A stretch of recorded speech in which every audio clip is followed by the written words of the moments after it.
they may activate the raise hand function and indicate it to the chair.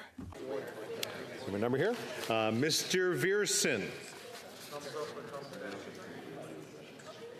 Mr. Speaker, I vote no. Mr. Viersen, nay. Mr. Perkins. Mr. Speaker, I vote no. Mr. Perkins, nay compte.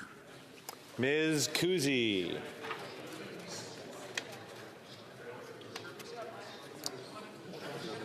Compte. Ms. Block. Mr. Speaker, I vote nay. Mrs. Block, nay compte. Mr. Schmale. Thank you, Speaker. I vote no. Mr. Schmale, nay compte. Now, Mr. Tolmie has already voted as nay, so. All right, we'll move right on to Mr. Lawrence. I would like to register my vote as a nay.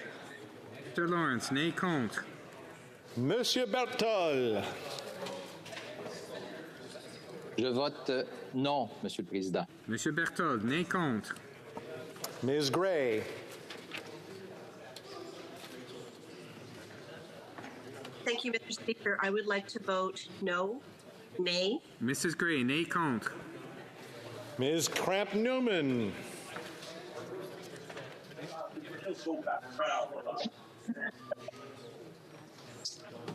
Okay, just give us a thumbs up or thumbs down there. I can't hear that. Okay, thumbs down. Cramp-Nyman, nay compte. Mr. Williamson. Vote no, please. Je vote no. Mr. Williamson, nay compte. And that's that. Le bureau va maintenant compiler les résultats du. The table will now compile the results of the vote.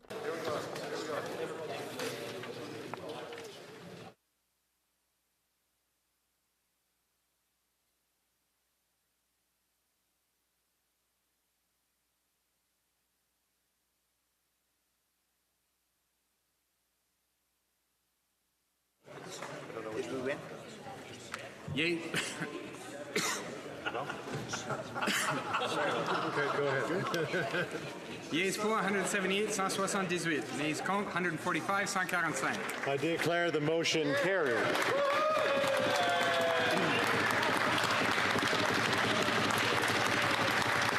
When shall this bill be read a third time? After they broke. Which one do I choose? Later today. I see the point of order. The Honourable Government Whip. Thank you, Mr. Speaker. I wish to bring to your attention a possible incident of coercion of a member of Parliament. During the prior vote, the previous vote to this one, the member for Nipissing Renfrew Pembroke, Nipissing Pembroke, was captured into her microphone off on the screen, saying, asking had she voted slowly enough. We wish to know who was coaching, pulling the string, the puppet strings on this member, what kind of coercion was being exerted upon her, and is this something that the Speaker should investigate? Good call. Good call. On the same point of order, the Honourable Member for Caribou Prince George. Mr. Speaker, you can't do directly that you can do indirectly, Mr. Speaker. And what I would offer is that our colleague is struggling with the smoke, had a mask on, and was struggling to actually speak. And that was merely what she was actually trying to clarify, that the Speaker had heard that she enunciated clearly with the technical issues that we've been having with this app. So I see also the member for Renfrew Nipissing Pembroke is standing. Speaker, anyone who knows me that knows no one coaches me to vote.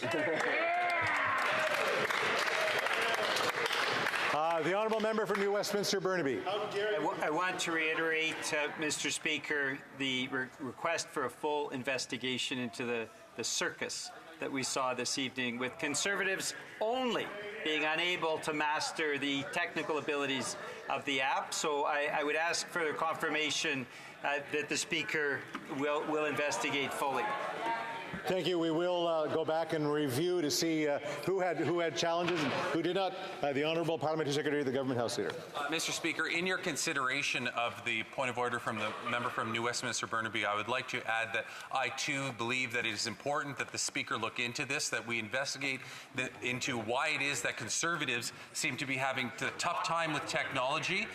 Maybe it's just the old archaic ways that surround them, but nonetheless, Mr. Speaker, we need to look into this. We need to get to the bottom of this. I think we're all around everywhere. The Honourable Member for Halifax West. Thank you, Mr. Speaker. I rise for the first time in this House to raise a point of order. I was scheduled tonight to do my private member's bill, a bill that I believe everybody in this House favors, and it is to declare November as Lebanese Heritage Month. I would like to second the motion from the member of New Westminster Burnaby to investigate these ridiculous tactics that are wasting resources and impeding important legislation from going forward. So, the Honourable Member for Mission Mask Fraser Canyon. Thank you, Mr. Speaker. In the third to last vote, I believe I stepped out for a moment, and the member from Mississauga East Cooksville referred to me as a rat. I think the member is an honourable member, and I'd ask him to kindly retract his comment. Thank you, Mr. Speaker. I'm going to look around to this. On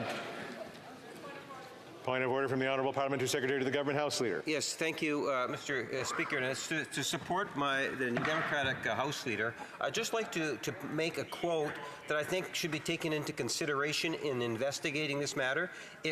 I'm quoting the leader of the Conservative Party, and I quote, "We have announced that we are going to use every parliamentary tool in our toolkit to block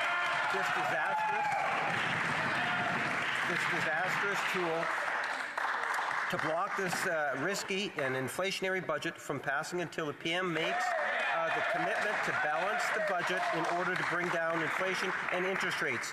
And I quote, Mr. Speaker, "I will keep speaking and keep speaking and keep blocking until the PM rises with a plan." Mr. Speaker, I would suggest to you that what we have witnessed is something that's being orchestrated out of the Conservative leadership's office. And I think it is worthy for us to investigate it. It's a very serious nature. One would say it's borderline contempt of our rules and the behavior that we've seen from the Conservative Party, both on Friday and today. Hear, hear. I do believe I have as much information as I need for that point of order, but I see the Honourable Member for Timmins James Bay has his hand up. Thank you, Mr. Speaker. Yes, I did want to weigh in on this. I have no opinion of whether the Honourable Conservative is a rat or not. That's not something I want to speak on. However, I do feel that we're watching tactics by the Conservative leader who lives in Stornoway, and I'm very concerned that this is undermining confidence. And it's very, very important that we have confidence, particularly when my region is burning, people are being evacuated. I'm asking the Speaker to look into this because Canadians expect us to do our jobs and not to interfere and act like we're juvenile. So I'm asking if the Speaker will agree to look into this. Okay, all right. No, let's get to the end of the list of folks that do want to speak. The Honourable Member for Battle River Crowfoot. On the point of order, I find it tragically ironic that they want an investigation into voting, but they refuse to allow an investigation into votes by the communist dictatorship in Beijing. What a shame. Okay.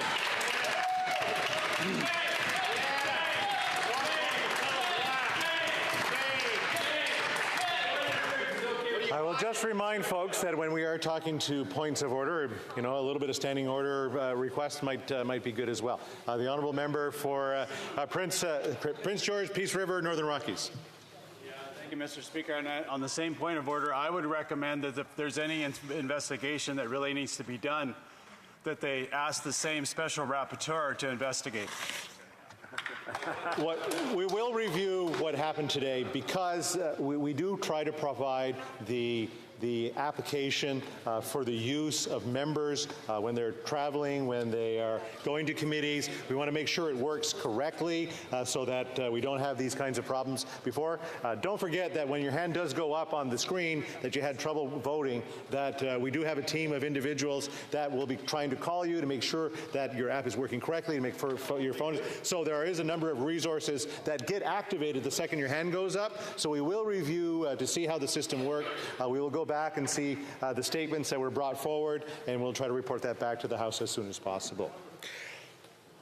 Orders of the day. No, we got something else to do. Great. All right. We didn't even get there yet. Wow. Tabling of documents. The Honourable Parliamentary Secretary to the Government House Leader. Yes, thank you, Mr. Speaker. Pursuant to Standing Order 36.8a, I have the honour to table in both official languages the government's responses to 2 petitions. These returns will be tabled in an electronic format. And then, Madam Speaker, secondly, if I may, pursuant to Standing Order 111.1 and Section 39(1) of the Public Servants Disclosure Protection Act, I have the honour to table in both official languages the biographical notes and a certificate of nomination for the appointment of Harriet Soloway as Public Sector Integrity Commissioner. Pursuant to Standing Order 111.1, I request that the certificate of nomination and biographical notes be referred to the Standing Committee on Government Operations. Thank you, Madam Speaker. Agreed? Agreed. I wish to inform the House that because of the delay pursuant to Standing Order 37, there will be no private members' business hour today. Par conséquent, l'ordre est reporté à une... It will be raised at a later session. Déclaration de ministre. Statements by ministers. De délégation Reports from interparliamentary delegations. Présentation. Presenting reports from committees. The Honourable Member for Waterloo.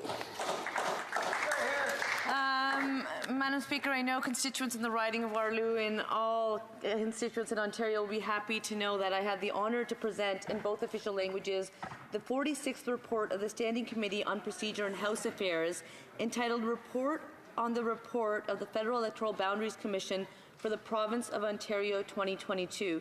Madam Speaker, I would just also state that as Procedure and House Affairs Chair, committee members have been looking at how we make this place function. And I do want to say thanks to the NDP today for raising the concern for 2 interpreters. And I know that during votes, interpretation does not take place, but I do notice that their headsets are on because they never know when they might need to interpret.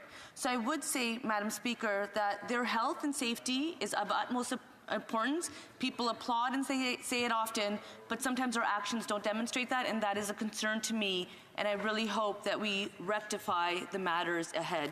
So with that, here is my report. Thank you. Our report. I'll just have to wait. I have to wait for the report. No? Okay. The Honourable Member for St. Albert, Edmonton. Thank you very much, Madam Speaker. I rise on behalf of the Conservative members of the Procedure and House Affairs Committee to table a Conservative dissenting report to the main report of the committee in respect of the boundary redistribution for the province of Ontario. Conservatives support and respect the work of the Commission and therefore do not support most of the boundary objections. However, we do respectfully request that the Commission favorably consider the targeted boundary objections of a member for Don Valley West, the member for Wellington-Halton Hills, as well as the member for King Vaughan, and we also respectfully ask the Commission to favorably consider proposed boundary name changes put forward by the member for Niagara Falls, the member for Thornhill, and the member for Barrie-Oromodonte Springwater. Presenting reports, the Honourable Member for Surrey Centre. Thank you, Madam Speaker. I have the honour to present in both official languages the 13th report of the Standing Committee on Justice and Human Rights, entitled Reforming Canada's Extradition System. Pursuant to Standing Order 109, the committee requests that the government table a comprehensive response to this report. Dépôt de projet de loi émanant des députés. Introduction of private members' bills. First reading of Senate public bills. Motions. Mr. Bakra, seconded by Mr. Julian, moves that the fifth report of the Standing Committee on Transport, Infrastructure and Communities, presented on Thursday, June 2nd, 2022, be concurred in. Debate. The Honourable Member for Skeena Buckley Valley.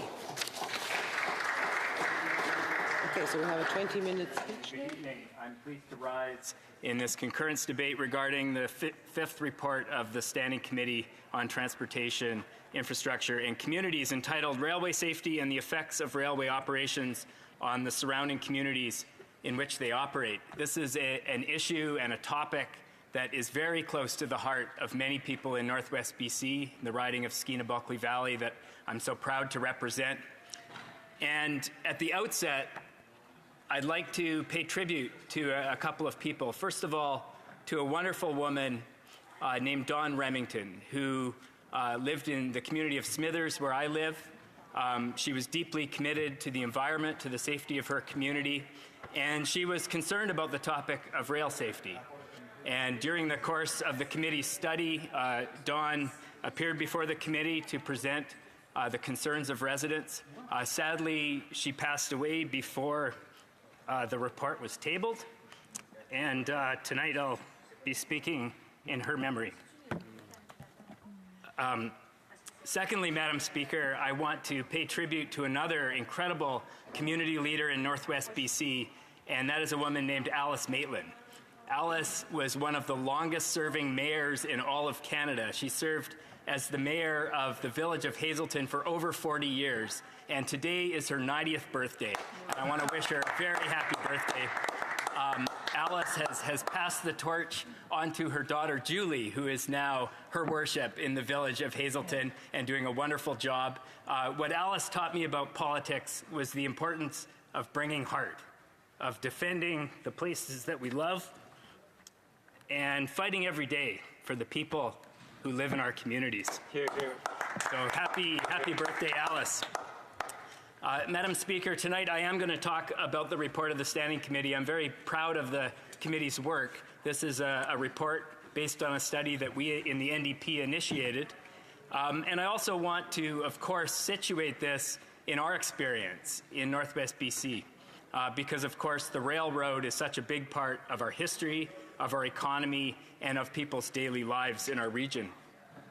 I want to talk about workers. I want to talk about the people who work on the trains, the conductors and engineers and others who are so vital to our supply chain, who do dangerous work in all kinds of conditions, in Canadian weather, on steep mountain grades, up and down the line. I want to talk about communities. Of course, the railway in Canada bisects so many communities, runs through so many communities. In the region I represent, the railroad was really the founding reason for many of the non-Indigenous communities, including Smithers, a community named after Sir Alfred Smithers, who was the superintendent of the Grand Trunk Pacific Railroad. So it's a big part of who we are. And yet, at the same time, we have a lot of work to do to ensure that rail transport in our country is done safely and that the people who work in that sector are protected when they go to work. So starting with the concerns of workers, and this was something that the committee heard quite a bit about in the testimony. We heard from the Teamsters and other unions representing workers. I myself, in my job as Member of Parliament, have talked to dozens of railroad workers who have brought forward their concerns. And the concerns are really around the safety of the job. I think that's the biggest thing. And at the top of the list are concerns about fatigue, concerns about the scheduling of the rail companies and the way that it impacts workers. These are folks who work under some pretty strenuous conditions. And the way that scheduling works of course, the railroads run 24/7.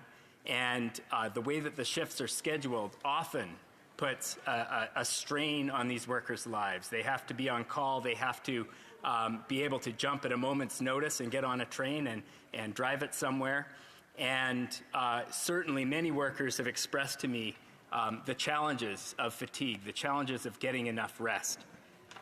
We also heard at the committee about the condition of some of the rest facilities that the railway companies utilize to ensure that rail workers are getting rest.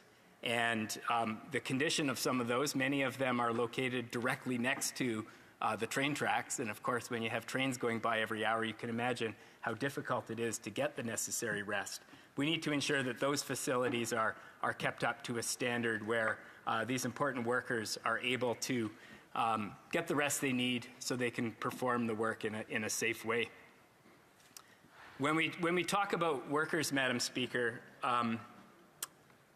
I'm reminded of the tragedies in this country that have taken rail workers' lives. Most recently, a horrible tragedy in my home province of British Columbia in February 2019.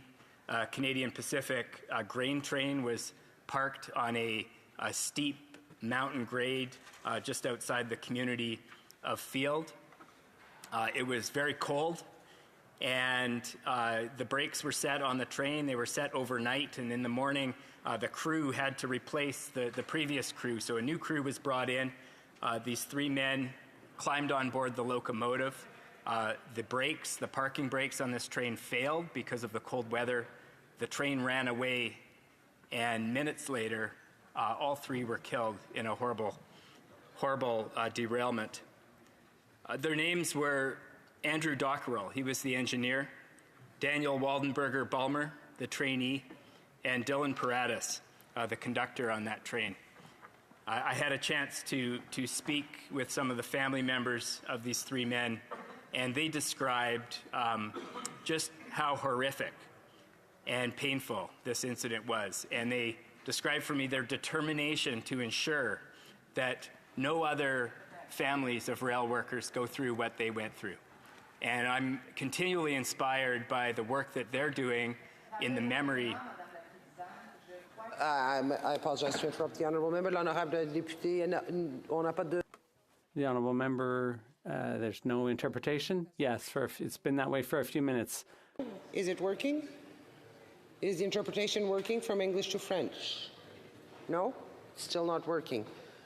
Can we see if, is it working now? Is it now working? Can you listen? Can you hear us in French? No, it's still not working. Shall we try again? Can the honourable members now hear us in French? Can you hear us in French?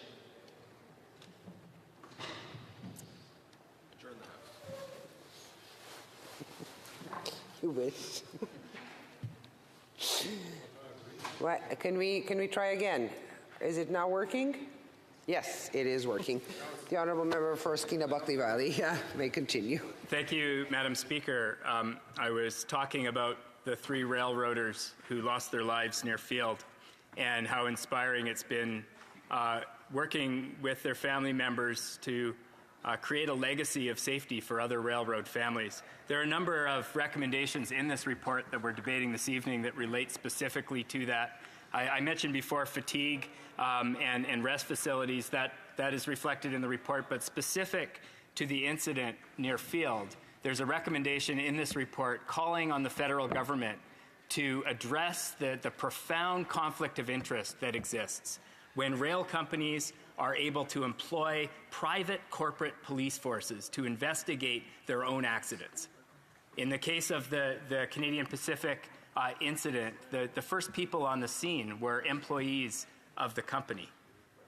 Their first call was to corporate risk management. This is not how potentially criminal investigations should be conducted.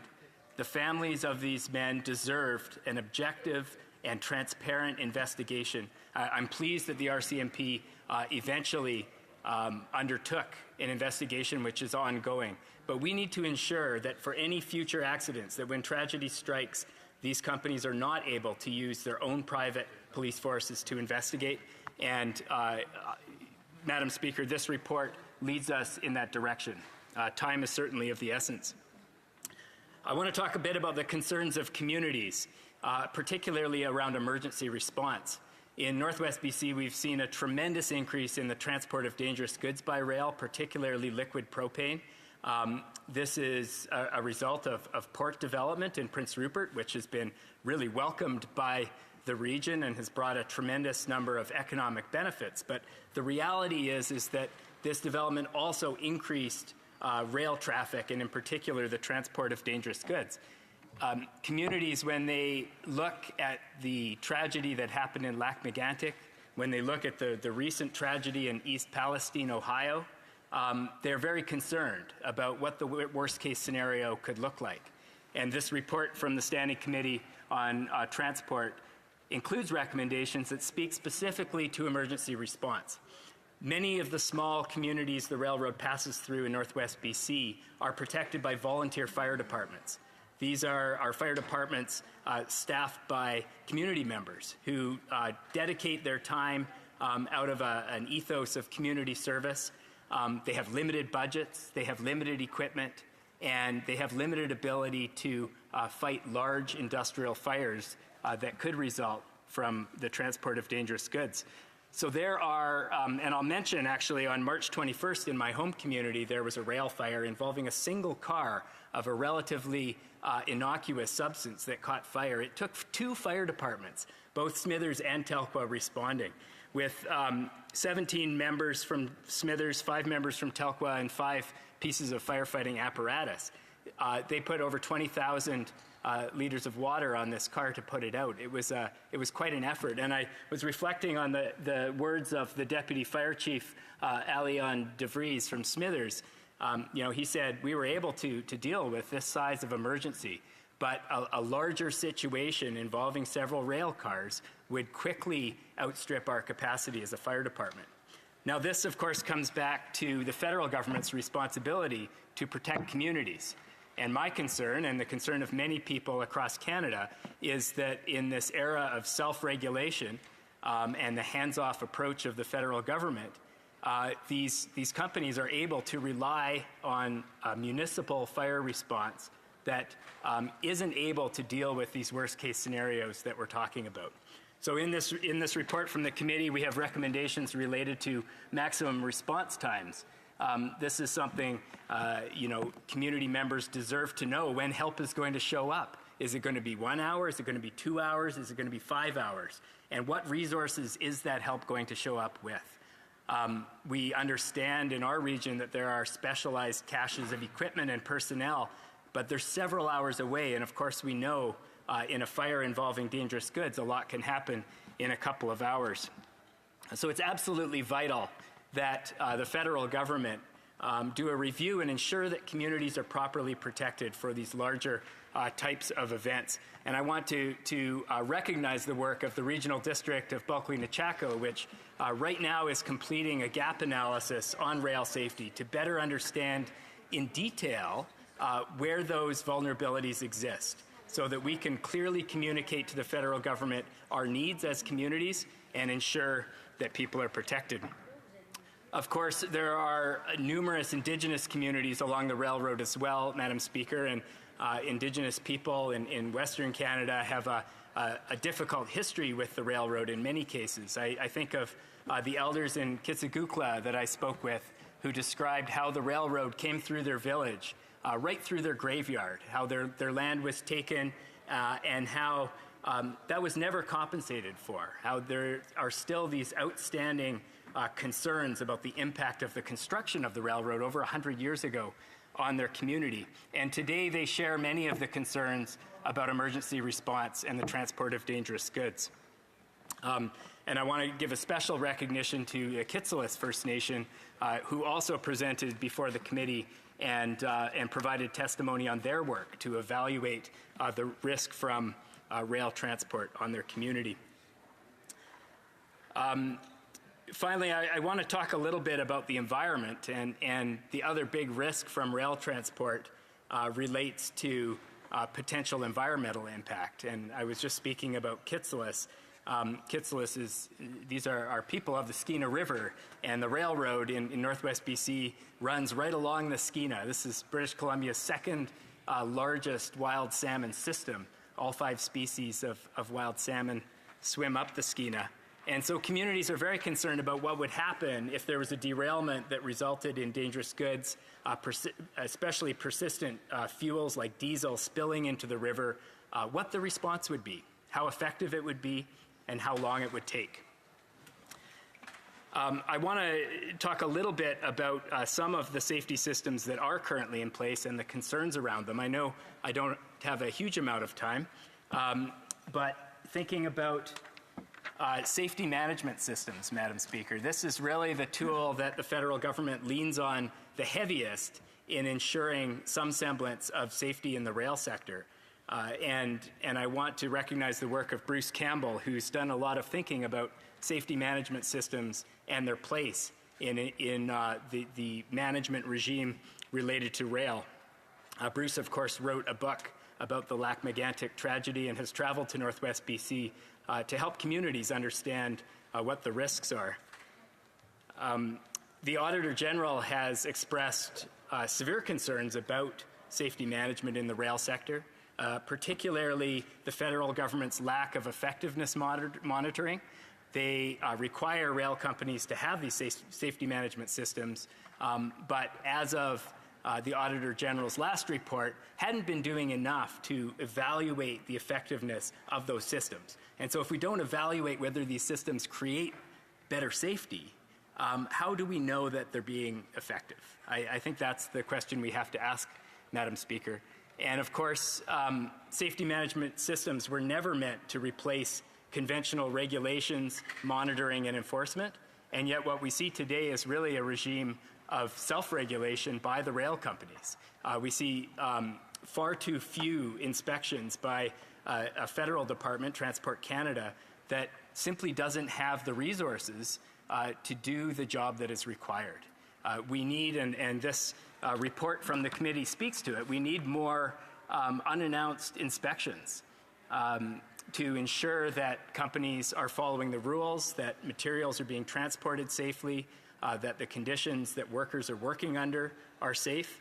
And so one of the themes in this report is ensuring that the federal government has resources commensurate with the challenge of managing this important industry. I note, and I spoke earlier about East Palestine, and I was noting a quote in the media from the chair of the Transportation Safety Board saying that when that incident happened, shortly afterwards, saying that in her opinion, she could not clearly state that such an incident was not possible in Canada.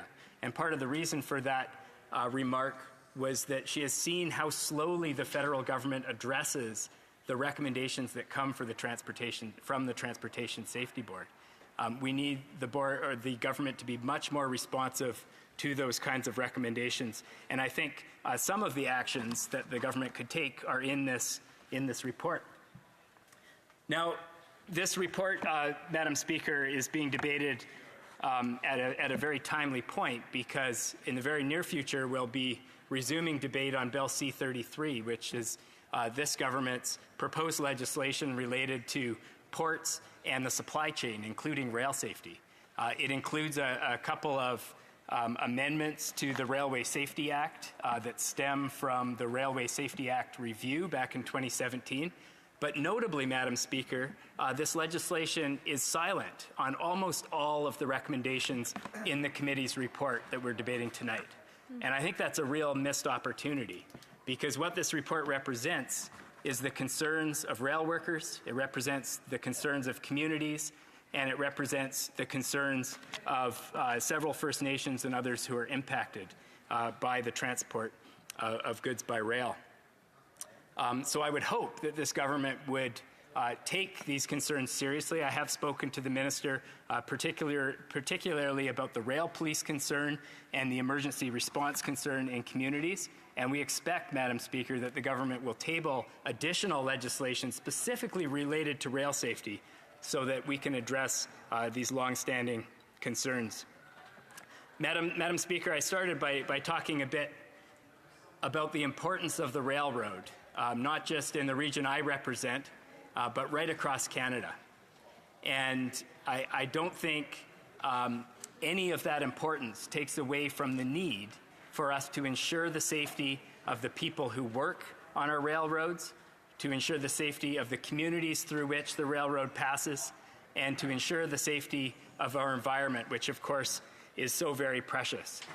And so as we continue this debate and think about how we can make the rail sector safer for all Canadians, I want us to remember the people who this is about.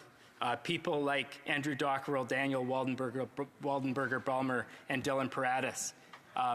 People who have been affected by this government's lack of oversight and lack of regulation in the rail sector. I hope, Madam Speaker, that through this debate we can reflect on the 30 recommendations in this report, and that we can really think about what actions are needed and summon the resolve as Parliament and put pressure on the government to finally take those actions. Again, the reality, Madam Speaker, is that none of us want to think about the worst case scenarios. And in my conversations with people around the region and within the federal government about rail safety, they rarely want to talk about what happens when the unthinkable occurs. They say, well, we're making the trains go slower, so it's less likely that they catch on fire. They say, well, the tank cars that the trains are carrying have thicker walls, they're less likely to be punctured. But it behooves us, Madam Speaker, to reflect on what those worst case scenarios are, and to ensure that we have plans in place, that we have regulations, that we have monitoring, that we have enforcement that protects the people that matter the most. Thank you very much, Madam Speaker. A point of order, the Honourable Minister for Seniors. Madam Speaker, I'm tabling government responses to questions number 1420 and 1420 to 1434. And while I'm on my feet, Madam Speaker, I move, seconded by the member for Winnipeg North, that the House do now proceed to the orders of the day. Thank you. Ms. Kira, seconded by Mr. Lamour, move that the House do now proceed to orders of the day. Pursuant to order made on Tuesday, November 15, 2022, the motion is deemed adopted. Orders of the day, ordre du jour. Orders of the day, government orders, government bills, commons. Consideration at third reading of Bill C-47, the Budget Implementation Act 2023, number 1. Ms. Kira, for Ms. Freeland, seconded by Ms. Jazek, moves that Bill C-47, an act to implement certain provisions of the budget tabled in Parliament on March 28, 2023, be now read a third time and do pass. Debate. The Honourable Secretary. The Honourable Parliamentary Secretary to the Minister of Tourism and Deputy Minister of Finance. Thank you very much, Madam Speaker. I'm very pleased to take part in this debate this evening on Bill C-47, the Budget Implementation Act 2023. The budget sets out a number of steps to support Canadians and develop our economy. That is our government's priority, Madam Speaker. This week, the Conservative leader shared with us his priority. He said on Monday that his priority was to use all the procedural tools available to him to prevent the budget passing. And this morning, he doubled down and said he planned to speak all through the night to hold up this debate. When we see these pathetic tactics the Conservatives are using since last week to undermine the House's work, it's clear that our Conservative colleagues are following their leader's example. Of course, Madam Speaker, this is not a serious attempt to prevent the passage of the budget, as the Conservative leader claims, because if that were so, he would try to gather a majority of members here in the House around his attempt. The Conservatives are not attempting to convince anyone of anything. They're just trying to block things. In addition to being an insult to our democratic institution and the spirit of cooperation that we need to attempt to uphold, this approach is holding up critical legislation that is essential for Canadians. It is about creating more good-paying jobs. It's about growing our GDP. It's about Canada staying competitive in the global market. This is important to me. It's important to every single member of this government. When I'm asked in my riding what my priority is, when a journalist wants to know what our government's priority is, Madam Speaker, the answer is clear. It's the economy. The Conservative leader, however, has made no secret of what his priority is. He stated so very clearly, and I will quote him. His priority is to, quote, use all the procedural tools at our disposal to prevent the budget from being adopted, including 900 amendments, long speeches, and other procedural tools. This, Madam Speaker, I must emphasize, is not how Parliament is supposed to function. You see, these 904 amendments are fake amendments.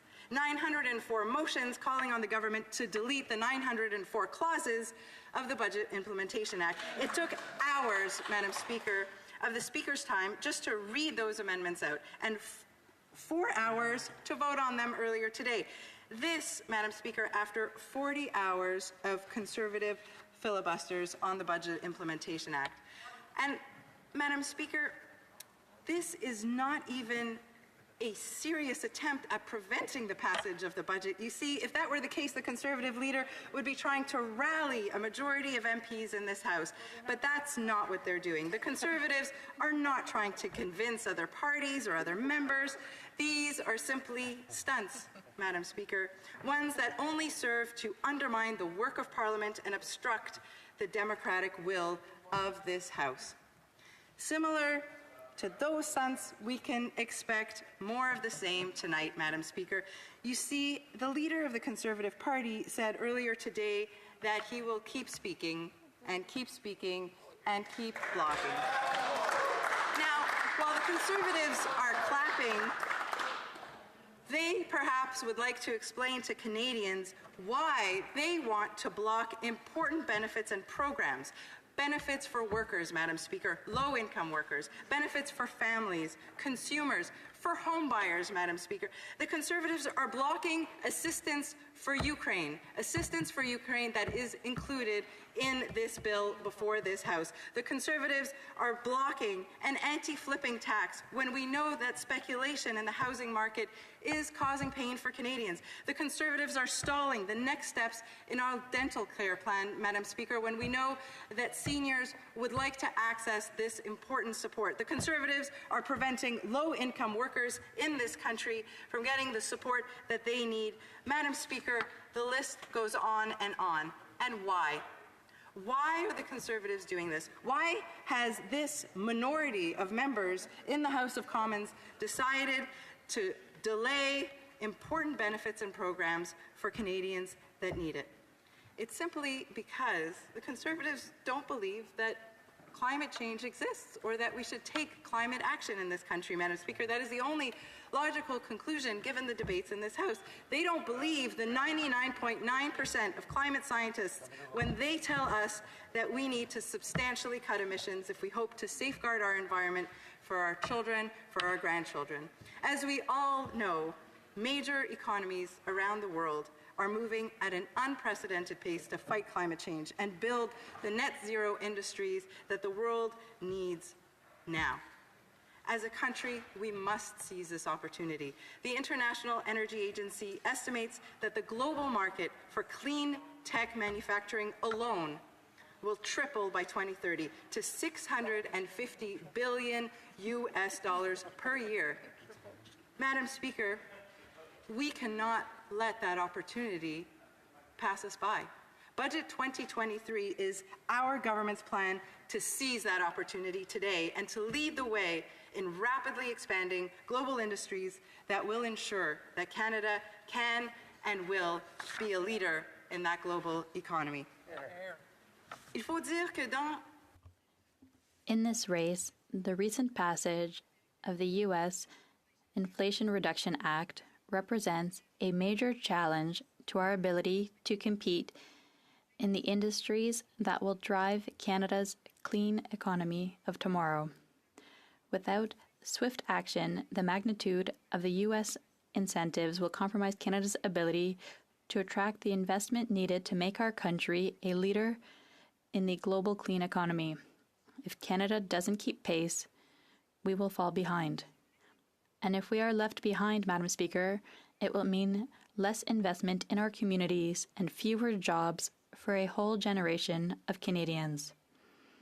As we can see, economic imperatives are driving us toward the development of a green economy, but that is not all. It's also critical that we consider the devastating impacts that climate change is having on Canadians. Earlier this year, we witnessed this when an ice storm swept across much of Canada, including my community in Montreal, elsewhere in Quebec and Ontario. The damage was significant, and unfortunately, we know that these storms will become more frequent due to climate change. And sadly, Madam Speaker, lives were lost. And now, as we all know, now wildfires are ravaging communities across the country, leaving a path of destruction behind them and literally making it difficult to breathe. Madam Speaker, today is actually Clean Air Day in Canada, a day meant to recognize how important good air quality is to our health, to our environment, and yes, to our economy. And today in Ottawa, the air quality is rated as 10+. 10+, Madam Speaker, on a scale of 10. That means maxing out the scale entirely. This is the worst level on Environment Canada's Air Quality Health Index, and it indicates a very high risk to human health. If this doesn't serve to finally wake up the climate deniers in this House, I genuinely don't know what will. These natural disasters, Madam Speaker, serve as yet another reminder of the urgent need to take action against climate change, to get our economy to make the green transition we all need, and to turn this into a real economic opportunity for Canadians as we create the economy of tomorrow. The time for action is now, Madam Speaker. Now, the transition to the clean economy will require massive investments, both public and private. For Canada to remain competitive, we must continue to build a framework that supports these types of investments in Canada, and that's what we're doing with this budget. En faisant des investissements by making significant investments to ensure that Canada doesn't fall behind in this time of profound global economic upheaval and opportunity, Budget 2023 ensures that our clean Canadian economy can bring prosperity, middle-class jobs, Madam Speaker, and more vibrant communities across the country. Madam Speaker, the measures set out in Bill C-47 give us the means to achieve our ambitions, the means to pave the way not only to net zero, but also to good jobs for decades to come. Madam Speaker, growing a clean economy, both here in Canada and around the world, will depend on our supply of clean electricity. The good news is that Canada already has one of the cleanest electricity grids in the world. In fact, roughly 83% of our electricity comes from non-emitting sources, such as hydroelectricity, wind, solar, nuclear. Dans le budget de 2023, le gouvernement fédéral In Budget 2023, the federal government is proposing major investments to accelerate the supply and transmission of clean electricity. We will expand Canada's electricity grid, connect it from coast to coast, and ensure that Canadians and Canadian businesses have access to cleaner, cheaper energy into the next century. Just by way of example, Madam Speaker, Budget 2023 proposes to introduce a 15% refundable tax credit for eligible investments in non-emitting electricity generation systems, such as wind, solar, abated natural gas-fired electricity generation, stationary electricity storage systems that do not use fossil fuels in their operations, such as batteries, pumped hydroelectric storage, compressed air storage, and equipment for the transmission of electricity between provinces and territories. Both new projects and the refurbishment of existing facilities will be eligible. This Made in Canada plan follows the federal tiered structure to incent the development of Canada's clean economy and provide additional support for projects that need it. With this plan, we are introducing the necessary tools to put Canada's electricity sector on the path to reduce its emissions to net zero from the 56 megatons CO2 equivalent in 2020 and to meet our commitment to achieve a net zero electricity grid by 2035. Madam Speaker, we know that as we look to seizing the opportunities presented to us in this growing clean economy of the future and building the opportunities of tomorrow, we must continue to support Canadians today. Since our election in 2015, our government's main focus has been on investing in the middle class, growing the economy, strengthening Canada's social safety net, making life more affordable, Madam Speaker. We've introduced the Canada Child Benefit, which has lifted hundreds of thousands of children out of poverty, including more than 15,000 in my riding alone. We have been giving millions of families a head start in giving their children the best start in life possible. We've increased the guaranteed income supplement for single seniors, increased old age security, enhanced the Canada Pension Plan with our provincial partners, because we know that those who've contributed, those who've given to this country for their entire working lives deserve to enjoy a secure and dignified retirement. We know that without the involvement of women in our workforce, we'll never succeed in building the economy that we want. And because of that, in 2021, we made a historic investment in a Canada-wide system of affordable early learning and childcare. That investment has already delivered a 50% average reduction in fees for regulated childcare in this country. It's brought fees down to just $10 a day, Madam Speaker, in 6 provinces and territories in this country, with the rest on track to meet this milestone in just a few years' time. Madam Speaker, the statistics speak for themselves. We've increased our employment by over 900,000 jobs since the pre-pandemic levels. Our unemployment rate sits at just 5%, lower than pre-pandemic levels. Our labor force participation rate is at 65.6%, Madam Speaker, well above the United States. And our labor force participation rate for women in their prime working years is at a record high at 85.2%. We've also, Madam Speaker, had the fastest year-over-year growth of any country in the G7. That's right, Madam Speaker, right here in Canada. We've made a lot of progress over these years in supporting Canadians, but we also know that millions still find it difficult to make ends meet. Budget 2023 was developed with this dual purpose in mind, Madam Speaker, supporting Canadians who need the help, who need the government to step in order to help them make ends meet today, but also laying the foundations in order to build the economy that Canadians need tomorrow. Good paying jobs, Madam Speaker. You can't have one without the other. You can't build an economy for the future without supporting the most vulnerable in our society today. And that's a challenge that our government is ready to meet.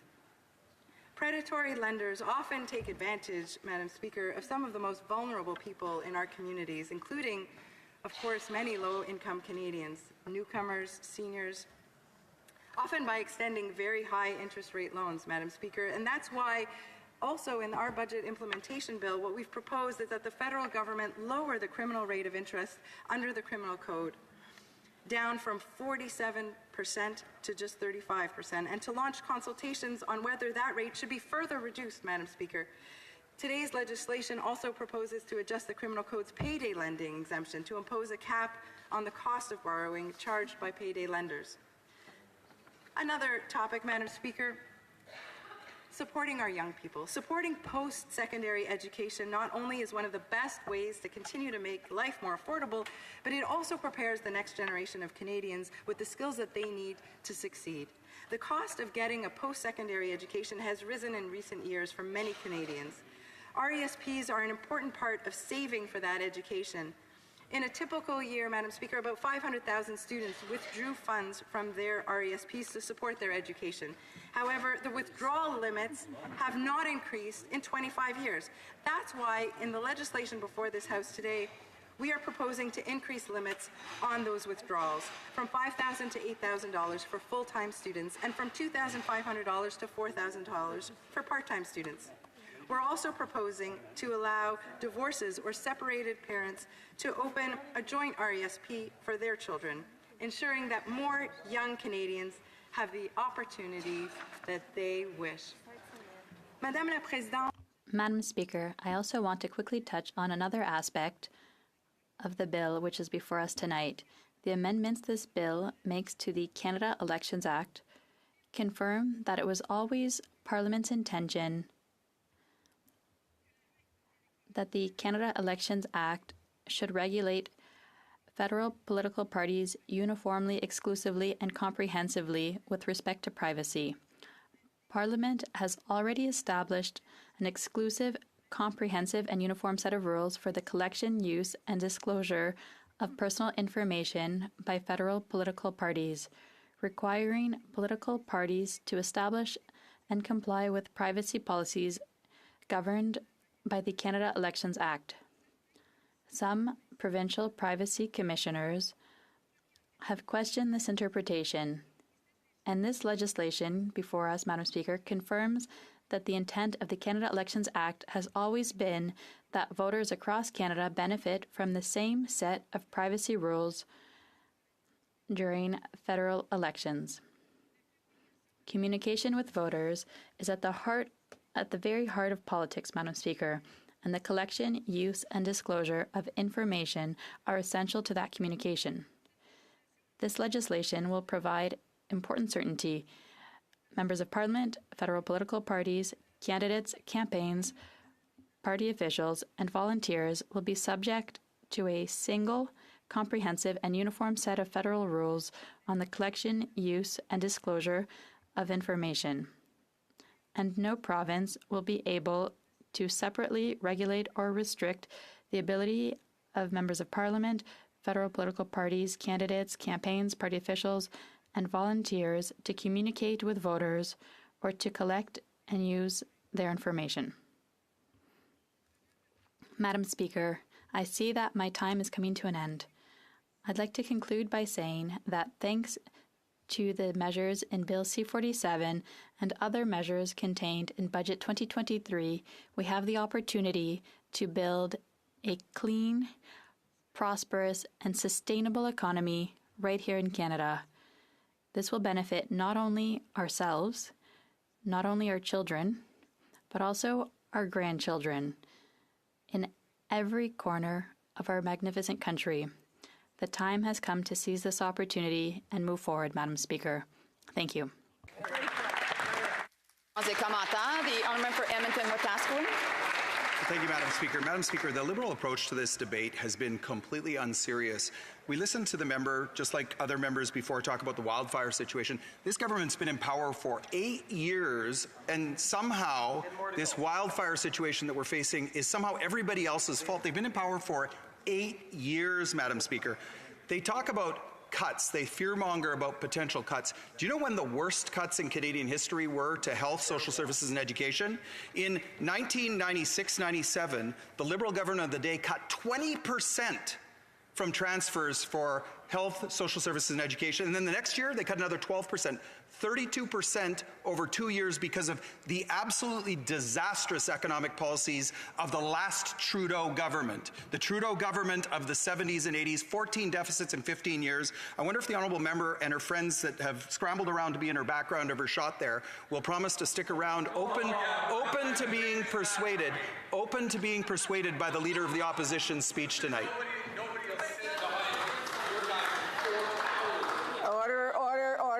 There's no time for debate here unless you're being recognized. The Honourable Parliamentary Secretary. Madam Speaker, and I'd like to thank the honourable member for his question. I believe, if I understood it correctly, he's talking about getting serious, and I couldn't agree more. It's time to get serious, Madam Speaker. The member pretends that he doesn't know who is to blame for these wildfires. I'll tell him, it's climate change. Climate change is to blame for these wildfires. What we have done is put forward a concrete plan. It's called climate action, Madam Speaker. And over the course of the last several months that this new Conservative leader has been in the chamber, he has consistently asked us to stop that climate action and to stop fighting climate change. We will not stop fighting climate change, Madam Speaker. I do want to remind members they've had an opportunity to ask a question. It's not a free willy out here, that they actually have to wait to be asked again and again to be able to, they have to wait for me to say questions and comments before they would be recognized. And I just want to just let them know that, yeah, they just cannot just continue to heckle or try to answer questions while someone else has the floor. Questions and comments, the Honourable Member for Repentigny. Thank you, Madam Speaker.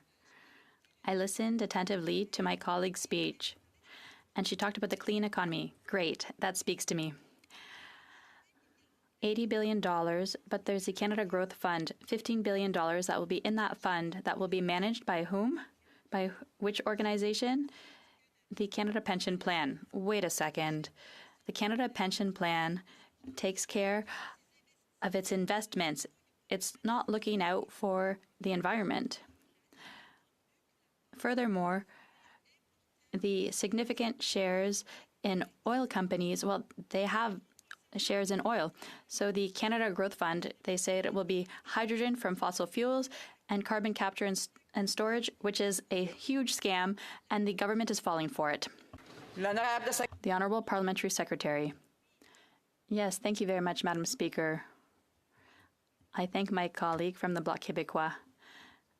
What we're proposing is that as a government, we will be giving a mandate to create this clean economy of tomorrow, and we will give that mandate with very clear instructions. We are in government, we have the power to do so, and we will do it not just in Quebec, but throughout Canada, and it will benefit all Quebecers. And comments, the honourable member for Timmins, James Bay. Thank you, Madam Speaker. The planet is on fire. I can smell the burning of the planet from my window here in Northern Ontario. It's been burning for days and days. We had an emergency debate the other night on fires and not a single Conservative showed up. Obviously, they don't care. But my question is to this government, because over the last year, the Environment Minister proposed an increase of 109 million barrels of oil a day. This government has put over $30 billion into the TMX boondoggle to ship unrefined bitumen to other destinations. I'm asking the member if they're serious about climate change. When are they going to stop promoting the expansion of bitumen projects with the highest carbon intensities on the planet? As our planet burns, if we're going to be serious about a climate future, we have to stop the expansion of the oil lobby. So when are they going to stop working for the oil lobby and actually start working for Canadians? L'honorable secrétaire parlementaire. Thank you, Madam Speaker, and I thank my honourable colleague for his question. Indeed, here in this House, we can also smell the smoke and the wildfires. It comes right into this chamber, and I hear my colleague when he says that he can smell it where he is in Northern Ontario. Madam Speaker, I too found it deplorable that not a single Conservative participated in the emergency debate on wildfires. Communities right across this country are being evacuated. 7,000 Quebecers were recently evacuated in Chibougamau.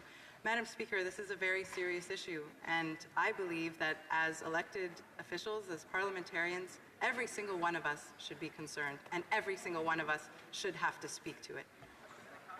Mr. Secretary, Government House Leader. Thank you very much, Madam Speaker. You know, when the member from Timmins, James Bay, just asked this question moments ago. A point of order, the Honourable Battle River Crowfoot.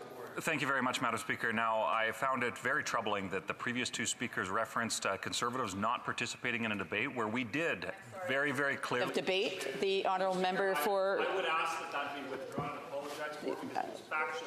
This is a point of debate, and I've already ruled on it. The Honourable Parliamentary Secretary of the Government House Thank Leader. you very much, Madam Speaker. You know, what I found deplorable was when the member from Timmins, James Bay, was asking his question and literally talking about how he could smell forest fires where he was sitting in his community. Conservatives were just laughing.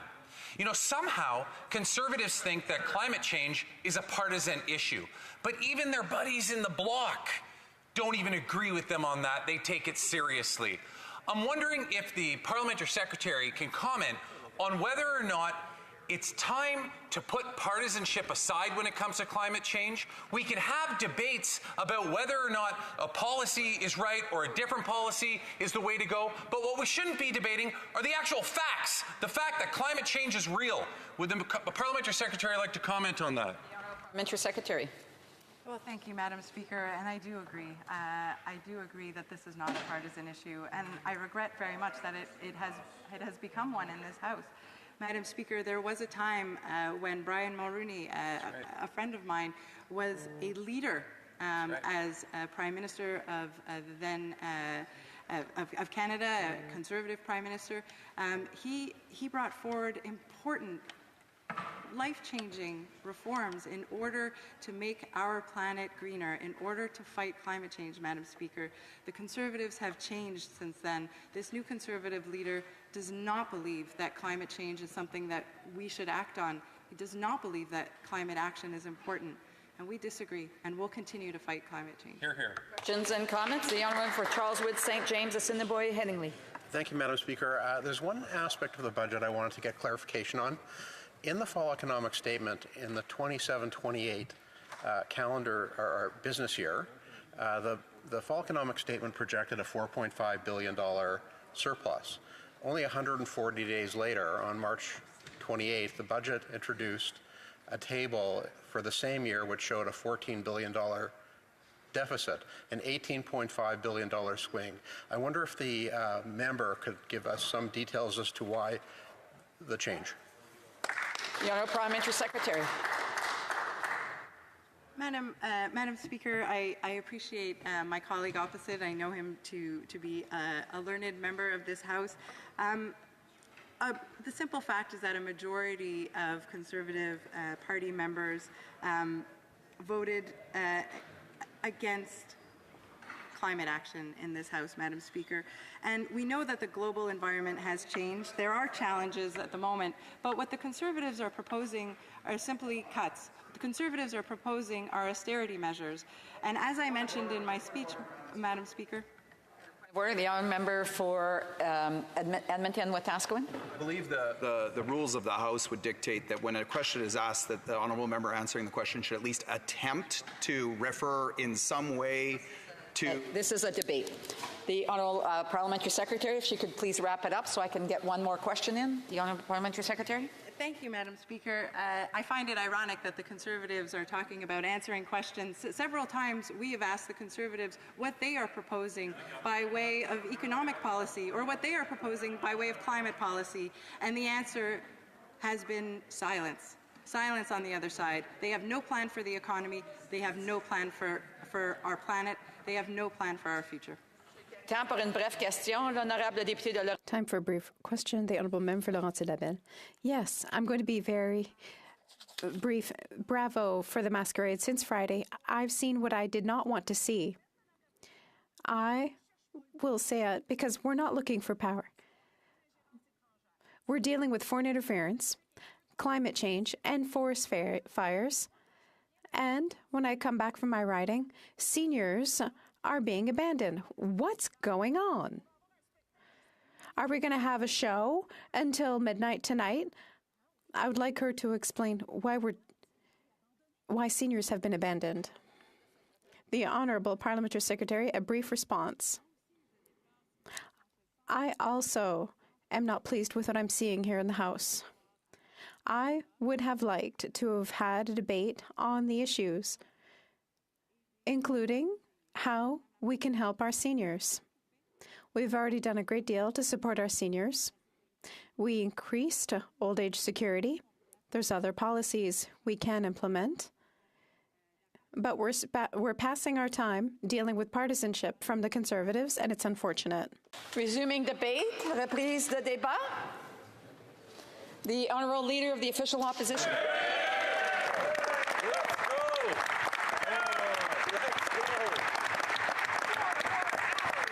If you'll permit the patently obvious, Madam Speaker, I am rising today to speak. And to speak, and to speak for the people who have no voice. The people who have been silenced for too long. The quiet ones. The ones who toil away to pay their bills, but have no means to pay any longer. They're the ones that cannot hire lobbyists to make their voices heard in the halls of power. They have no connections to get their concerns in the headlines of the newspapers. But they are the quiet ones who do the nation's work, who carry the country on their back. They are the ones who rise when it is still dark and work until it is dark again. But lately, for them, it is felt like nothing but darkness. In this period of difficulty, everything feels broken, and the government is broke. These are the people who skip meals because they cannot afford the price of food. These are the people who quietly go to food banks because they know it is the only way they will have a chance to feed their children. These are the 33-year-old men and women who did everything we asked them to do, worked hard, paid off their bills, had a job or two or three right through university, and yet still cannot afford a home and have calculated that they will never be able to afford a home because prices are too high and rates are too burdensome for them ever to do so. So when the Prime Minister rose today to complain that I would be on my feet for hours and hours at a time to block his latest assault on the paychecks of these quiet, patriotic, working people, let me inform him that I was not deterred. I will speak for those people who cannot speak for themselves because they're too busy carrying the nation on their backs. Je me lève à la Chambre des communes aujourd'hui pour parler, oui, pour parler. Yes, I'm here to talk. To speak on behalf of those who can't speak for themselves. Why? Because the weight of the state on their shoulders is too difficult. I'm talking about single mothers who have trouble paying for groceries. I rise to talk about truckers working 7 days out of 7 who don't even see their kids anymore because that's what they have to do to pay their bills. I rise to speak on behalf of the 9 out of 10 young Canadians who say they will never be able to have a house. After 8 years with this Prime Minister, I rise in the House of Commons to talk about taxpayers who can no longer afford to pay a carbon tax, which the government wants to increase to 61 cents per litre. Madam Speaker, I speak on behalf of all those who can't pay anymore and who need to have a voice in the House of Commons and who need action to let them earn a respectable living, to have a house, to live in financial security, which is being threatened day after day by this inflationist and deficit-focused budget. And that's what we're trying to prevent, Madam Speaker. But in order to understand where we go from here, we have to understand how we arrived in the first place. To understand the future, you have to understand the past.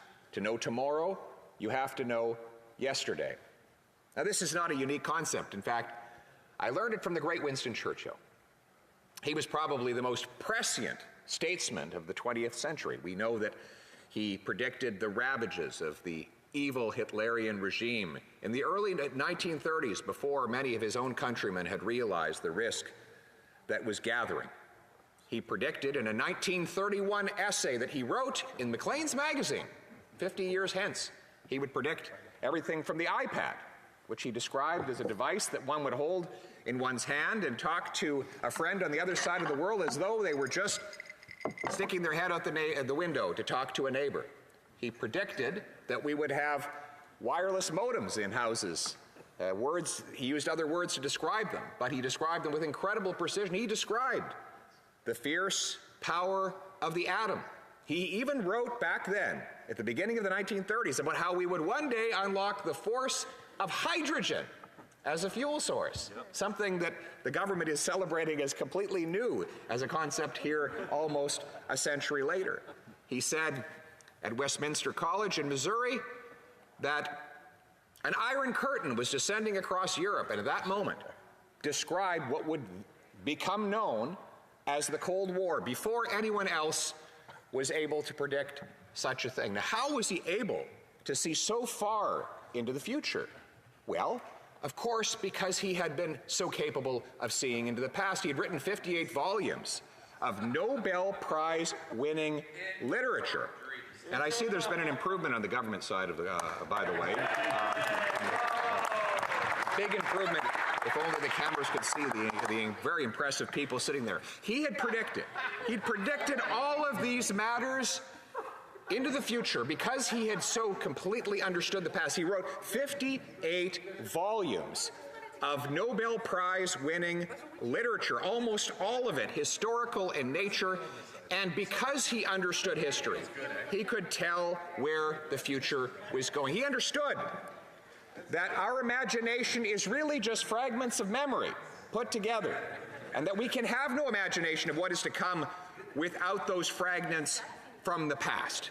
And so that is how he was able to see forward. And today, I will use the methodology that he actually gave, a kind of an IKEA instruction manual on how to tell the future. It would be like a pocketbook for every fortune teller. And what he said is that there are two ways you can predict the future.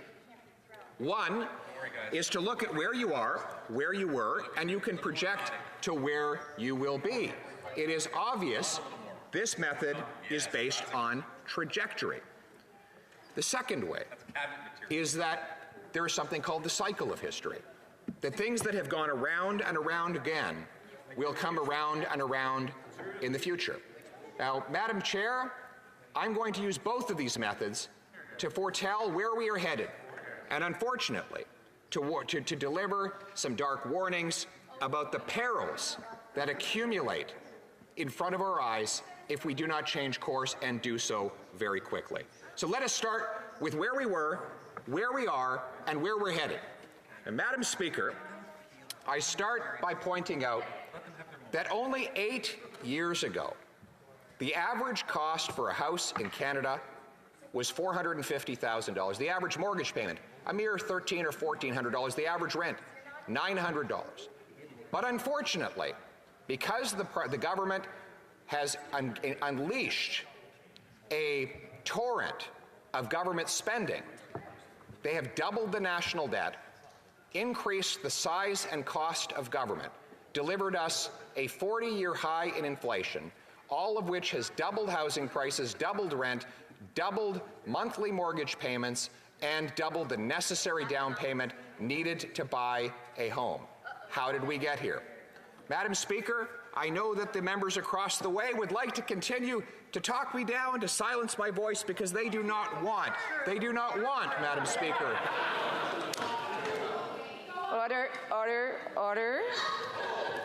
I seem to have one of the official opposition members heckling him as well. So I would just ask members to please not interrupt. I just want to, I want to remind members that while someone has the floor, it is not very respectful for others to be speaking. If they wish to have conversations, they should take it out and allow the honourable member to have the floor to be able to do a speech, because I know they'll have questions and comments to ask. The honourable have a respectful to leave no one in the room on the government side when. So again, there is people in the room, there is individuals in the room, and I would just, it's not a point of order at this point, unless the, and I don't think that the honourable member can even call for quorum. So I would just ask, and there is quorum, so I would just say the honourable member, leader of the official opposition. Again, it's still happening. I think we can have it quiet as a mouse. Is that possible? Order, order. If honourable members want their own members to speak, I think that they should be quiet as well. The honourable leader of the official opposition. Point of order. The honourable member for Timmins James Bay. Yes, Madam Speaker, I've been in the House many years, and I've always enjoyed the leader of Stornoway's stunts, but are we actually saying that there's going to be historical precedents, that they're upset that nobody bothers to listen to them? Is that literally a point? It's not a point of order. It's a point of debate. So, again, order. The Honourable Leader of the Official Opposition. Thank you, Madam Speaker.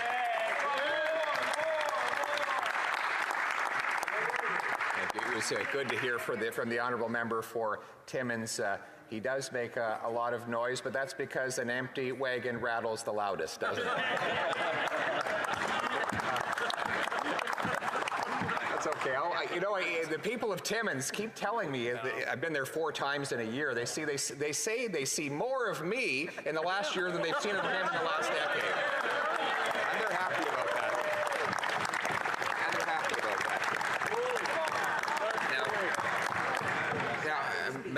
Madam Speaker, over the last 8 years, we've seen a massive, possibly unprecedented mounting of both public and private debt.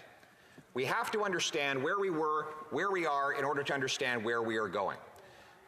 In the last 4 years, the government has doubled our national debt. That's more than $500 billion of new debt. The Prime Minister has added more debt than all previous Prime Ministers combined. Now, he will be quick to point to many different excuses that have caused this run-up in our national debt. But I will point out that while there was a COVID pandemic, this is not the first crisis we've ever seen in the history of the world. And while there has been a war between Russia and Ukraine, this is not the first war ever fought in the history of the world. We had the great global recession under the previous Conservative government. We had 2 wars, one in Afghanistan, another that was in Iraq and Syria. And we managed to do so while managing to keep the debt the lowest in the G7 and to balance the budget, Madam Speaker. Other countries faced similar challenges without adding as much debt. For example, the Swiss, who are right in the center of Europe, closer to the conflict in Ukraine, and more dependent on global supply chains than we are because they are a landlocked nation surrounded by the European Union, were able to balance their budget, pay down their deficit, pay down their debt, and keep interest rates, inflation, and unemployment lower than all of the other OECD countries, proving that just because there is a pandemic or a war in one part of the world does not force a government to completely bankrupt itself. Now, let us recall that this Prime Minister added $100 billion of debt before there was even the single first case of COVID, and he's added roughly $100 billion since COVID came to an end. And during the COVID pandemic, 40%, or $200 billion of the new debt that he added, had nothing to do with COVID whatsoever, according to the Parliamentary Budget Officer. So the idea that we can blame all of this new debt on factors out of his control is provably false. He had a choice, and his decision was to spend without any thought for future generations or for the financial viability of the country. And in order to enable his spending, he unleashed nearly unprecedented monetary printing of cash. Now, this was done through something called quantitative easing, where the central bank purchased government debt at exceptionally high prices, driving down yields on that debt, ultimately pumping $400 billion of new cash into the economy in less than 2 years. Now, many will say they had no choice. There was a pandemic after all. Let's review that excuse. 1, the pandemic did not bring a liquidity crunch. In fact, the economic phenomenon of the pandemic was that people had more cash than ever before, but they were banned from spending it. The problem was not the lack of cash, as had been the case in the previous great global recession. The problem was that people and businesses had bank accounts that were overflowing with cash with nowhere that they were allowed to spend it. In that kind of environment, the worst possible thing one could do is to print more cash and further overflow bank accounts with that money, which in the end we knew would ultimately have led to inflation. And during that run-up of the size of our monetary base, of that money printing, the Minister of Finance, always looking for the trendiest new slogan that would win her applause in Davos or in Brussels or at some other international symposium, said that all this cash that was filling up bank accounts was like a, quote, preloaded stimulus, something that could be unleashed to revive a dead economy. Of course, the economy was only dead because governments had shut it down, not because there was a lack of cash with which to facilitate commerce. And so when the economy opened, all of that excess cash was unleashed, and the goods we buy, the interest we pay, were automatically and predictably bid up. Now, we do not fault the government for having created programs to pay people's bills while governments locked them down and prevented them from paying their own.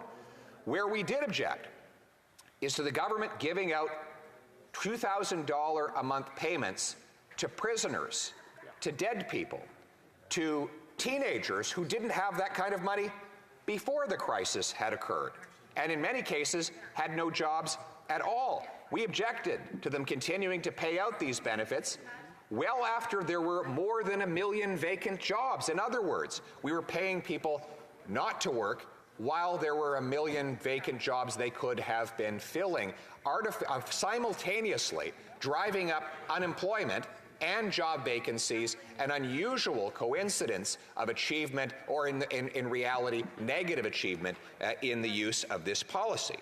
Now, Mr. Speaker, Madam Speaker, the reality is that we warned them at the time that if they did not restrain themselves, that this would lead to a crisis. It would start with inflation and be followed up by an interest rate increase. Now, this was not based on some invention. I would love. Point of order. Sorry. The members on the other side are speaking even louder than he is. I'd ask that they show us just... Point of order from the Honourable Member Calgary Forest Lawn. I do want to remind members again to please ensure that if they want to have conversations, to please take them out, to allow the Speaker to be heard so that MPs can be ready for questions and comments. The Honourable Leader of the Official Opposition. Thank you, Madam Speaker. And I know that the Liberals across the way would love to silence my voice. They want to silence Canadians by censoring the internet. They want to bring their woke censorship ideology to university campuses. Order. The Honourable Parliamentary Secretary knows full well that he should be role model and should not be a role model to its members and should not be disturbing, making any disturbance while someone else has the floor.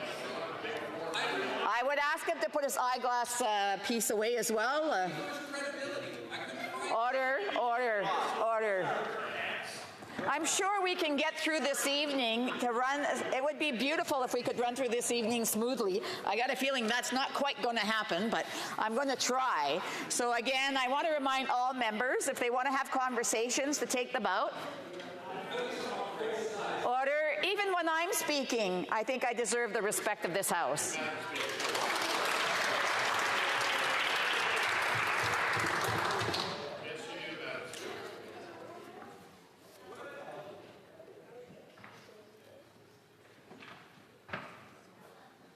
The Honourable Leader of the Official Opposition. Thank you. Well, I think we can all agree that if the member for Kingston is our role model, that's a good reason why we're in so much trouble today. Now, Madam Speaker, the spending that has led to the inflation was utterly predictable, but its consequences have been utterly devastating. The obvious is by looking at the lineups at food banks across the country, which in many cases actually go many blocks down the street and around the corner. There are the cases of the young people who now estimate they'll be in their 50s before they'll be able to move out of their homes. These are not anecdotes.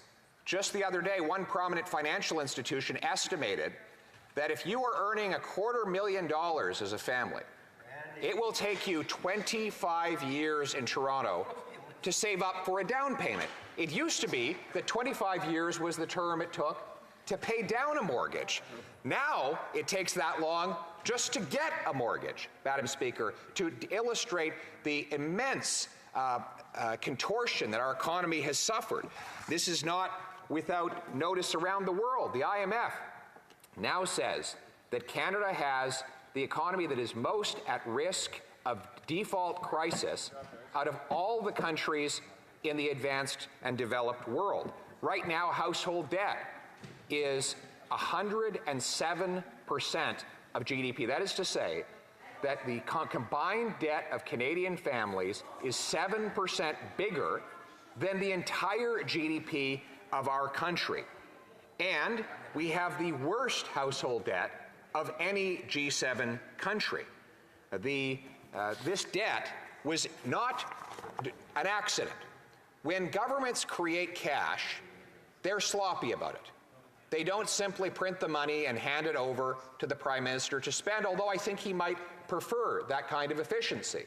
Rather, what they do is they have the central bank purchase government bonds on what is called the secondary market. In other words, the government sells the bond to the financial institutions, the central bank buys it back.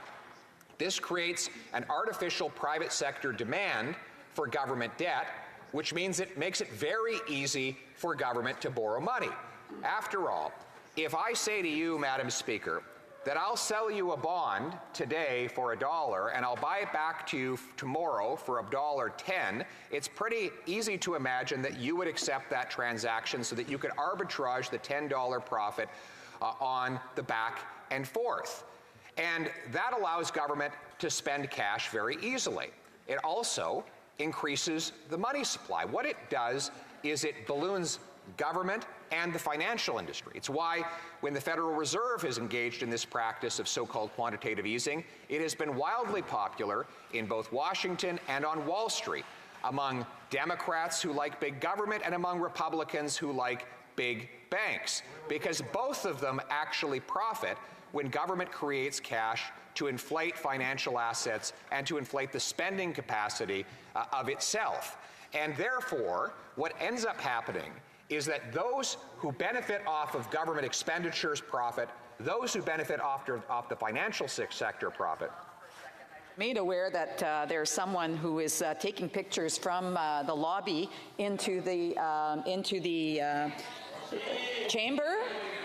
So I'm going to ask one of the clerks to just go over there and ask anybody who's been taking pictures from the lobby into the chamber here to delete those pictures.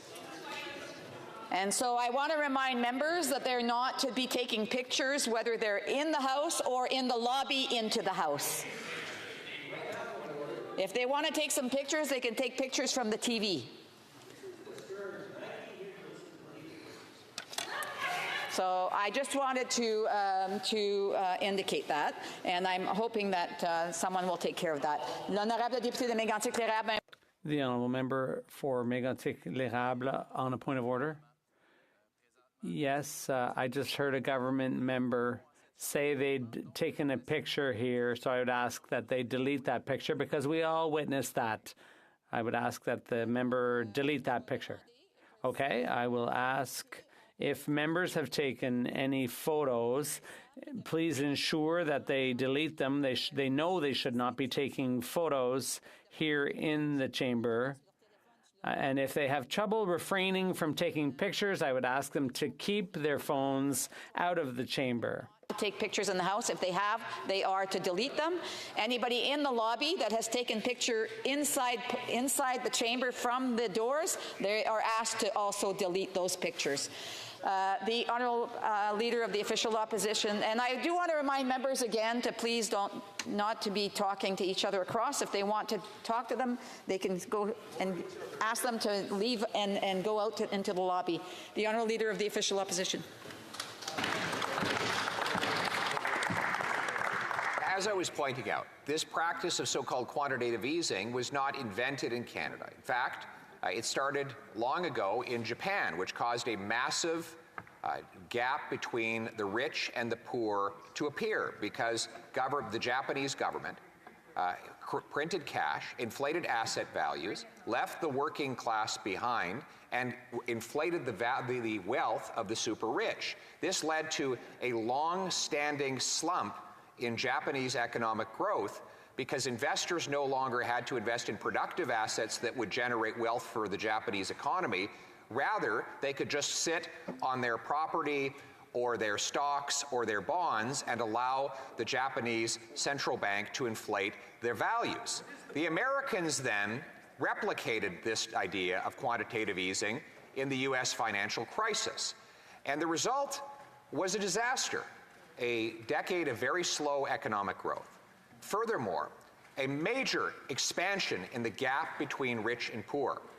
Because while the working class in America was losing its jobs to automation and outsourcing, they weren't enjoying any of the lower prices that those competitive forces should have provided because the central bank was neutralizing cost savings by inflating the cost of living in printing cash. And we saw a massive explosion in the wealth of Wall Street and Silicon Valley, while the working poor in industrial states like Pennsylvania, Ohio, and elsewhere found themselves more and more disenfranchised. Their wages were going down, and yet their prices were going up. And they looked around at incompetent CEOs and other financial sector insiders, the same ones who had caused the U.S. financial crisis, not going to jail where they belonged, but rather getting richer and richer and richer. And therefore, they came to believe that the system had ultimately been rigged against them. Now, I bring this to the present because the government claims that because all central banks were engaging in quantitative easing, we had to do it as well. The American Federal Reserve, our big friendly neighbor to the south, does something. The argument goes that we have to do it too. Only that is provably false. In the 2008-2009 financial crisis, the American government printed cash to buy government debt. They did something called quantitative easing. In Canada, we did not do that. Our government signaled to the central bank that it would not be authorized to participate in fiscal policy by printing cash to buy government bonds. Yes, we ran small, temporary deficits to get through that financial crisis, but we did it by borrowing real money, not by printing cash. And that's why we were able to rebound faster than the Americans, to have lower unemployment, to be the last into the recession, the first out, and never to have inflation above 4%. We were back to our inflation target in a year. That proves that we did not need to do what the Americans did, just as our mothers taught us. Just because your friends are jumping off a bridge does not mean you have to do the same. And we know that the Swiss did not print cash during the COVID crisis. Rather, they used real money, and when they ran deficits, they borrowed real money. They quickly returned to balanced budget, and the result was the lowest unemployment, the lowest interest rates, and the lowest inflation, despite the fact that their European neighbors all had massive inflation crises because their central bank in that continent had behaved differently. All of these experiences are laboratories to demonstrate the folly of this government's actions. Folly that I called out on the floor of this House of Commons as early as the fall of 2020, when all that cash was moving into our economy and beginning already to inflate the cost of living. Already, core inflation was rising and starting to break above the 2% target. But yet, they continued and continued and continued when it was clear that there was... I have a point of order. The Honourable Minister for Seniors. Thank you, Madam Speaker. Madam Speaker, an agreement could not be reached under the provisions of Standing Order 78-1 or 78-2 with respect to the second reading stage of Bill C-33, an act to amend the Customs Act, the Railway Safety Act, the Transportation of Dangerous Goods Act 1992, the Marine Transportation Security Act, the Canada Transportation Act, and the Canada Marine Act, and to make consequential amendment to another act. Under the provisions of Standing Order 78.3, I give notice that a Minister of the Crown will propose at the next sitting of the House a motion to allot a specific number of days or hours for the consideration and disposal of proceedings at the said stage. Thank you, Madam Speaker. Here, here. Resuming debate, the Honourable Leader of the Official Opposition. Madam Speaker, so now that we know what worked and what didn't work, we have to understand the consequences of the fact that the government took the wrong path. I don't need to go on at any length about the ravages of inflation. We all know, we all hear the stories. All of us can tell heartbreaking stories of families that are, I see a member right now who is just looking at an email on his phone of people who can't pay that cannot pay their bills. Now, I see that the members across the way say that our member for Barrie is in trouble for looking at an email from a constituent. He should be looking at those emails, and maybe she would benefit if she actually looked at the emails from her constituents as well.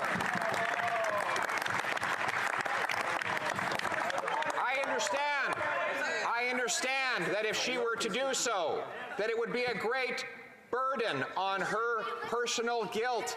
If she understood the single mothers who are skipping meals, if she understood the families that are now defaulting on their loan, a 16% year-over-year increase already in the number of Canadians who are missing mortgage payments, if she took a moment to look in the eyes the 37-year-old who has been working all of his adult life and still can't afford a home, if she took a moment to talk to the farmer who borrowed so that he could expand his farming operation under the government's promise that interest rates would be low for long, if she looked at his email, then maybe she would be less arrogant in supporting the very inflationary policies that have caused all this misery. Maybe if they would just for once listen to the people who pay the bills in this country, we wouldn't be in the mess that we're in right now.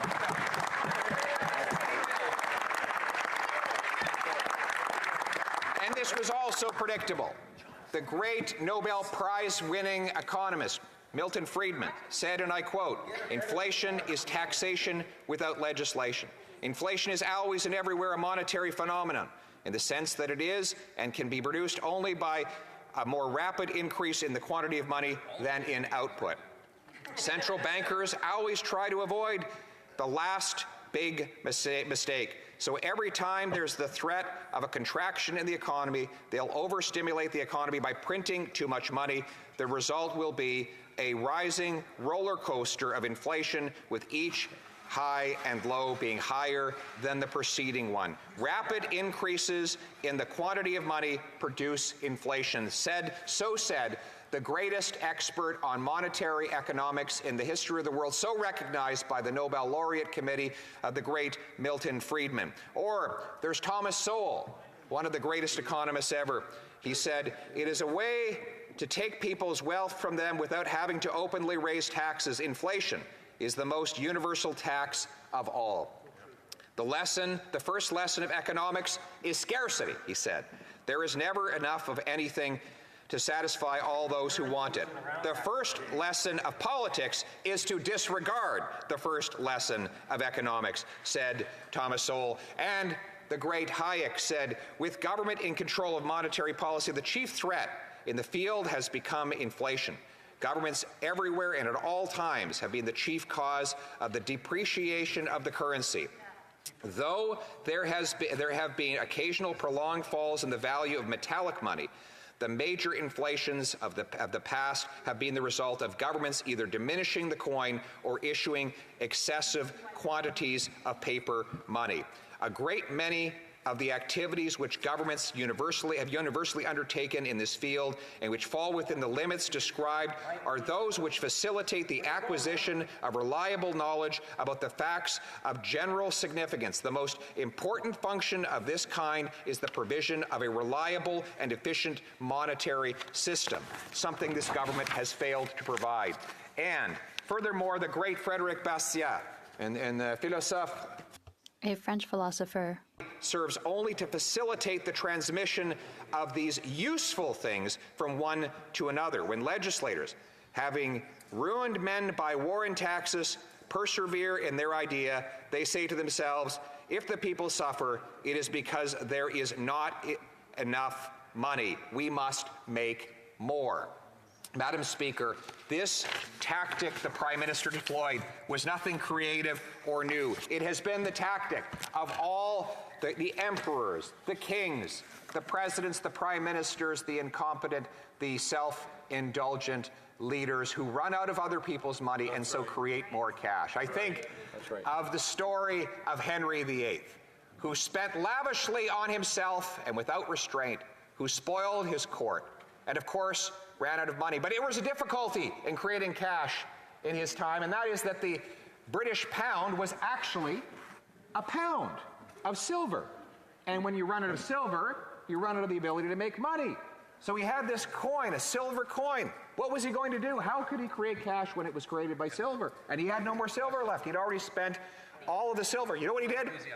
He had his smelters melt it down and remint it with copper on the inside, a tiny little layer of silver on the outside. And then he could multiply the number of coins almost without limit. I know that you're anxious to hear the rest of the story. So I do want to remind members, I know that they may be very interested in the story, but I don't think that they should be chatting between each other at this point, or trying to answer some of the questions that the official leader of the opposition is asking during his speech, because it's not quite time. But I just want to remind members to please afford the Speaker the respect that he deserves. I'm sorry. I want to also remind members and not to refer to other members by their names, but I didn't recognize anybody, so I would just say that, you know, aside from the person who has the floor, I would ask members to please be quiet. If they're having a hard time doing that because they're sitting together, I can do what teachers do and separate them. So, the Honourable Leader of the Official Opposition. I know that they're just excited to hear the rest of the story, Madam Speaker, and that's why they're having trouble containing themselves. So what was Henry VIII to do but to use copper on the inside of his coins and silver on the outside to multiply the coins without limit? There was only one problem, and that is that he put his big, ugly, fat mug on the front of the coin, facing outward. He wanted everyone to see him straight on. That meant his nose protruded, and his nose would rub on the inside of pockets, and that silver would rub off, and then you would see the red nose. And every time an Englishman pulled out a coin and saw a silver coin with a big, ugly red nose in the middle of it, they knew they had been robbed of the real purchasing power of their money, and that old copper nose had stolen from them again. That was an illustration. By the way, the money supply in that period increased by 80%. Guess how much prices went up in the same time period? 80%. He wasn't the most creative, though. The House Leader knows. He's the most ambitious student in the lecture hall today. In fact, he knows he could give the lecture. He knows more about it than I do. The great House Leader of the Conservative Party is here today.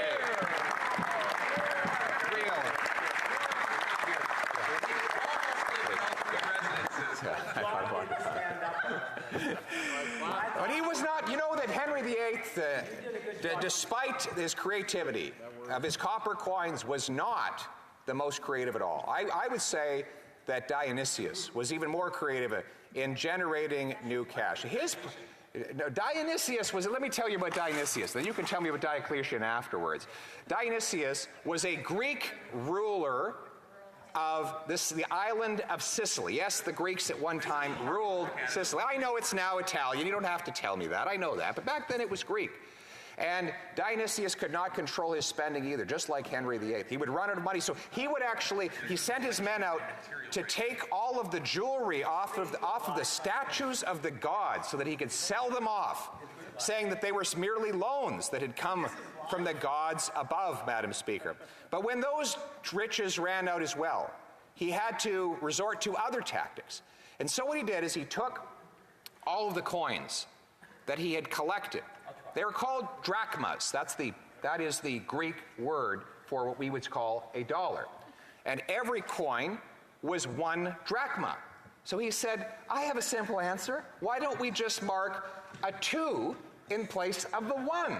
And all of a sudden, we'll have twice as many drachmas. Now, I hesitate to share this story in front of the Prime Minister because I do worry that he might simply turn every loonie into a toonie and every toonie into 4. You run out of money, you can always create more, right? But so please, to the Liberal friends across the way, please don't tell this story to the Prime Minister, okay?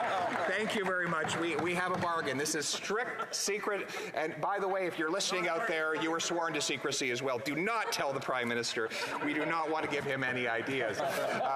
But the result, of course, was that all of the working people on the island were effectively had a real cut in their purchasing power of 50%. Yes, they had the same number of drachmas, but half as many coins.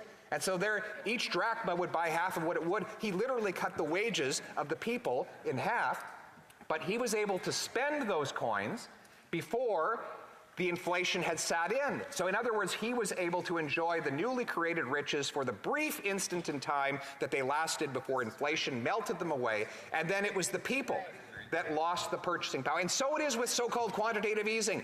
It is always the bankers and the government insiders that touch the new money first and therefore enjoy the riches most splendidly. And the working class only get those dollars when they trickle down from the top, and they no longer have their purchasing power. That is why we must, and when I'm Prime Minister, we will, once and for all, put an end to trickle-down economics. It doesn't work, it never works, and I will never allow it.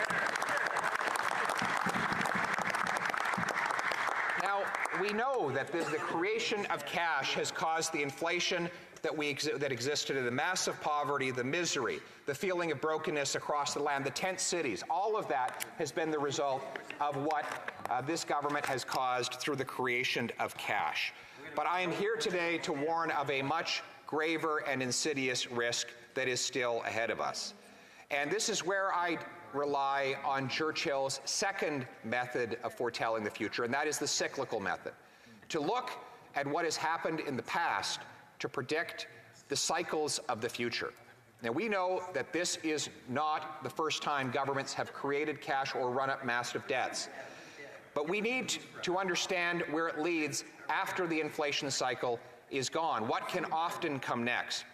And here today, I rely on the wisdom of the Stoics. The author of Stoicism, the modern author of Stoicism, Ryan Holiday, wrote of the quote-unquote premeditation of evils, a Stoic exercise of imaging things that could go wrong or be taken away from us. As Seneca would say, the unexpected blows of fortune fall heaviest and most painfully, which is why the wise man thinks about them in advance. And so I regret that I have to think about these unfortunate and possible blows of fortune that are coming our way. Madam Speaker, I have a question for you. If you had a time bomb ticking away under your home, what would you do about it? Well, if you didn't know it was there, you wouldn't do anything at all because you would have no reason to respond. Assuming that after you survived its detonation, you would have to scramble to rebuild your life. Now, we know what it's like to be struck with unexpected blows. We've seen them. The attacks of 9/11, the COVID pandemic, of course, the U.S. financial crisis, all things that were little foreseen and little foretold. And as a result, we all had to scramble to respond to what we did not prepare for. So why is it that Western nations have such difficulty foretelling the dangers that are coming? In recent decades, we have been breathtakingly unprepared for terrorist attacks, natural disasters, mortgage crises, Al-Qaeda. All these things were words that were unknown until all of a sudden they struck. I quote again from Ryan Holiday, "It's impossible to prepare for or prevent something you're unaware of. Yet in each of these recent crises, the warning signs were there if we had looked for them.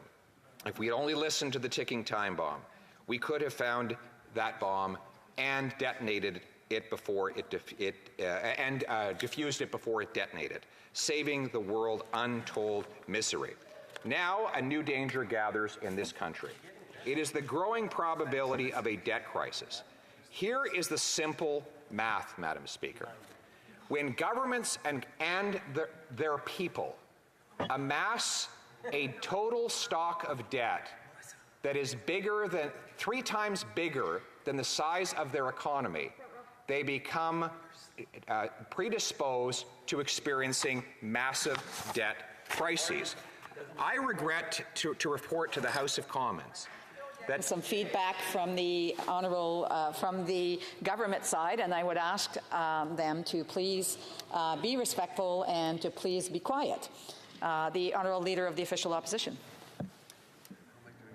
I regret, Madam Speaker, to inform the House that while history shows that countries where the debt is more than 3 times the size of the economy have a strong propensity toward debt crises, according to S&P, Canada's total public and private debt is now 474% of GDP.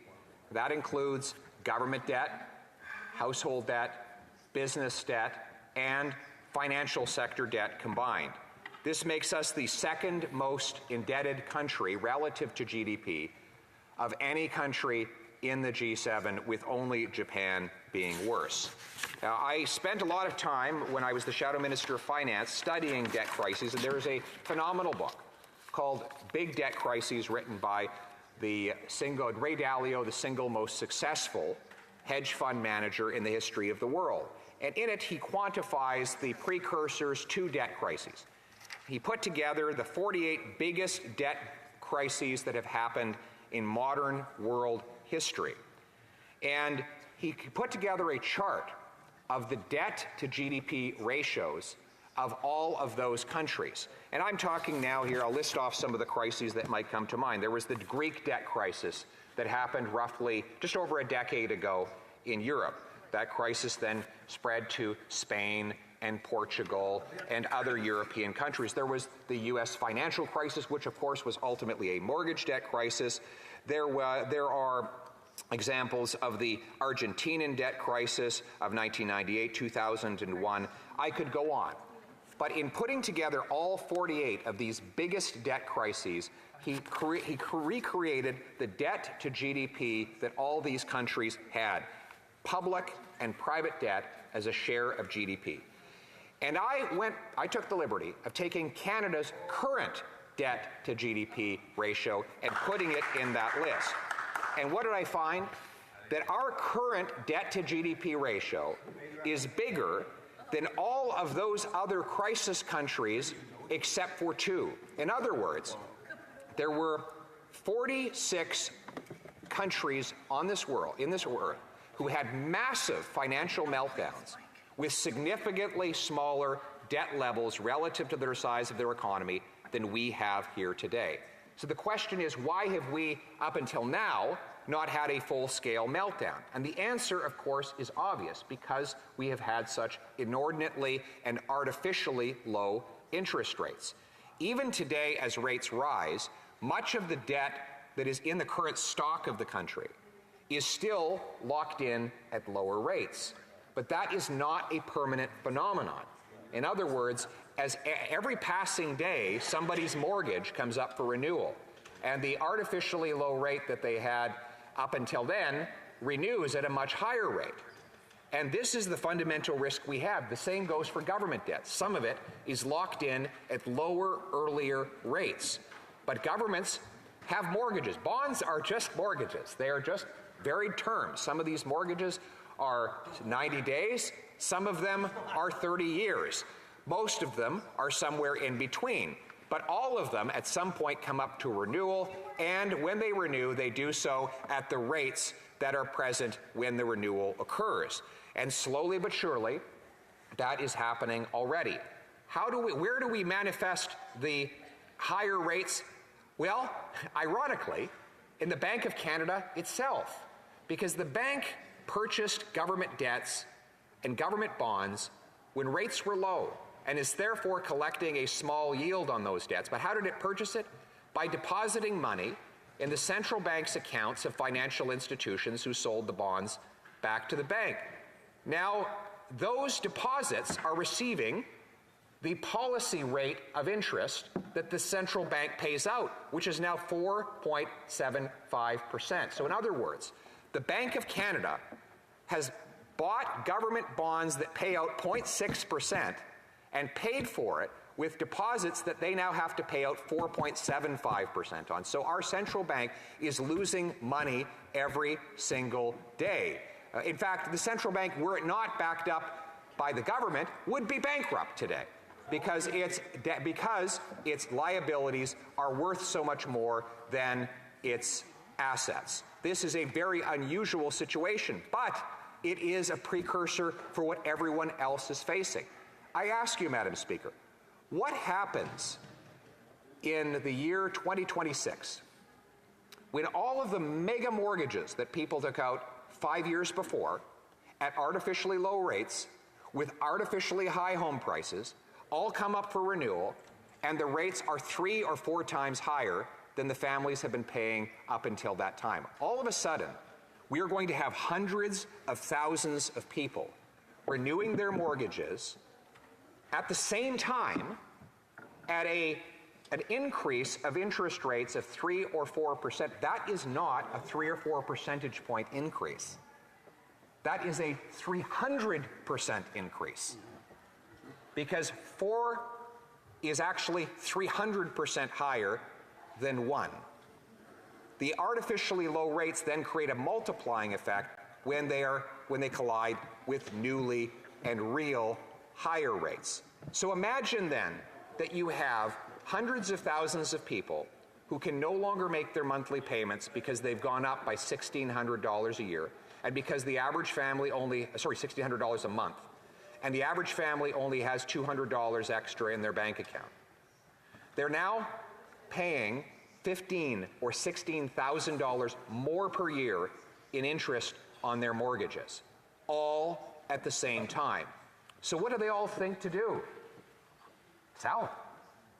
What else are you going to do? You can't afford the place anymore. You can't pay for it. So what do? You sell. And what if everyone else is selling? Then all of a sudden you have a fire sale. Now, furthermore, who's going to be around to buy? Are other people going to be able to come forward and pay 5 or 6% mortgages on $1 million homes? Of course not. So you will have a preponderance of sellers without buyers to match them. Then what happens? House prices. There's no guarantee. There is no guarantee. No. Questions and comment time. I would ask the Honourable Parliamentary Secretary to hold off until it's time for questions and comments. There's still a little while for that, so I would just ask him to be patient. The Honourable Leader of the Official Opposition. That was an unusually helpful comment from the member across the way. Yeah. He says there's no guarantee that interest rates will be that high when people are up for renewal. There's no guarantee I'll get into a car accident, so why should I wear a seatbelt, Madam Speaker? There's no guarantee that the plane can't land itself, so why can't the pilot just have a nap while the flight is in course? There is no guarantee that I'll die if the parachute doesn't open, so why don't I just forget to pull the cord? You know, that is the kind of logic we get from the other side. It's so ridiculous. And we wonder why we're such a mess. Oh my goodness. You know, there's no guarantee the house will get robbed, so why bother locking the door, right? Like, why would we, there's no guarantee I'll get into a car accident, why buy insurance, right? Like, why would we mitigate against any risk? Because there's no guarantee that risk will manifest itself into any mal, right? That is exactly the kind of mentality that is getting us into this trouble. He's saying, because there's no guarantee that things will go wrong, we should do nothing to protect against it going wrong. That makes, what would I do? Well, he asked me what I would do. I've been telling them what to do for the last 3 years, and if they had listened, they wouldn't be in this mess that they're in today.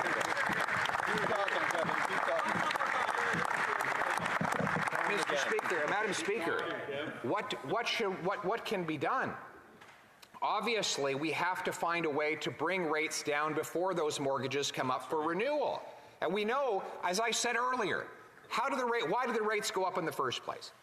Government deficits led to higher inflation, which led to higher interest rates, which will lead to higher defaults. So, how do you reverse that?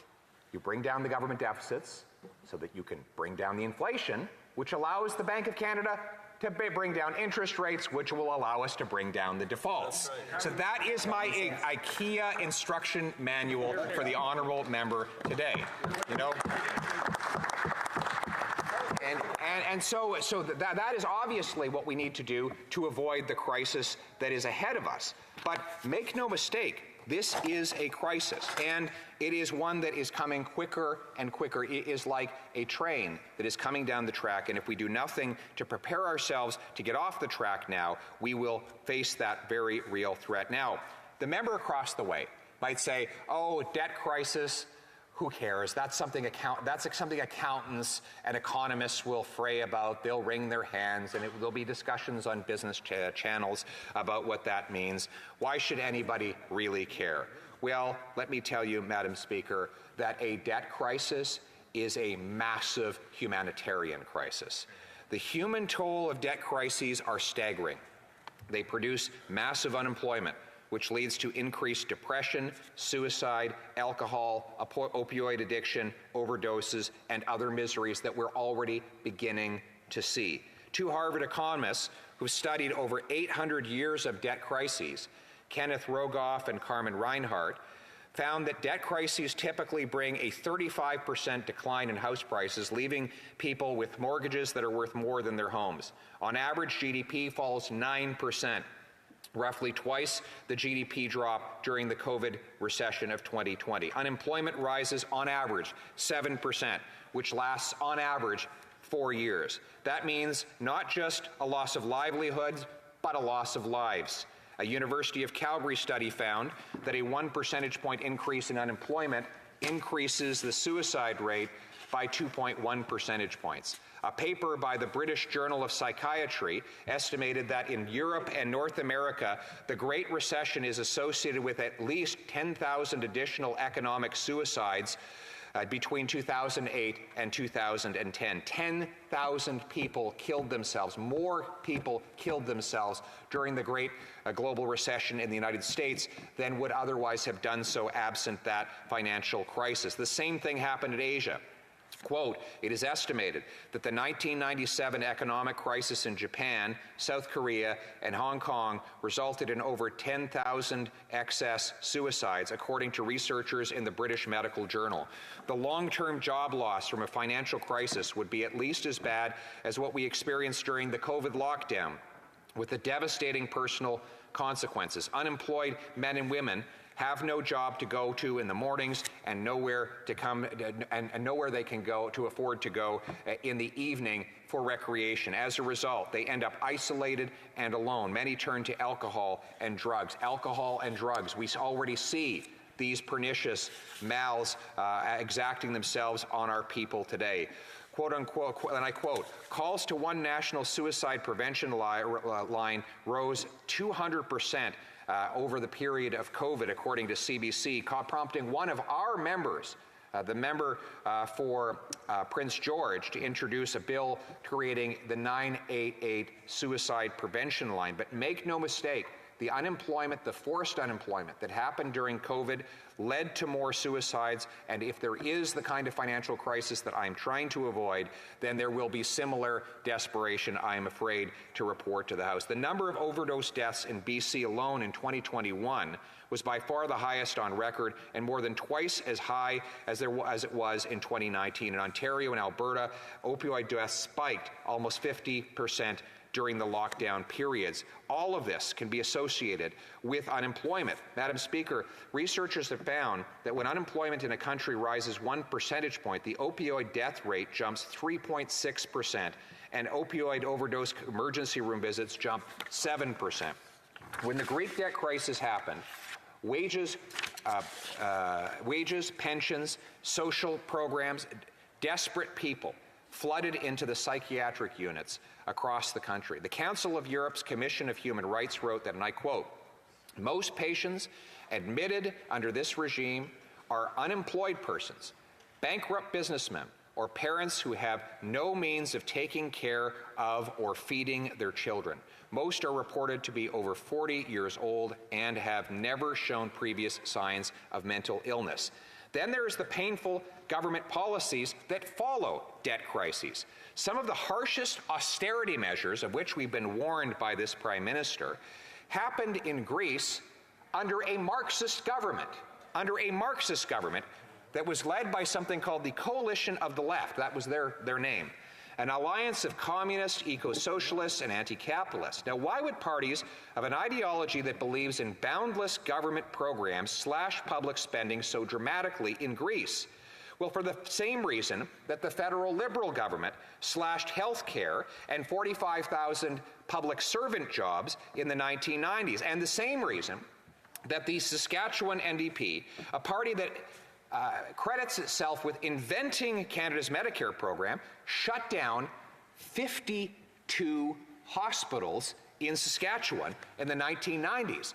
Why? They ran out of money. That is what real austerity is, when you run out of money.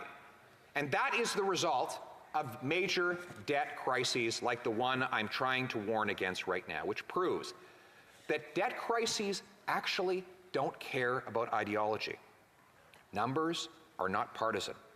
Merciless mathematics trump political philosophy in a debt crisis. When the money is gone and no one will lend more, where the funds have exhausted, then how do you pay the wages of the public servant, the pensions of the retiree, the hospital bills, the schools, the food, and other essentials? As Pythagoras said, numbers rule the universe. Austerity is almost never a choice. It happens when irresponsible governments like that one over there make it mathematically unavoidable. Those Harvard economists, Reinhardt and Rogoff, also found that financial meltdowns cause government debt to further explode, an explosion within an explosion, a crisis on top of a crisis. That is why it is always most humane to protect the country's finances in advance to avoid the need for austerity. And that is what we as Conservatives do. We protect the finances, not just so that an accountant can be happy with the balance sheet, but because we care about the health care and the education and the social safety net that we desperately need to protect.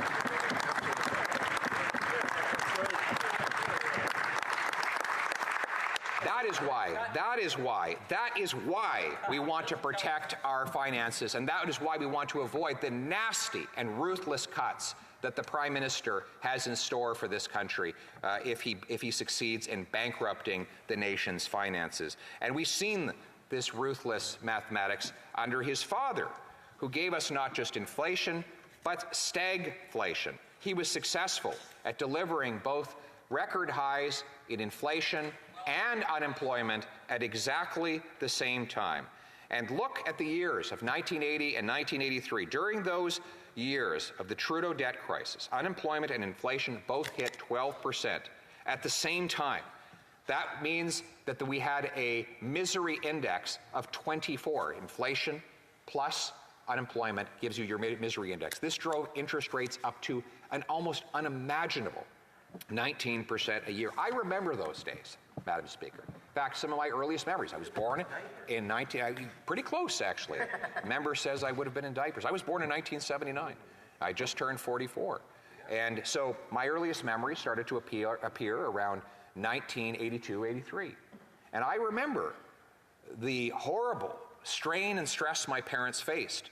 Now, there was actually the National Energy Program whereby the Trudeau government demolished the Alberta economy where I was growing up. We were largely protected from that because my folks were teachers, so they didn't lose their jobs, unlike many of the unfortunate but greatly patriotic and courageous Albertans and Saskatchewanians who were hit directly. However, my folks had a few little rental properties that my mother had scrounged and staved to make possible, and we were all hit with the higher interest rates that could not be paid with the rent the tenants were paying. And then we couldn't pay our mortgage, so we had to move to a smaller house. And that period was very stressful. There was massive dislocation.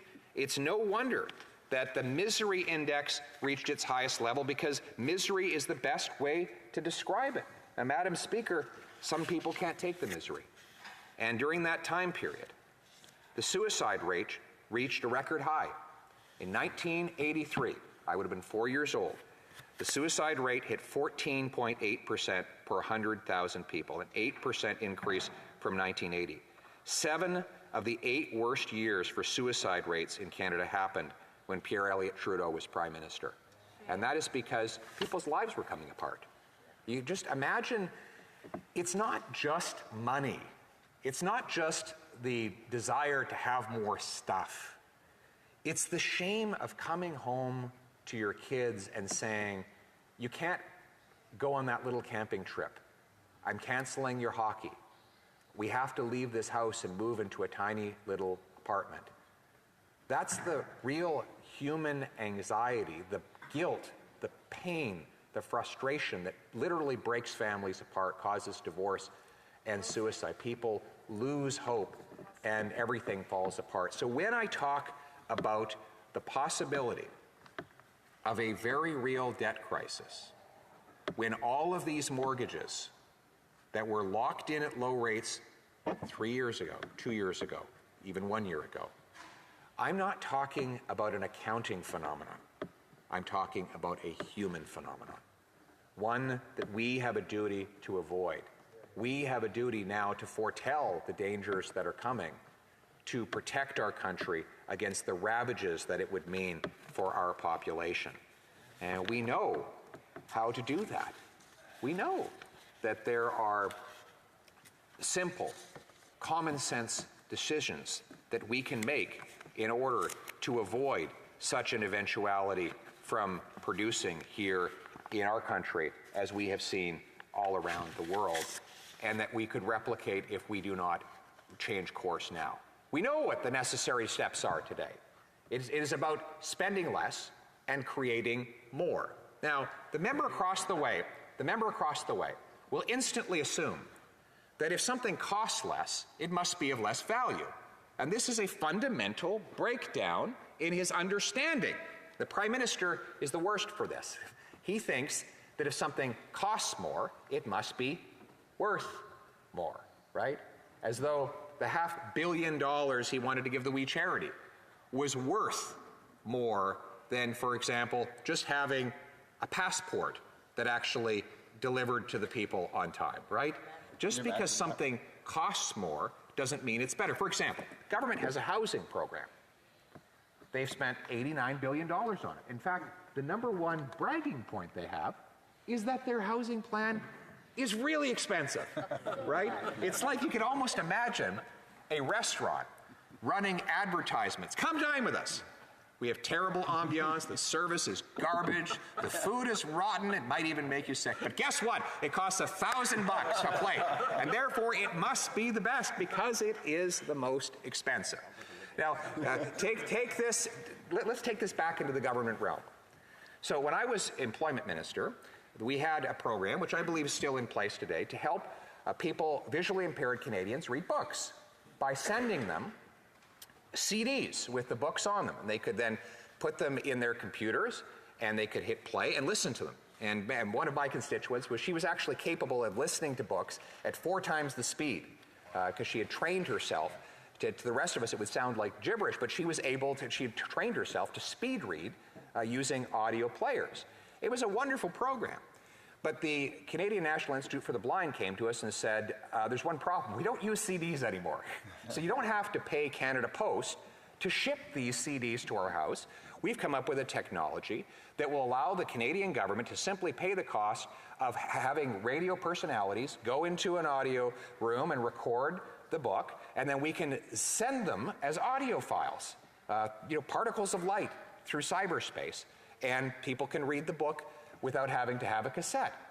Now, it turned out this reduced the cost of the program by about 80%. And furthermore, we signed a deal with the other countries who have the same English-speaking and French-speaking books as we have. We said, we'll waive copyright on all of our recordings, and all the authors will agree to waive copyright if you do the same. That way, you can give all of the books you have to us, and we can give all the books we have to you, and therefore everyone will have more books. And because there's no longer a physical copy of any of these books, we're going to I think we increased the number of books by something like 500,000. all of a sudden. Now, the cost of the program went down by 80%. Using liberal logic, they would say, this is a savage cut. How could you do such a thing?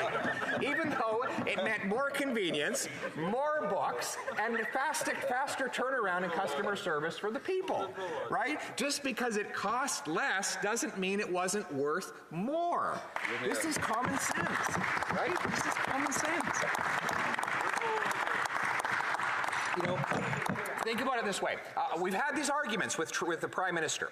He says that my time as housing minister was no good because I didn't spend $89 billion on housing. Yeah, but housing cost half as much.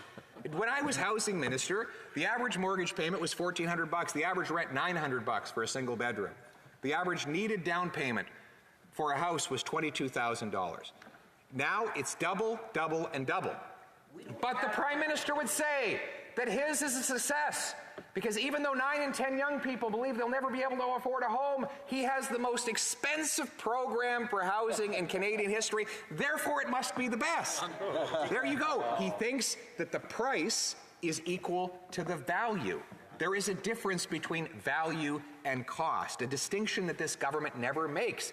And that's why they have spent so much to achieve so little. How can we organically impose discipline on government to ensure that it gets more for less? Well, one way is to impose the simple law of nature called scarcity. Every creature in the universe, every bird in the trees, every fish in the sea must live with the law of scarcity, maximize use of scarce resources. This or that, not this and that, or find a bargain on this and that, right? You know, the single mother who wants to build a new porch, she might pass up on the vacation. Or she might go to the local lumber yard and see if she can get a bargain on the lumber to build the porch for a lower price, and maybe get a bargain on kids' camp so that she can do both. That's the common sense budgeting that families do every single day. Now, politicians are the only creature in the universe that don't have to live by the universal law of scarcity, because using inflation, taxes, and debt, they externalize the scarcity on everyone else. They push austerity out of government and into the living rooms of the people, into the small businesses, onto the farm gate, where someone else has to deal with more scarcity because government is pushing its costs onto everyone else. Now, what if we internalize that scarcity? What if we require that government make the same trade-offs, the same common sense bargains that single mom, small business person, or farmer make every single day? What if we passed a common sense law called the dollar for dollar law that requires a politician to find $1 of savings for each new dollar of spending? Sure, you have a bright idea, yeah, you can do common sense. Common sense. Common sense. Common sense. I promise, by the way, to be conservative in my remarks if you promise to be liberal in your applause. That would make it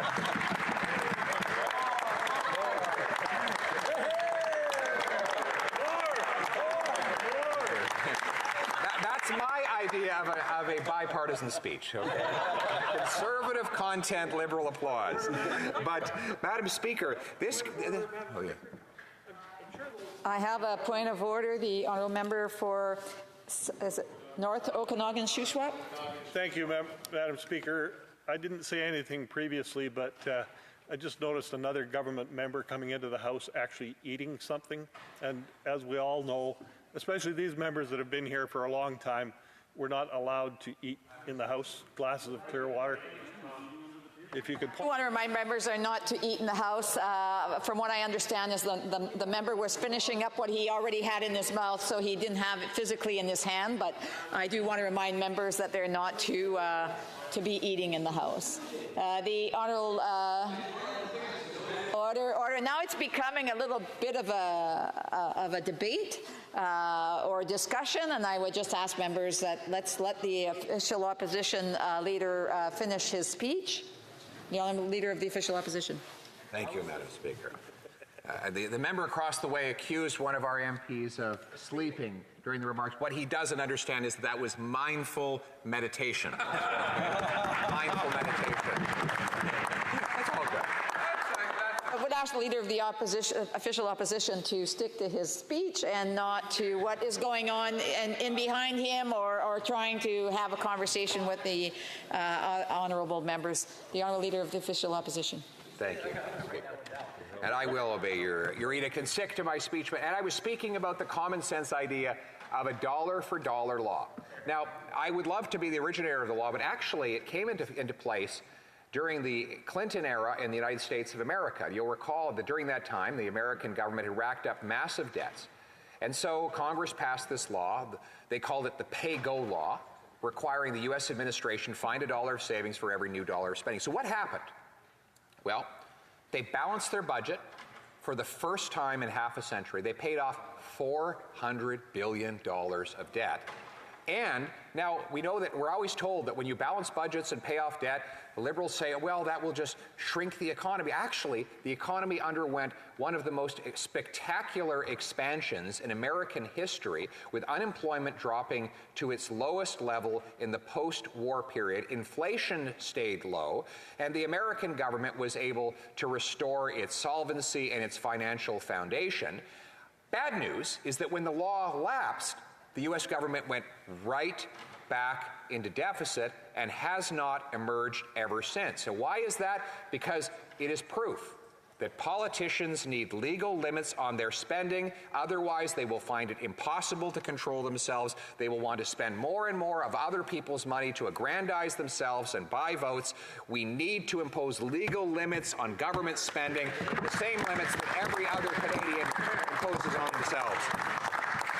That is one common sense idea that would cap the cost of government while the economy and the taxpayer catch up. The solution is not only to control spending, but to ensure that the size of government grows more slowly than the size of the private economy. We know that all prosperity flows from the production of goods and the free exchange of product for payment, investment for interest, and work for wages. That is the miracle of the free market economy. And let me talk a little bit about this incredible miracle. You know, I was in a coffee shop the other day. I walked up, bought a cup of coffee, and paid for it, and I said, thank you. And you know what the lady said back to me? Do you want to guess? She can't imagine. Well, it doesn't take much imagination. Some people would think that that she would have said, you're welcome, thank you, you're welcome. That's the sequence we're taught as kids. Thank you, you're welcome. But actually, what she said was thank you. You ever notice that? When you make a transaction, a purchase in the free market, it's never thank you, you're welcome. It's always thank you, thank you. The double thank you. Why? Because both participants in the voluntary transaction are better off than they were before, right? Each of them has something worth more to them than they had before the transaction occurred. If they didn't, they wouldn't have agreed to the exchange. If I have an apple and you have an orange, I want an orange and you want an apple. We trade, we're both better off, even though between us we just have an apple and orange. Why? Because we each have something worth more to us than what we had before. And thus is the miracle of the free enterprise system, the voluntary exchange of work for wages, product for payment, investment for interest. It's voluntary, so we know that everyone entering into the transaction is better off, because otherwise they wouldn't agree to do it. What's different about government? Well, every transaction is done by force. Everything the government does, even the good things, is done by the coercive force of taxation. A gun to the head. You cannot get away from paying the price. Even when government does perfectly justifiable things like funding a military, building a hospital, it has to force the money into the pockets of the people. And we all admit that some force has to be applied. But it is force. And we believe as conservatives that it should be the minimal amount of force and the maximal amount of freedom. You know, that's the fundamental difference, because when you're paying government taxes, it's done by coercion, and that's why no one writes thank you on their tax forms, right? Isn't that true? But shouldn't they? If it is just like if it's just a transaction like me at the coffee shop, you're buying all these services off the government, shouldn't you just, wouldn't the Liberal tell you that you should be writing thank you because you're doing this wonderful transaction, you're getting back more from government than you're paying? Well, we don't know that because you have no choice in the matter. So every time the government creates a new program that purports to give people more than they paid for it, it has to impose it by force. And that can never be a relationship that favors the weak. Always in relationships of force, it is the powerful that benefit. And this is the great lie of the socialists. Now they claim they always want to aggrandize the government because they want to protect the weak from the strong. But since when, in relationships of force, is it the weak that benefit? We know that it's always the strong. We know that in societies where government gets big and powerful, the small group of wealthy elites get more and more powerful themselves. Why? Because they have more proximity to the power that controls the money. If all the money is in the vaults of the state, well, the people with the keys to the vault are the ones who are going to get rich. Now, theoretically, for example, they will say that we need for G to take from A in order to give to B, because G is determined that B doesn't have enough and A has too much. But what then happens? Well, then A goes to G and says, well, I want some back, so I'm going to make a donation to somebody who's part of G in order to get you G to give money back from B to A. And before you know it, it's not A or B that are benefiting, it's G, right? Because it's G that decides who gets what. And that is ultimately what government, when it gets too powerful, it doesn't take from one to give to another, it takes from everybody to give to itself. And that is what we see with this government, an ever-increasing size of the state, an insatiable appetite for other people's money that we see playing itself out in very real human consequences for the people who can no longer pay their bills. And those with power and influence, well, they're better off than ever before. Why? They can hire the lobbyists. And you know, lobbyists is probably, other than marijuana, probably the biggest growing industry in Canada is lobbying. We've seen under this Prime Minister a 100% increase in registered lobbying interactions. Now, why is that?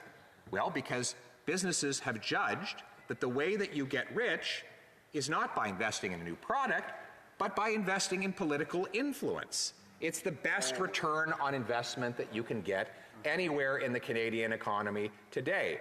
There's a company in New York that did a study on the amount American business spends on Washington relative to the size of the US government.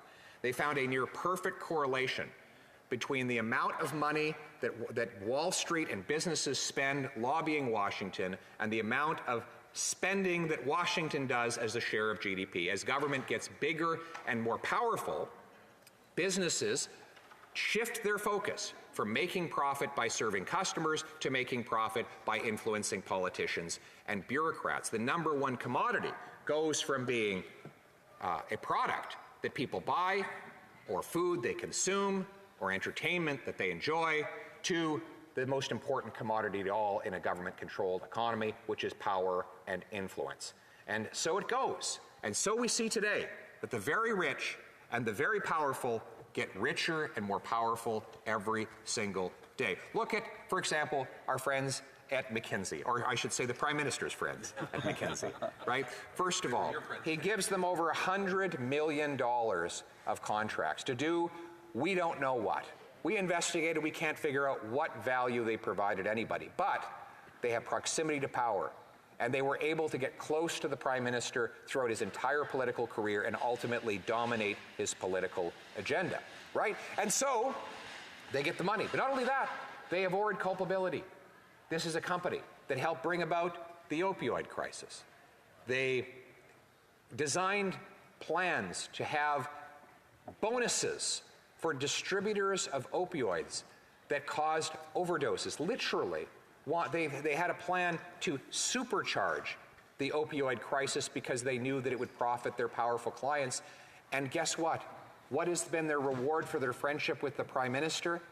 The federal government has thus far not sought or received a single penny in settlements from McKinsey, despite the fact that Canadian taxpayers are paying a fortune for the opioid crisis that company helped to cause. In the United States of America, the U.S. government has actually obtained awards from McKinsey and other companies for having caused that crisis, but because of the immense political influence of that company, this government in Canada has not been able to do that. $600 million of 49 jurisdictions have taken from McKinsey because of the opioid crisis that they caused. But here in Canada, this Prime Minister has not been able to get a single solitary cent, or perhaps more accurately, he has not wanted to get a single solitary cent back from this corrupt enterprise which helped cause the immense misery and loss of life.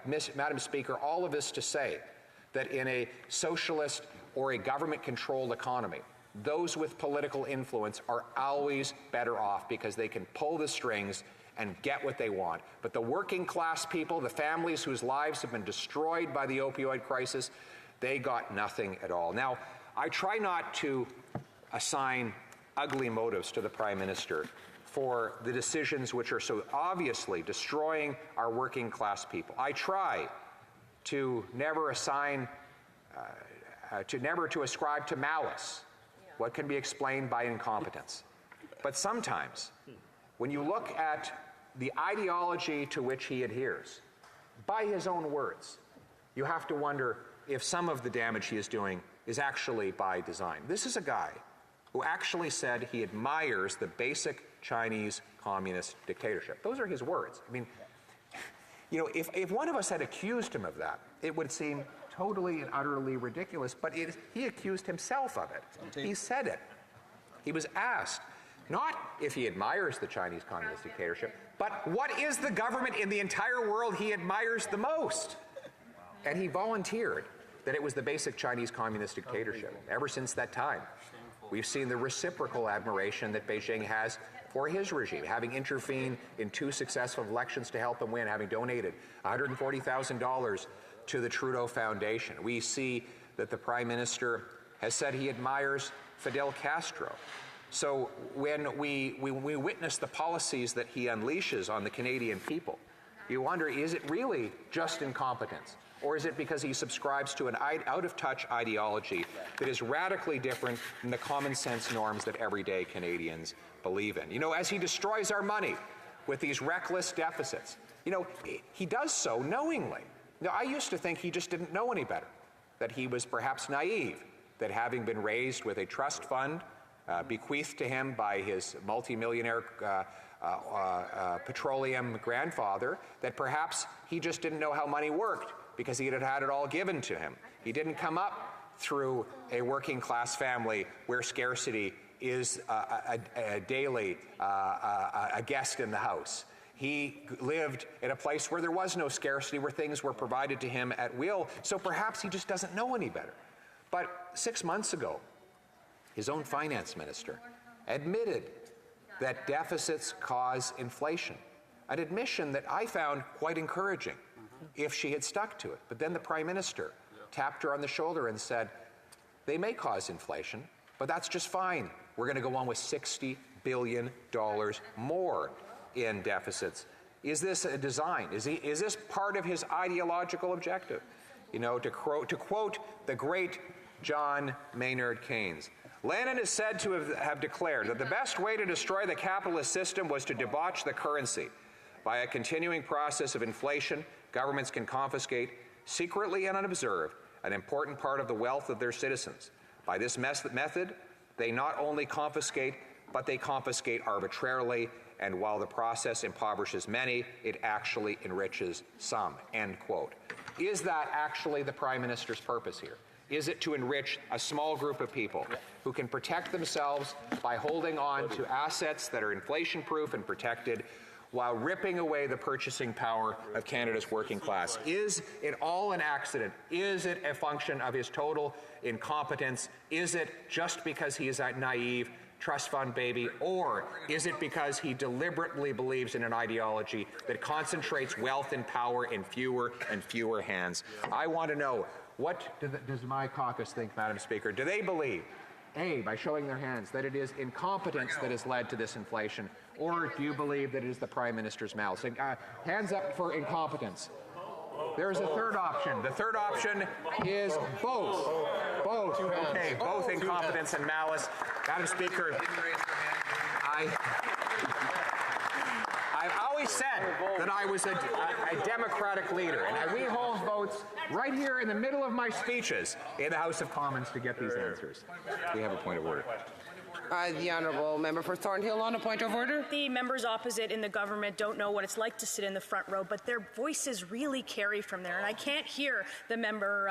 I have just asked precisely for order, and I would repeat the request that we maintain decorum and let the honourable leader of the opposition pursue on his speech. The honourable leader of the opposition. Order.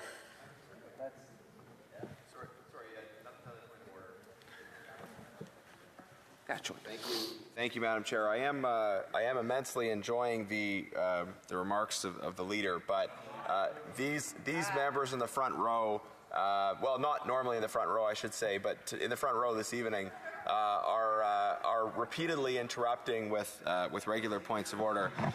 But Madam Chair, I actually had another point of order I wanted to raise just briefly while I'm on my feet, and it's regarding. We're dealing with one point of order at the time. Yes, the honourable member for Sherwood Park for Saskatchewan on a point of order. Thank you, Madam Chair. I did want to just briefly, while I have a chance, raise concerns about the response I received to order paper question 1398. This was a, and I think I did not receive a response to this question. So I wonder if the chair could just review the matter and return to the House on it. It was a question regarding gender parity and among staff. And the question identifies a number of specific areas where I'm looking for information about the gender parity among chiefs of staff, directors of policy, directors of communications, and other political exempt staff. The response that I received doesn't provide any of that information. It says that the government is steadfast in its commitment on. I will definitely take it under advisement. Could the honourable member just provide the number of the question so that we can? Thank you, Madam Chair. I appreciate you taking it under advisement and returning to the House at the appropriate time. The question is question 1398, and it was tabled. Pardon me. It was submitted on April. The response was tabled on April 13th, 2023. Thank you. I will take that, or the chair will take that under advisement. The honourable member for Prince George, Peace River, Northern Rockies on a point of order. Yeah, Madam Speaker, I know you've there's been a changeover in speakers, and I think the previous speaker has seen them acting like this for a couple of hours now, and considering the financial situation that we have in our country, we were talking about a very important issue with the budget and the impacts to regular Canadians and the possible defaults that will. Sorry, Madam Speaker, the possible defaults that could happen to thousands of Canadians. That's what our leader is trying to say. And the group across the way, that's the government representatives, are being extremely disrespectful. And I just would ask for the benefit of all Canadians watching tonight that are concerned, that are losing their homes. It's well taken, and I have repeatedly asked the honourable members to please keep order and give the honourable leader of the opposition the chance to complete his speech. The honourable member for Peace River. Thank you, Madam Chair. Earlier this evening, I was voting on via the hybrid parliament, and I just wanted to bring to the attention of the House the fact that when I went to vote this evening, when I clicked the camera on, my camera, when I was looking at the screen, my camera did not, or my screen did not light up. My stock image stayed there. And actually, that has been brought to the attention of the speaker who was taking the vote at the time, that there were technical difficulties, and there is. The people want their money back.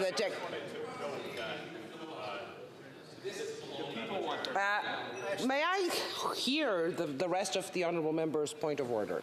Yes. I did not. We will finish with the honourable member for Peace River. Yes. So it was just interesting that when I turned my camera on, I had the grid of members of Parliament up there, and when I turned my camera on, another member of Parliament's picture disappeared and my picture appeared there, and my stock image was still there. When I've just informed the honourable member that I cannot resolve that issue. The IT services can, and it has been brought to the attention of the Speaker, and it will be looked at. The honourable Leader of the Opposition.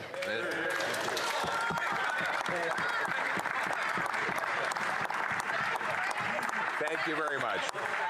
Madam Speaker, we can only in times like these quote Ecclesiastes, what has been will be again. What has been done will be done again. There is nothing new under the sun, Madam Speaker. But when the Prime Minister claims that he's invented some marvelous new concept, that if, government taking over the economy, taking people's money, supposedly giving it back, worth more than it was when they lost it. This is a brand new idea. In fact, all of his ideas are very old. They've all been tried before, and with exactly the same disastrous results. And all we try to do here is to remind them a little bit of history. The reason you study history is to avoid repeating its mistakes. And maybe, just maybe, that's why this Prime Minister is so fond of deleting our history. Right?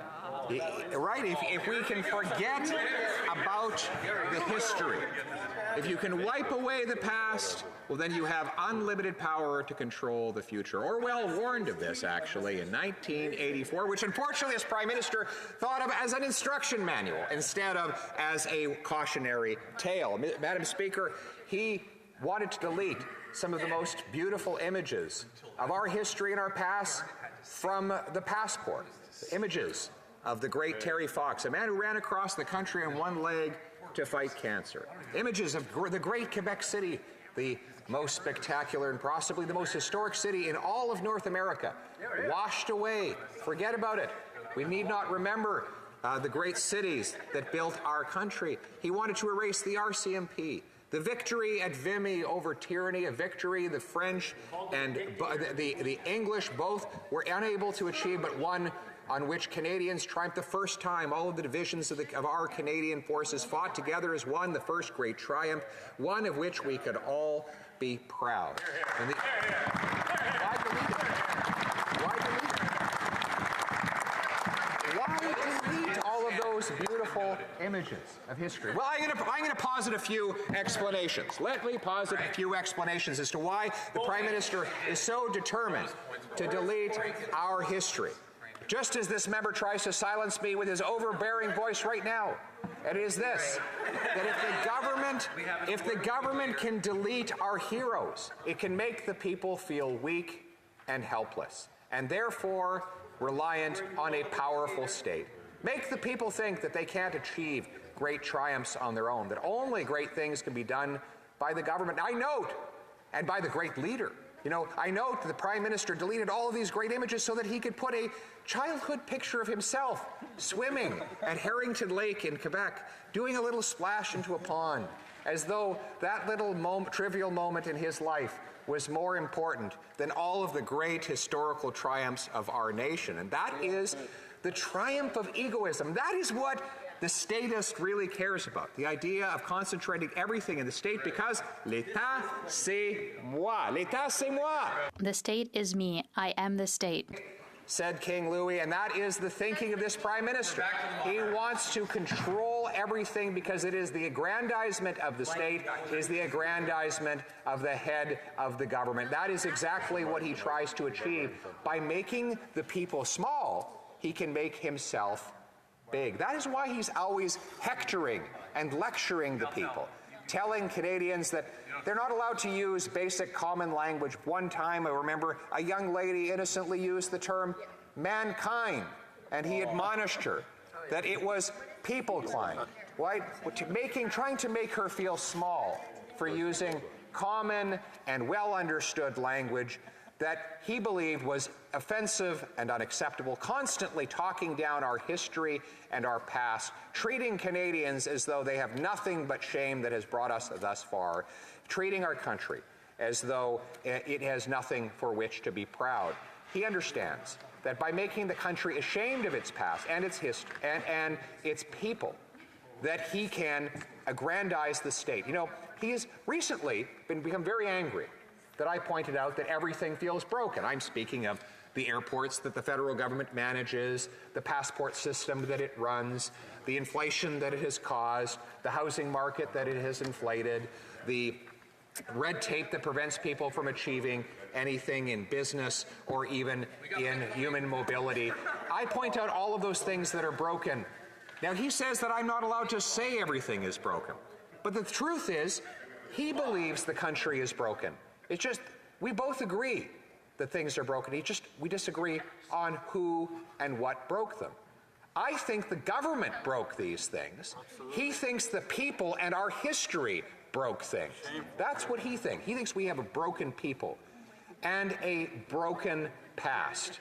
I believe we have a broken government, a government that we can fix by electing a new and common sense government that stands up for the common people.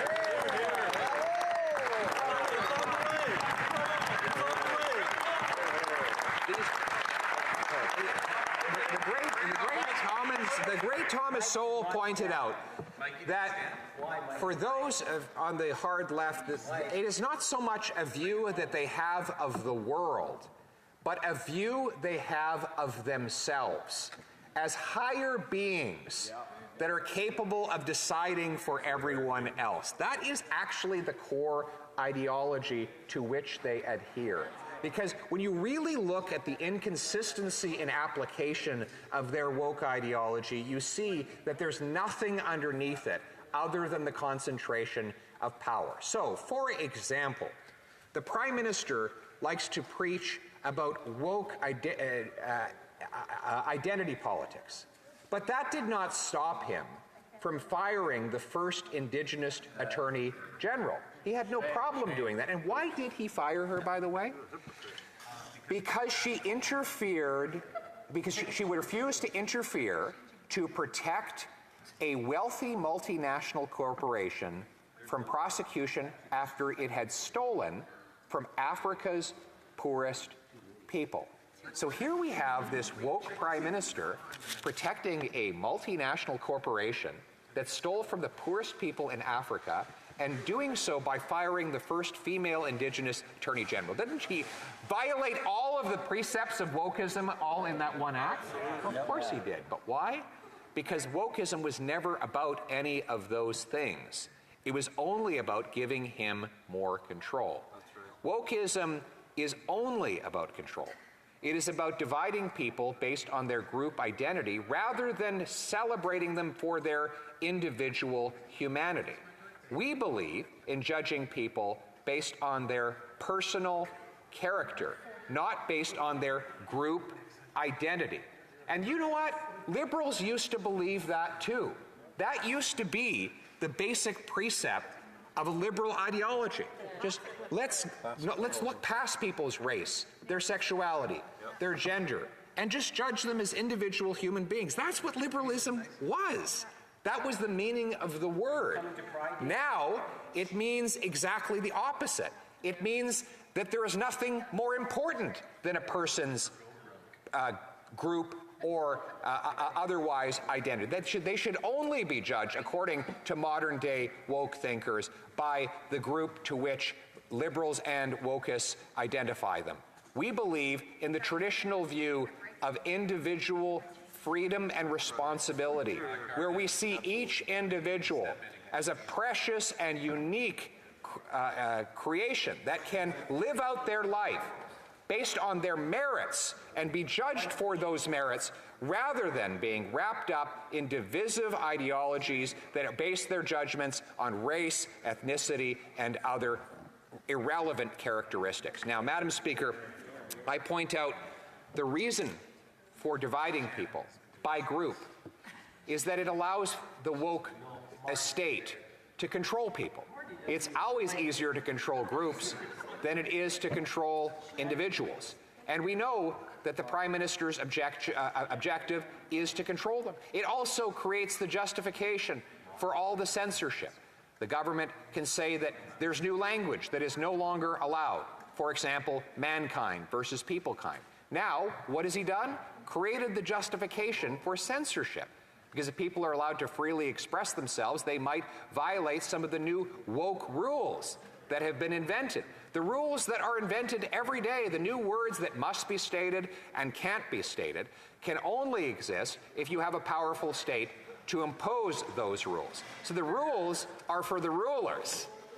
And that is what the Prime Minister attempts to do through this ideology, this corrosive ideology of wokeism that does nothing but to divide. We as Conservatives do not believe in divide and conquer. We believe in uniting for freedom. Hear, hear. Unite for freedom. Hear, hear. Unite for freedom. Let's unite for freedom again in this country of ours. Why don't we judge people based on their individual character? Treat them as people rather than as groups. Why don't we let individuals make their own decisions? Why don't we look past irrelevant characteristics like sexual orientation, gender, race? These characteristics should not define any human, because at the end of the day, we're all of the same people. We're all one common people, aren't we? You know, I go out across this country, and one of my favorite things to do is to visit with people of different cultures and different backgrounds. And every time I do, you know what I discover? How much we have in common. And with the other side would love to focus and obsess about the differences of the various traditions in our land. I believe that we should celebrate what we share in common. The common people, right?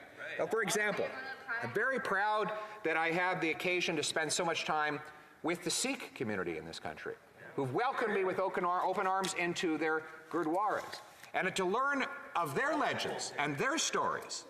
And I found that they're the same stories that I grew up with, just different names, just different characters, but all leading to the same human outcome. Now, I give, for example, I've learned from my shadow minister of finance the story of the Khalsa.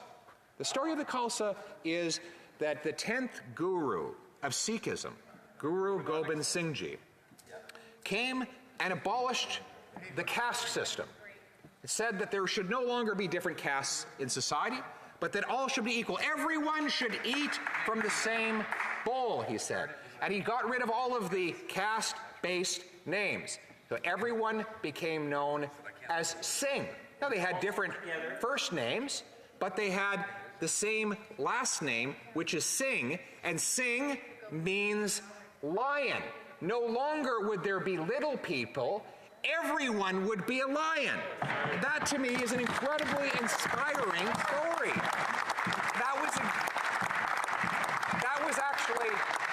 That was actually what I meant when I ran for Prime Minister. I said, I'm running for Prime Minister to put people back in charge of their lives by making this the freest nation on earth so everyone can decide. To interrupt the Honourable Member, I have the Honourable Member for North Okanagan, Shuswap on a point of order. Yes. Thank you, Madam Speaker. I've been here for, this is the 8th year now. I think the members across the way that I'm witnessing has been here that same period of time. It was brought to his attention earlier that we're not to eat in the chamber. Not hear the Honourable Member. Can I have some silence in the House so I can hear the Honourable Member? Yes, the Honourable Member. Thank you, Madam Speaker. The absolute disrespect being shown on the government side of the House. We've already discussed this once today. And the member said he was only finishing what was in his mouth at the time, even though I'd seen him shoveling stuff into his mouth on his way into the chamber. Yes. Thank you, Madam Speaker. The same member is now sitting there putting food into his mouth in the chamber. It's not what he walked into the chamber with in his mouth at the time. He's actually sitting in the chamber eating food. You instructed him yourself not to do this earlier. He's been here many years, should know that. Thank you. With the Honourable Member, I haven't noticed it, but I will look more closely, and if I do see it, I will call the member on it. The Honourable Leader of the Opposition. Thank you very much, Madam Speaker. I understand the member is enjoying a little bit of popcorn. He's enjoying the show. I agreed to put on a show for the members of the government here today, and I hope that they've learned a little bit here today, because the message that I'm bringing to them is one that they should already have known if they had spent more time talking to truckers and waitresses and welders and other great Canadians, and I do include truckers among the greatest of Canadians. If they had listened to those people, then we would not be in the mess we're in. You know, it's funny. When I would go out to my riding, let me start back. When I would say on Parliament Hill, as the Liberals were printing all this money, we're going to have inflation. They'd say, the Liberals would say, oh, that's so simplistic, that'll never happen. Then I would go out to my riding, and I would say it to farmers and truck drivers and welders, and they'd say, yeah, of course. And who was right in the end? The farmers and the truckers. The everyday, hardworking people with common sense actually had the right answer. In fact, I think we would all be better off if fewer of these so-called self-appointed experts who consistently get it wrong were in charge of the country, and more of the common sense of the common people were brought forward. And that is really the purpose of my candidacy for Prime Minister, to bring forward the voice of those common people. A voice that these Liberals would like to drown out, as they try to right now. They try to shout me down and talk me down, but they can't silence me, Madam Speaker, because the voice of the people is growing louder and louder. It is growing into a chant. The common sense of the common people will prevail against this tiny group of elites that continually tries to silence them as it pushes us further and further into the trouble we face today. Now, Madam Speaker, we need to discuss how we're going to fix the mess that I will inherit when I become Prime Minister. Canadians deserve to know that there is a way to transform the hurt that this Prime Minister has caused into the hope that Canadians need. And so it is today that I bring forward that hope. We're going to bring home lower prices by capping government spending, cutting government waste to eliminate inflationary deficits.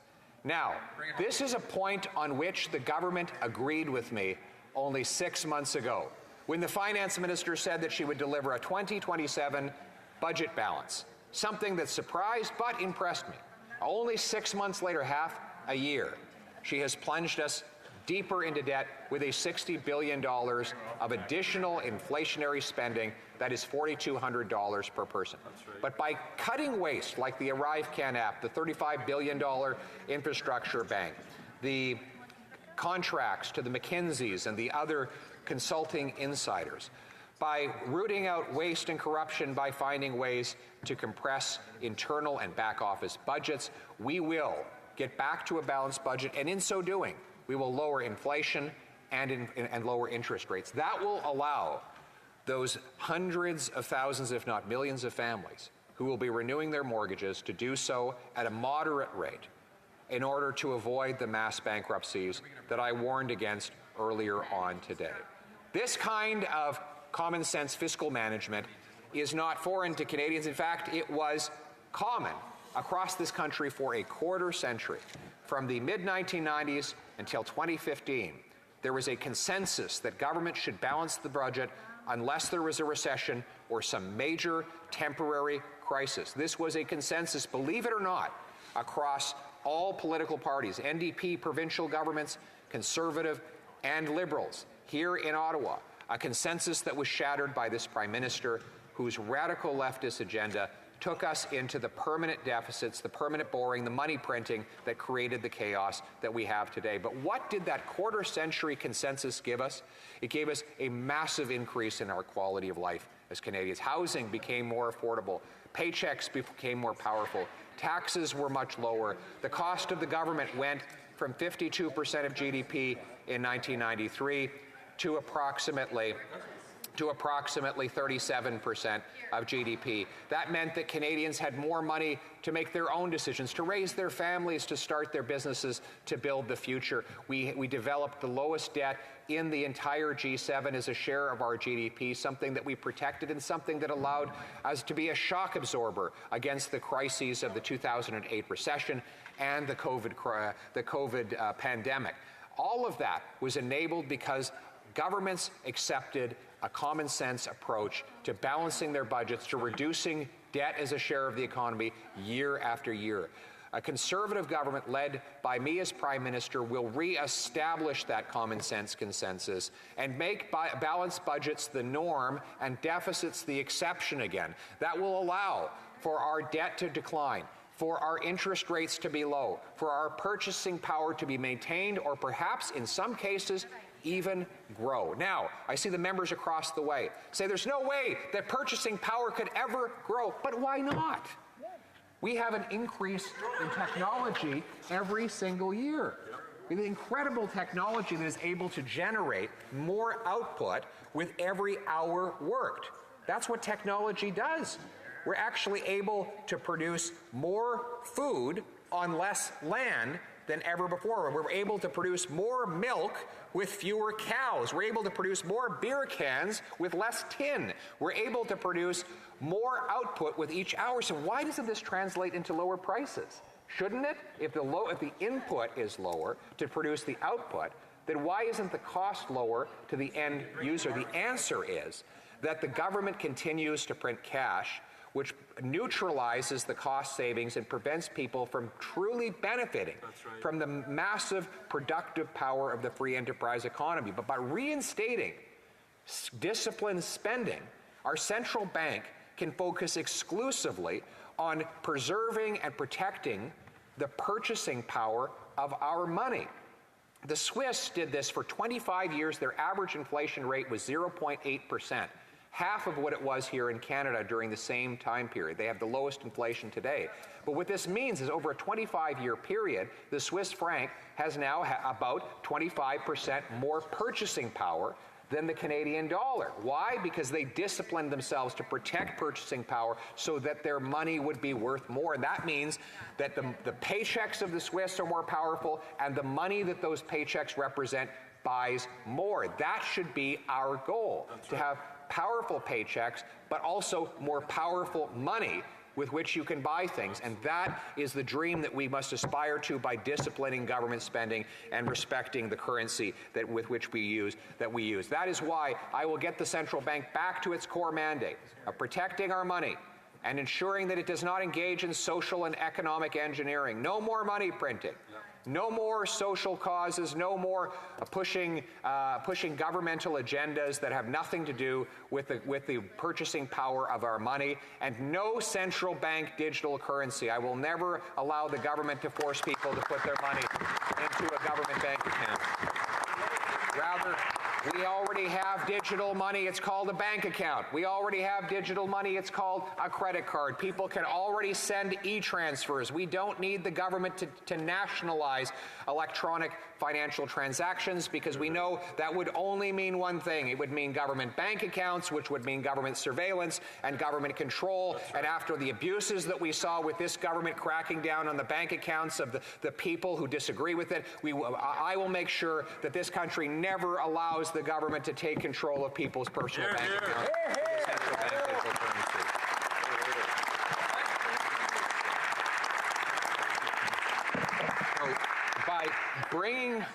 By bringing common sense back to our money, we will bring home lower prices for our people. That also includes getting rid of the carbon tax, the inflationary carbon tax. This government has brought in a 14-cent a litre carbon tax, which has increased the cost of living for everyday Canadians without benefiting the environment. Today, the Prime Minister went so far as to claim that the carbon tax would mean fewer forest fires, something that is utterly contrary to the basic science and basic reality. His carbon tax has not been able to reduce emissions, far be it able to eliminate forest fires, Madam Speaker. The way that we combat climate change is with technology and not taxes. It is by, yes, it is by lowering, yes, it is real. But your policies to respond to it are not real. The policies to respond to it by this government are designed to raise money for the politicians to spend, not to protect the planet. Our approach will be to deploy technology not taxes, technology and not taxes to defeat. She wants me to name across the way Listen she has. That's okay. This could be a conversation. Well, not really, because if we want to respect the standing orders, this is not a conversation. So I would ask the honourable members from the government side to please let the honourable leader of the opposition pursue in his speech. The member asked for an example of a technology that could defeat climate change. Well, there's one that the government killed, and that is the tidal power that the private sector was trying to build in Nova Scotia. That's right. A tidal power system that would allow the forces of the ocean to turn propellers and generate electricity, which could be beamed to the shores and put into the electrical grid without a single ton of emissions going into the atmosphere. What could stop such a common sense idea from happening? Why? The federal government could stop it. By imposing 6 years of delays through Fisheries and Oceans Canada, without even proving that a single solitary fish or frog would lose its life, they managed to kill this common sense idea and prevent Nova Scotians from powering their electrical grid with the forces of the seas, Madam Speaker. Under my government, we will greenlight green technology, allow for our brilliant engineers to invent the technology that will bring about cleaner, greener, and more affordable electricity. A second example, I'll give her a second one, I'll throw it in for free. Hydroelectric dams. I wish I could say this was a new idea, but fortunately, the brilliant Quebec engineers and construction workers mastered it, and the Manitobans did just as well in massive hydroelectric dams that use the force of gravity and H2O to generate the electricity necessary to power our homes, again, without a single ton of emissions going into the atmosphere. But what stands in the way? Duplicative bureaucracy, the government gatekeepers. The Prime Minister insists on doing a second level of environmental evaluations stacked on top of the first. The exact same process done twice over twice the time, making the projects back up their completion and increase their costs. Quebec, for example, needs to increase its electricity by 100% over the next several decades. They can only do it if they build more hydroelectric dams. Only a conservative government led by this Prime Minister will get out of the way and let Quebecers build hydroelectric dams more quickly.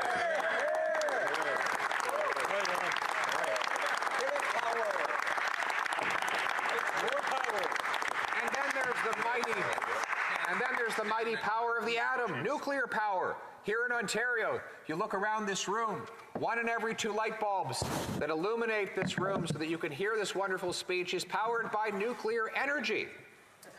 The nuclear power is safe, reliable, and emissions-free, and yet it takes up to 15 years to get a nuclear plant approved. Now, listen, we all agree that nuclear power should be supplied safely, that all of the necessary steps to protect surrounding communities should be followed. That said, what are we going to learn about safety or environmental protection in years 14 and 15 that we could not have learned in years 1, 2, 3, and 4? So why can we not do the exact same strict environmental and public safety protections, but do them faster so that we can bring nuclear energy? Small modular nuclear reactors. Where, they ask? Where goes the chorus from the other side? The answer is Alberta, Saskatchewan, New Brunswick, Ontario. They've all signed a memoranda to create these small modular reactors. That's where, Madam Speaker. This is what I know that this is not in the standing orders for them to ask and me to answer, but we need practice because soon I'll be answering lots of their questions.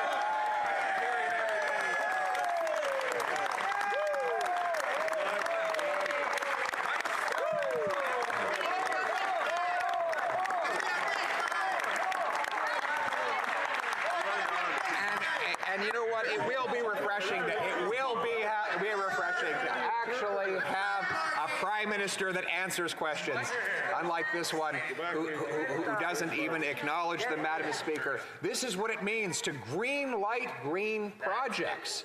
Right? This Prime Minister stands in the way of the very projects that would lower the cost of carbon-free energy while he simultaneously raises the cost of traditional oil and gas on which Canadians continue to rely. His approach to the economy is as President Reagan described.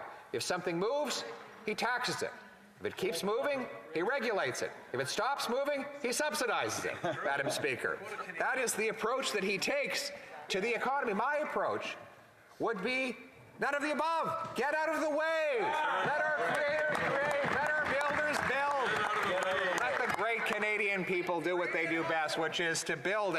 And my friends across the way are starting to get the point. I hear the echo of bring it home from across the other side of the House of Commons. Bring it home indeed, Madam Speaker.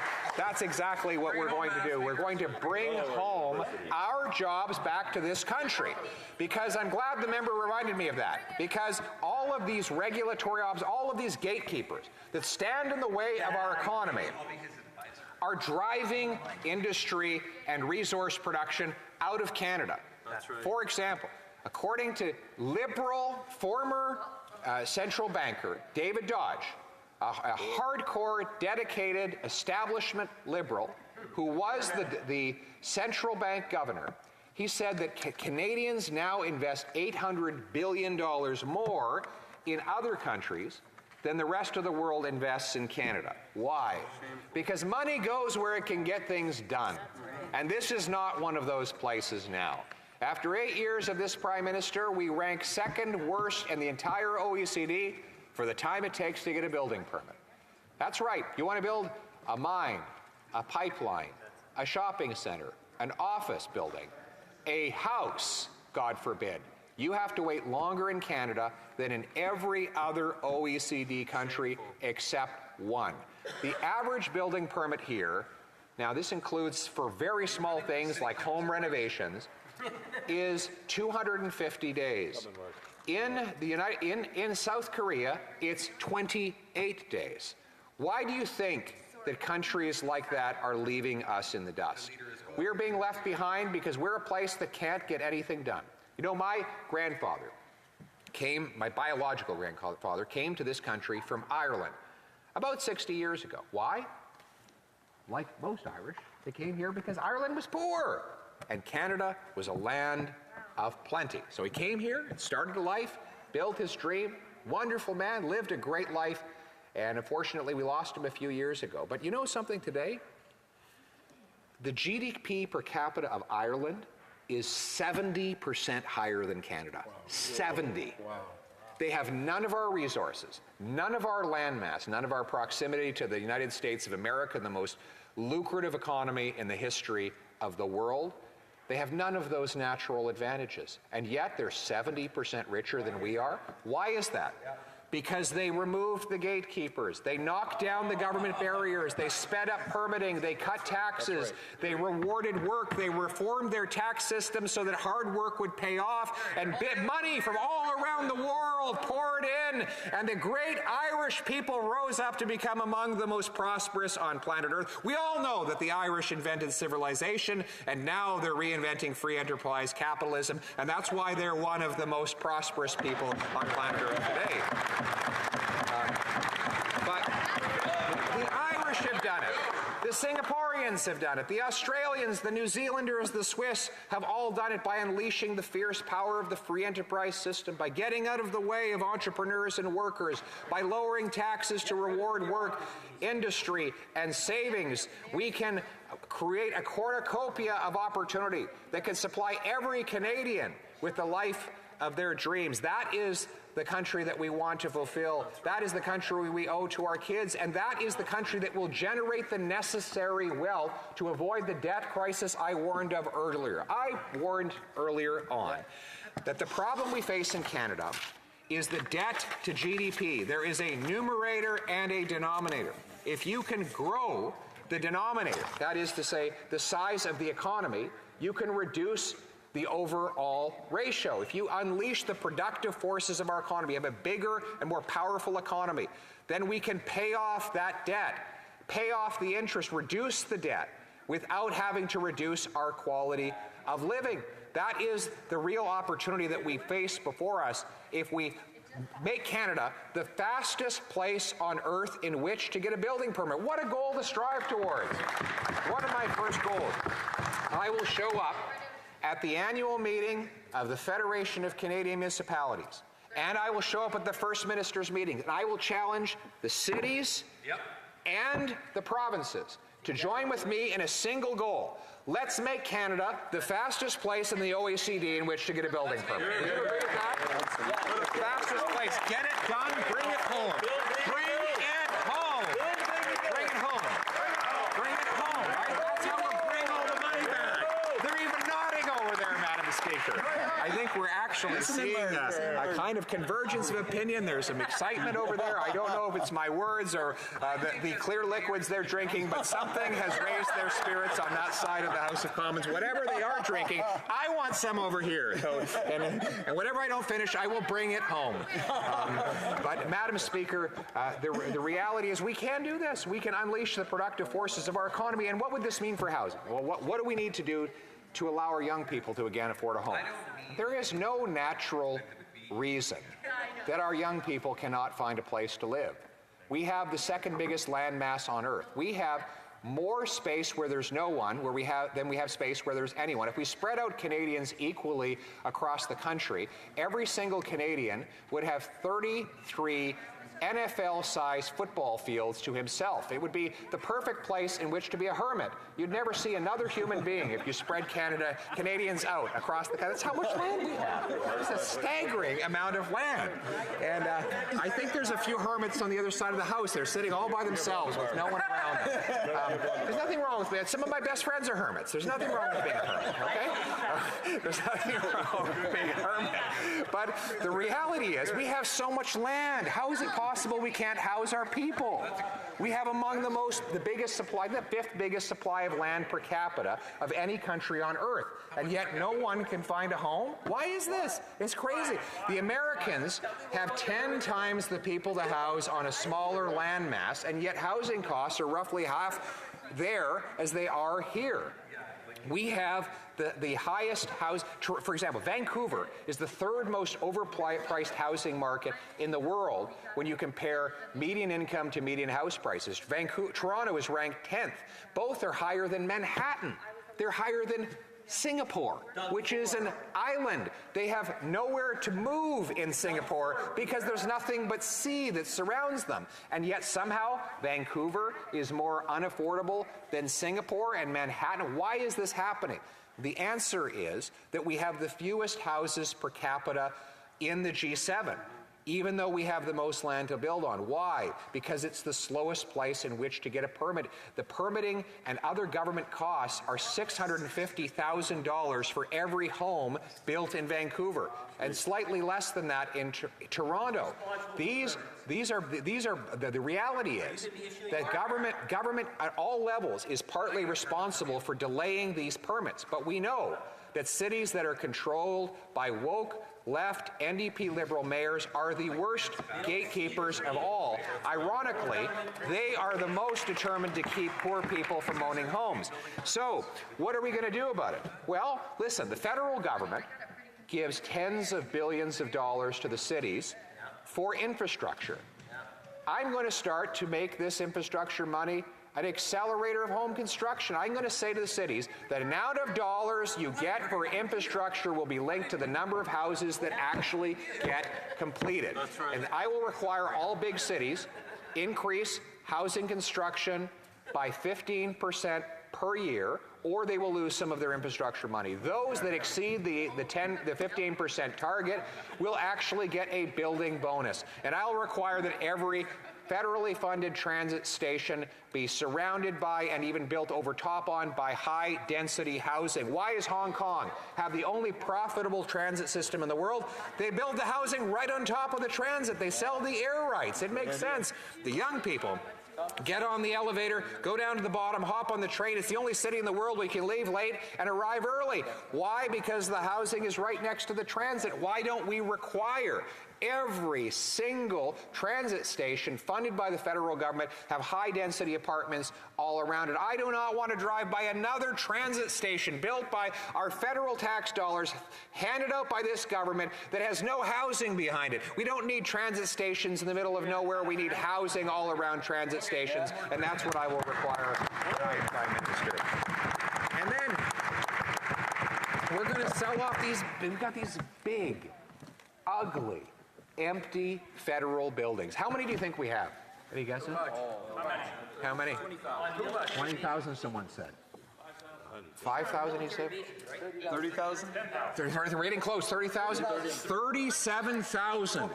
Many of them, as I said, to be redundant, many of them big, ugly, empty buildings. Why don't we sell them off and turn them into housing? Use the proceeds to pay down the deficit.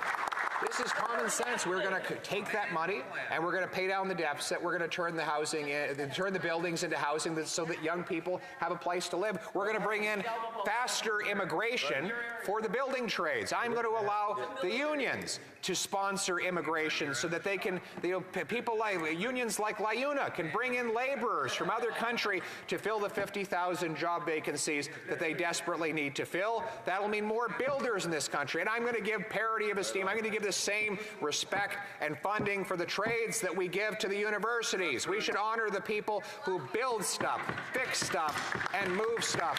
They need the same support as our professionals. This is the common sense of the common people, Madam Speaker. So that is how we are going to bring home powerful paychecks, bring homes that people can afford by getting government out of the way. But still, we're going to need people to have bigger and more powerful paychecks. So how are we going to do that? Well, let's look at our immigrants. We have 20,000 immigrant doctors and 32,000 immigrant nurses banned from working in our hospitals because they can't get a license to practice, even though many of them actually have practiced in more sophisticated healthcare systems in places like Singapore. But the gatekeepers block them from getting medical licenses. Now, the federal government is not responsible for regulating those sectors. However, the federal government does provide money for both immigration resettlement and for health care. I believe that we should use that money as leverage to get all the provinces to agree with a common national testing standard for all of the regulated professions. That would allow our brilliant immigrants to take a test, not to get a shortcut, but to take a test to prove that they meet the Canadian standard, and that within 60 days of an immigrant applying to work in their profession, they should get a yes or no based on their tested ability, not based on where they come from. I call this the blue seal standard. We have a red seal for the trades. Let's have a blue seal for the professions. What has the federal government done? In the last 8 years, they've done absolutely nothing. We, at least, in the prior government, were able to reduce the wait time for an immigrant applying to work in their profession to 1 year, which I admit was too long, but it was shorter than prior. But since that time, there's been no progress whatsoever, and the list grows longer and longer of engineers, architects, nurses, personal support workers, doctors who could be helping our economy and serving Canadian patients, but who are left on the sidelines in low-wage jobs because there's no simplified, streamlined process to accredit their abilities. And by the way, I will back up 30,000 small study loans so that working-class immigrants who need a few months off work to study up to the Canadian standard can do so. Then they can get licensed, get practicing, get a bigger paycheck, pay back the loan, and that same money can then be lent out to the next deserving immigrant who can then be propelled into a wonderful paycheck and opportunity serving Canadian candidates. This is just common sense. I'd love to say that this is some work of art that I'm presenting to the House of Commons, but really it's the common sense of the common people that I hear out on the street talking to those people every day. And speaking of common sense, Madam Speaker, we need to bring home safety again. There is no way that we can have a secure economy if we do not have safe streets. Crime has been raging out of control. Drugs, disorder, crime, and chaos have become common in our streets under this Prime Minister. He has brought in catch and release, which allows the most violent repeat offenders to be released again and again and again onto our streets. We've had to arrest, in Vancouver, they arrested the same 40 people 6,000 times, 150 arrests per offender per year. If those same 40 offenders were just behind bars, we would have had 6,000 fewer people hit over the head with a baseball bat, stabbed with a knife, thrown onto a train track. Why not focus on putting those same repeat violent offenders behind bars? I believe in a second chance. I believe in redemption. But I don't believe in a 75th chance. Yeah. If you've committed 75 crimes, you belong in jail. You should not have bail. You should not have parole. After that many offenses, the public safety is more important than the criminal's right, and we should protect the people and keep them safe. And that's what we'll do with a common sense criminal justice reform.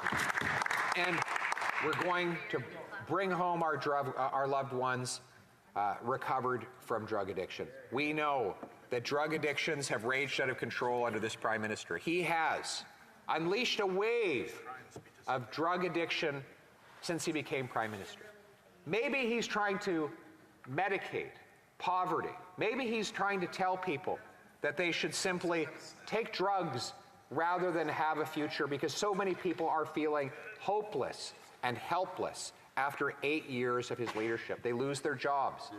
The pain and the suffering of being unable to pay their bills. They're losing their homes. Many of them cannot take the suffering, and then they end up addicted to drugs. Drugs that were originally prescribed by doctors and pushed by powerful pharmaceutical companies. Under this Prime Minister, there has been over 200% increase nationwide in the number of drug overdose deaths. His solution has been to give people more tax-funded drugs, tax-funded narcotics, hydromorphone, a opioid more powerful than heroin, now handed out with hundreds of millions of dollars of Canadian tax dollars. We now know that those drugs are being resold by addicts who no longer find them powerful enough to get them high. They're selling them to kids, and the kids get addicted to those, and then they sell them to other kids. And they use the profits from selling these free government-funded drugs to buy more powerful fentanyl. And thus, the places where this experiment has been most enthusiastically tried, like Vancouver, have been the places where the overdose rates have been the highest. There is a correlation both across time and across space of people dying the more these government-funded drugs are available. The current approach is not working. The answer is yes, I will shut down taxpayer-funded drugs, and I will put all of the money into recovery and treatment.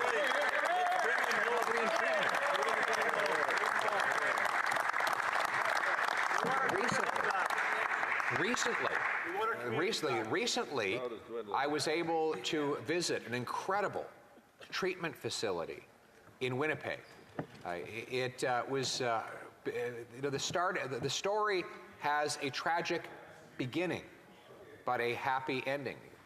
The story starts with a young man, Bruce Oak, who died of an overdose in Calgary. His father, a legendary sportscaster, Scott Oak, he said he was going to make it his life's mission to make sure that no other parent would suffer the same tragic loss that his family had suffered. And so he raised the money to create a beautiful, gleaming place where people who had lost all hope and were addicted to drugs could go and have counseling, detox, job training, reconciliation with their family, sweat lodges, yoga, mandatory exercise. They help them to regain their health and cleanse their body of poisons. And not only that, to build sober homes attached to the treatment facility, so that when the graduates come out of treatment, they go into an apartment that is right next to the treatment facility. They can come back anytime to see a counselor, or maybe to mentor a new person who's coming in. I was amazed to see that the people there, most of the people there doing the work, including right up to the accountants and the administrative staff, were all recovering addicts themselves. They said it's one thing to have book learning, but it's much more powerful to have real life experience. When you're sitting down with someone who's an addict, who's going through the desperate pain of withdrawal, when all they want is that one more hit that will relieve their immense suffering. They want to be able to talk to someone who knows what they're feeling. That's right. Compassion. So true. The word compassion comes from the Latin pace, to suffer. Passion is to suffer. Compassion is to suffer with someone else. They sit together in those rooms in that wonderful facility and share in each other's suffering, knowing that when suffering is shared, it is relieved and it is replaced with hope. And we are going to replace people's pain with hope by ensuring that places like the Oak Recovery Center are replicated hundreds and maybe even thousands of times across the country so that young people can go into those places, cleanse their bodies, get their lives back, and then mentor the next crop of addicts to give them their lives back. This cycle of hope will be repeated again and again and again as a Conservative government gives people the chance to bring home their loved ones drug-free.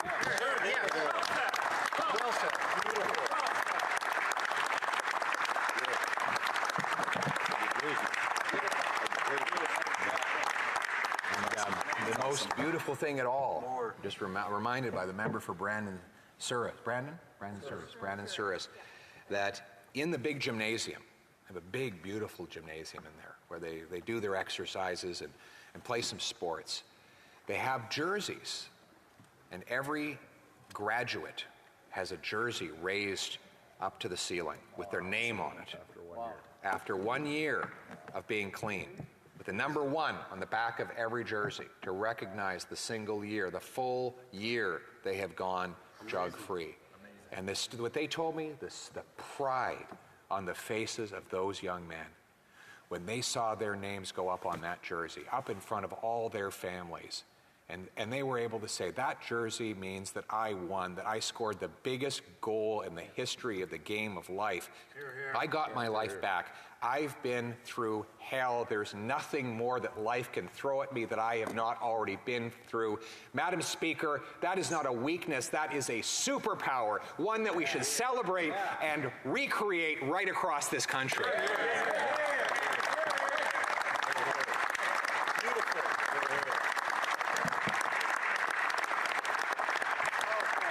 There is hope.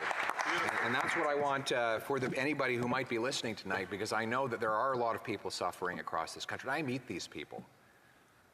You know, one of the things that I find most emotional about being a leader of a political party is how much people vest in you, how much they rely on your success, that we have to come through for them. And, you know, most times when there are elections, we're really just debating about who's going to manage, who's going to run the store. And the differences are fairly small in most occasions. But we're in an unusual time.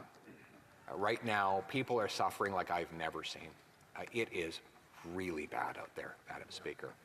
And when I hear the stories of people who come up to me at the gatherings I hold, people in tears who tell me that I'm their last hope, that they don't know what they're going to do because they're just hanging on by a thread. I want those people to know, hang on, keep on fighting. There are better days coming. Help and hope is on the way. That is what we are going to deliver to all the Canadian people who are thinking about giving up. Don't give up. Never give up. Better days are coming ahead.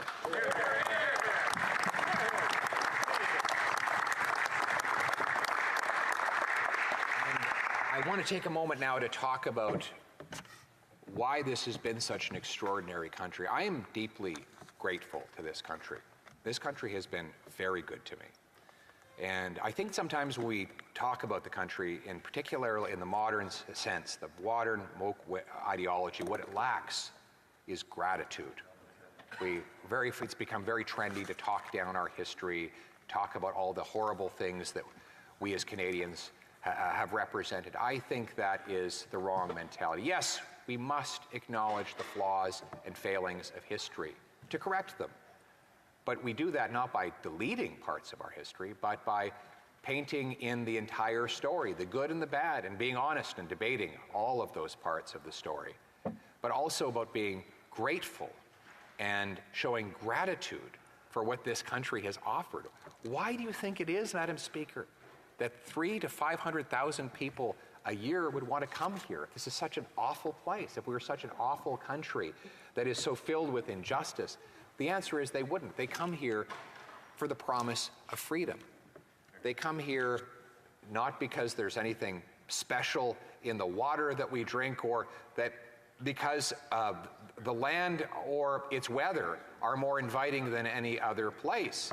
There are more tropical and sunny environments where they could go, but they come here for the unique foundation that we have in the form of our freedom. You know, the great Prime Minister, Wilfrid Laurier, he was asked to define our country. He was actually a good liberal. He was a good liberal. I will give him credit.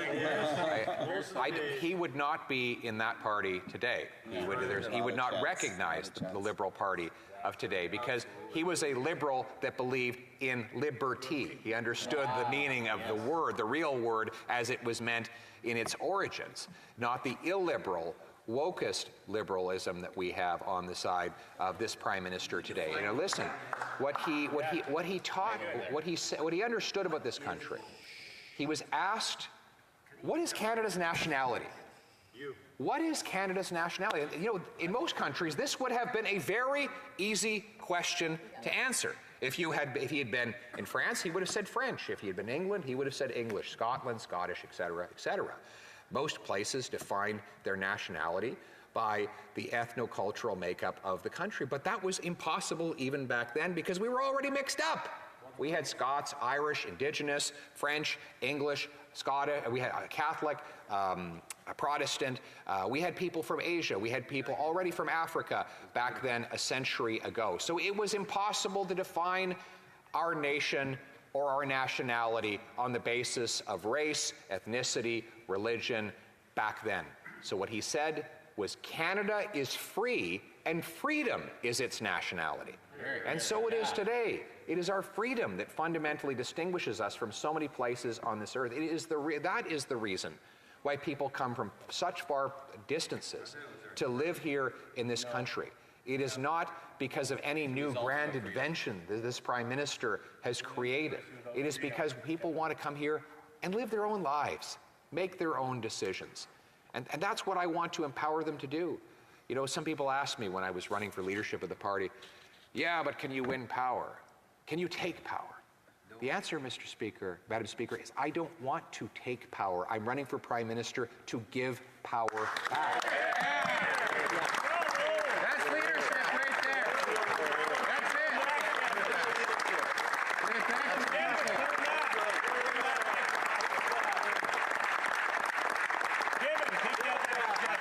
I don't believe that there is this special species of humans that are able to make decisions for everyone else. I believe that every human being is endowed with their own ability to make judgments about their own lives. And when I go around the country and I meet with the mechanic who can take apart a transmission and put it back together, or the farmer who can master meteorology and economics and soil chemistry, and I meet with the waitress who can balance 10 plates on her hand, deal with 15 tough customers at once, go home, teach her kid math, and balance her budget on a minimum wage salary. I look at these people and I say, what business have I to run their lives? They know better than anyone else in this House of Commons. Our purpose is to put them back in charge of their own lives. I don't want to run their lives for them. I want to give them the freedom to make their own decisions, and that's why immigrants come here. They don't come here so that because there's these really brilliant politicians that can decide for them. They come to get away from politicians that think that they can decide for others. That's why they come to our country. Now, it takes a different kind of humility to be that type of leader, because, you know, if the government is small, then the leader's power is small, and his reach is small. That's not what this Prime Minister wants. He wants big and powerful government because he thinks that it will make him big and powerful. It takes humility to be a leader who withdraws his control so that he can cede it back to the people to whom it truly belongs. It takes humility to lead a small and lean government, the small government with big citizens. That's the kind of humility that we need back in Ottawa, a humility that accepts the wisdom of the common people to decide for themselves. And that is the fundamental essence of why I'm running. What does this come down to in the specifics? It means limiting the government's role in the economy, not throwing away money on corporate welfare, but rather lowering taxes for all productive businesses. It means allowing workers and parents to spend their own money rather than having politicians spend it for them. It means allowing people to see and say on the internet what they think and they want to see and say on the internet without censorship by the state. That everything that is legal in the real world should be legal on the internet, and everything that is criminal in the tangible world should be criminal on the internet. But no special censorship should be imposed on the people's thinking on the World Wide Web. This Prime Minister has passed C11, a law that empowers the bureaucracy at the CRTC to manipulate the algorithms of the internet to control what people see, to give a bigger voice to the government's favored broadcasters, rather than like the CBC. He just very honestly said, spit out, that he wants that the internet to be controlled by the state broadcaster. And, you know, it's nice when they accidentally tell the truth over there, Madam Speaker, because it's so rare, but so unintentional at the same time. And, Madam Speaker, in real free countries, they don't believe that a state broadcaster should have the monopoly on what people see on the internet. And that is only the case in dictatorships like Communist China, like North Korea, like Cuba, places the Prime Minister admires and wishes to emulate. This bill has been called creeping totalitarianism, not by me. My criticisms hadn't even gone that far, but by Margaret Atwood, a famous and I believe liberal-leaning author who testified that when you allow bureaucrats to control the creation of art and culture, then you are heading towards a very dangerous place. And this Prime Minister has mused recently about going even further. Let me give you an example of one of the justifications he's been giving lately. So he's over at I think it was a fire hall, and he started rambling about how much time he spends studying people who believe in a flat earth. He claims that this is the next big risk, that there's all these people who believe in a flat earth, kind of like people who believe budgets balance themselves, right? That type of person. Those are the kind of weirdos you really have to watch out for. The ones who think budgets.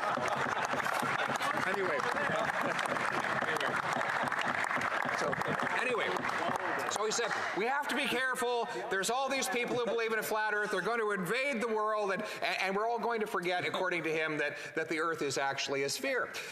And so he also said that this is the first time in human history that anyone has believed that the world was flat, and it is because the internet has too much freedom of speech that this crazy idea has spread. Now, never mind that there have been many civilizations that believe the folly, and yes, I point out it is the folly, so the Prime Minister is not fooled into thinking it is anything but, that the world was anything but round. Now, there have been others that believed this over the years, but what he realized, what he failed to realize, is that there have been many falsehoods about the physics of the earth and its relationship with the sun. But all of those, for example, they used to believe that the earth was stationary and the sun went around the earth. But why did that falsehood perpetuate for so long? Because censorship prevented anyone from thinking otherwise. So in reality, the real purveyors of falsehood, of fake news, of information that is untrue, of conspiracy theories, actually happens when the state has too much control over the thinking and not too little. It is by challenging false ideas that we overcome those ideas. It is by smashing bad information with good information that the better information comes out on top, and it is precisely in the pursuit of truth that we must allow freedom of expression online and everywhere to prevail.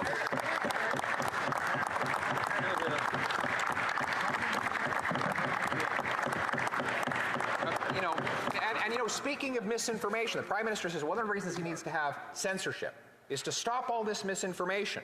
Well, I believe it's still on the Liberal Party's website that the budget will be balanced in 2019. Right? I believe it was the Prime Minister who spread the misinformation that the Globe and Mail story about his interference in the SNC-Lavalin story was false. It was the Prime Minister who spread that misinformation. It was the Prime Minister's own fall economic update that said we'd have a balanced budget in 2027. Once again, the reiteration of misinformation. So here's the problem, Madam Speaker. If the government's mission is to stop misinformation, what happens when it is the government itself that is spreading that misinformation? I apologize for interrupting, but can I invite the honourable members, if they'd like to chat, that they have a wonderful lobby to chat at. We'd like to hear the honourable leader of the opposition conclude his speech. What happens when it is in fact the government and not the people that is spreading misinformation? Isn't it then more dangerous to have concentrated the power over what is seen and said in the hands of those few people? It goes back to the fundamental and basic question. If a man is not capable of governing himself, how can he govern others? That is the basic and fundamental question and the contradiction that those who believe in the superiority of the state over the citizen fail to answer. If everyday humans are so flawed that they can't decide for themselves, how can those same humans decide for anyone else? Well, their answer over there would be that there's this small group that are made of finer clay, that just have intellectual and moral superiority, and therefore if we just handed over all of our decisions to them, that they could correct all the flaws and frailties of humankind. Madam Speaker, we know that the opposite happens, that when you concentrate more power in fewer hands, what you attract is power-hungry individuals, people who are more flawed and less capable, more incompetent, and with less common sense, who then exact all of their failings and their bad behavior on the rest of society. And that's why a limited and smaller government is always better, because it allows everyday individual people to make their own decisions and to have personal responsibility and personal freedom in how they do so.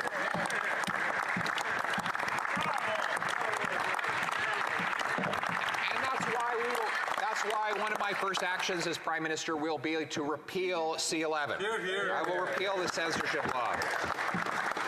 I will repeal the censorship law to let people express themselves online. Let freedom of debate reign so that everyday people can hash out their differences. It is, the member just mocks the word freedom. You know, it shows how far they've gone. That only a short time ago they used to celebrate something called the Charter of Rights and Freedoms. And now they think freedom is something that should be mocked. Everybody should know, Madam Speaker, that they mock freedom because they want to take away freedom. They don't believe that Canadians should have the freedom to make their own decisions.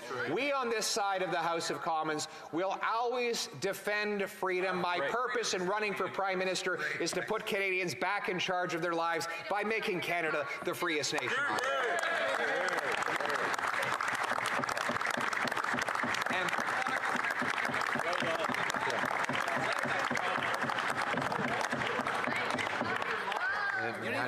Madam Speaker, and they have the freedom to leave anytime they want. Some bring happiness wherever they go, others bring happiness whenever they go.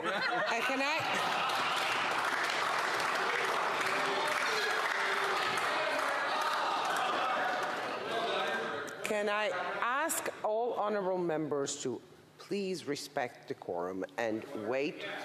Yes, the honourable member for Prince George, Peace River, Northern Rockies. Yeah, thank you, Madam Speaker. I'm a former teacher and I've had 4 kids. And I would be absolutely embarrassed if my kids were acting like that, and they never would. And I think that's the point I want to make. My kids know better and how to act in this place than members of Parliament across the way should know. I would expect the respect of our leader, who's making a great speech tonight about a very important issue to all Canadians. I would wish that they would grant him that respect. That has been asked a few times by by chair occupants. But I must remind the honourable members that heckling and this happens on both sides of the House. Not that it is an excuse. We do wish to have some decorum and allow the honourable leader of the opposition to be able to read his speech or make his speech in peace. All of this chaos, all of this yelling and screaming, all of this rambunctiousness here on the floor of the House of Commons proves once again that Parliament is the worst system of government except for all the others, Madam Speaker. The great debates are meant to be uproarious, distracting. That was Winston Churchill, a great member of the British Empire, alongside whom we fought for freedom in the Second World War. And today, here in Canada, we continue to stand for freedom here in the New World. And Madam Speaker, we will continue to stand for freedom in this country. I've already just said, I will repeal the anti-freedom legislation that the government has brought in, Bill C. Could the conversation stop between members? No, it's on both sides right now. Come on. It was literally on both sides. Both sides were talking to one another, and I would like to give the honourable leader of the opposition the possibility to pursue in his speech. It's a great speech. Madam Speaker, this demonstrates again the peril of freedom of expression. It is frustrating. It is difficult. It is hard, but it is the best thing we have. Freedom is the only way that we can clash good ideas against bad ideas so that the good can triumph over the bad. And that is why I accept all of the aggravations, all of the petty interruptions, all of them are worth it. Canada is worth it. Putting up with them, it's worth it to fight for this country. It's worth it. Our country is worth it. Our country's worth it. I think that's an inspiring, uplifting message for all of us, isn't it? That even putting up with this is worth it. And you know what? That's what brings me to my next point. You know, campus life is filled with all of these kinds of petty arguments. I think Churchill, if I can quote Churchill one more time, do I have permission? He said of student politics that many never have so few argued for so long about so little. But those petty arguments are part of the open debate that exists in campus life. Unfortunately, we have seen of late a movement by the woke totalitarian left to shut down that debate, to prevent students and faculty from expressing opinions that are not authorized by the academic consensus. The academy is losing its very purpose, which is the pursuit of knowledge and truth through open inquiry. A true marketplace of ideas where people come together without fear and without violence to share and express, to, yes, sometimes have their feelings hurt, sometimes to be frustrated, sometimes to be angry with what they hear, but ultimately to allow inquiring minds to compete and for the best to come out on top. Now, one of the most revered and cited, academically cited professors in modern Canada, of course, is Dr. Jordan Peterson. He was one of the most cited before he gained notoriety around the world. He was one of the most academically cited, this is a statistical fact, cited professors because of his prolific writings that were respected by people across all of the social sciences and humanities. But he expressed views that were not acceptable to the new totalitarian one-size-fit-all groupthink. And as a result, he was driven out of the University of Toronto and silenced. Now, more recently, he has been told that he might lose his license to practice as a psychologist because in one case, he had a complaint against him because he retweeted me. In another case, he tweeted a criticism of the Prime Minister. And the association that licenses psychologists in Ontario said that this could provide great danger to his patients if they were to see a tweet by their psychologist criticizing the Prime Minister. This might cause a massive psychological breakdown. My goodness, how fragile a supporter of this Prime Minister might be. If they shatter like glass at the mere tweeting out of a criticism, maybe the Prime Minister himself would find it psychologically devastating to see criticisms of him coming from someone like Dr. Peterson. My answer to those censors is this. If you don't like Jordan Peterson, debate him. Don't shut him down. Debate him. Good luck with that. I debate all kinds of people with which I disagree. I disagree with this Prime Minister. I disagree with his whole cabinet. I don't want to silence them. I want to debate them. In fact, I believe they help me make my case every time they open their mouths. I want them to speak even more, Madam Speaker.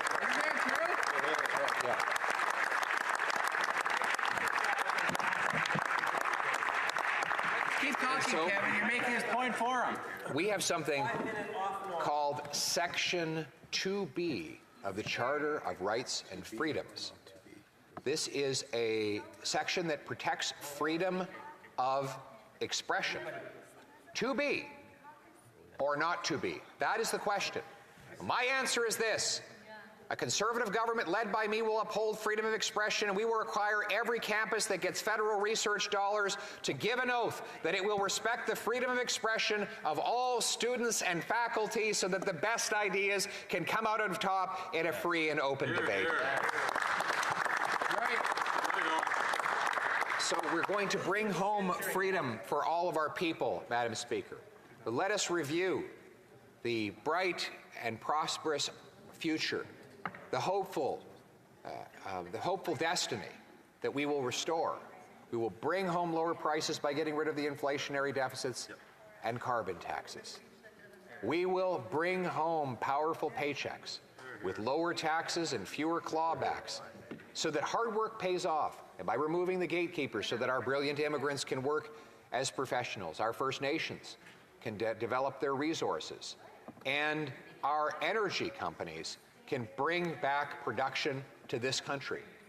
We will bring homes that people can afford by removing the government gatekeepers to free up land and speed up permits. To build, build, build. We'll bring home safety. With jail and not bail, jail and not bail. For repeat and habitual violent offenders.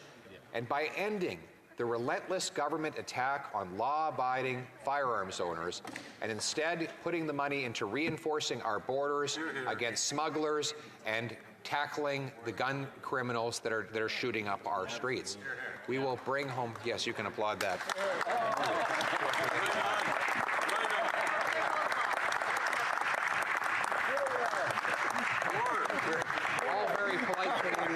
Polite Canadians never want to interrupt, but I want you to feel comfortable to interrupt my remarks with your applause at any time.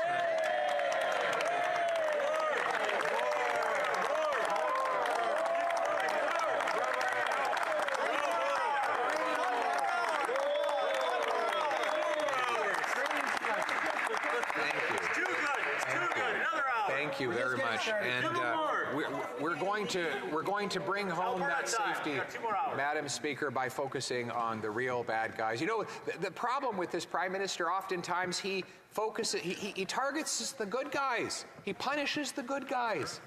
Did you see this latest story? He's kicking out these wonderful Punjabi students. 700 of them. These brilliant young people who got defrauded by shady consultants.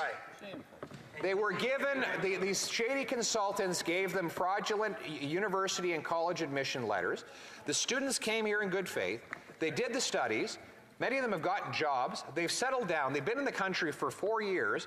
And all of a sudden, when they applied for permanent residency, the border agency, which can't stop illegal guns from coming into the country, all of a sudden was able to find the time and resources to go and harass these kids and tell them it was going to send them home with their debts. These kids, their families, who are often poor farmers in Punjab, who mortgaged their life saving, all of their assets to send their kids here for a better opportunity. Those kids are going to have to go back to the bankruptcy of their parents and lose everything. When we need young people and we need workers, and these are good, decent kids. Why are they going after the good guys? Why didn't they go after the shady consultants that defrauded the system in the first place? Why don't they fire the bureaucrats that made the mistake of not verifying the admission letters at the front end rather than trying to fix it 5 years later at the back end?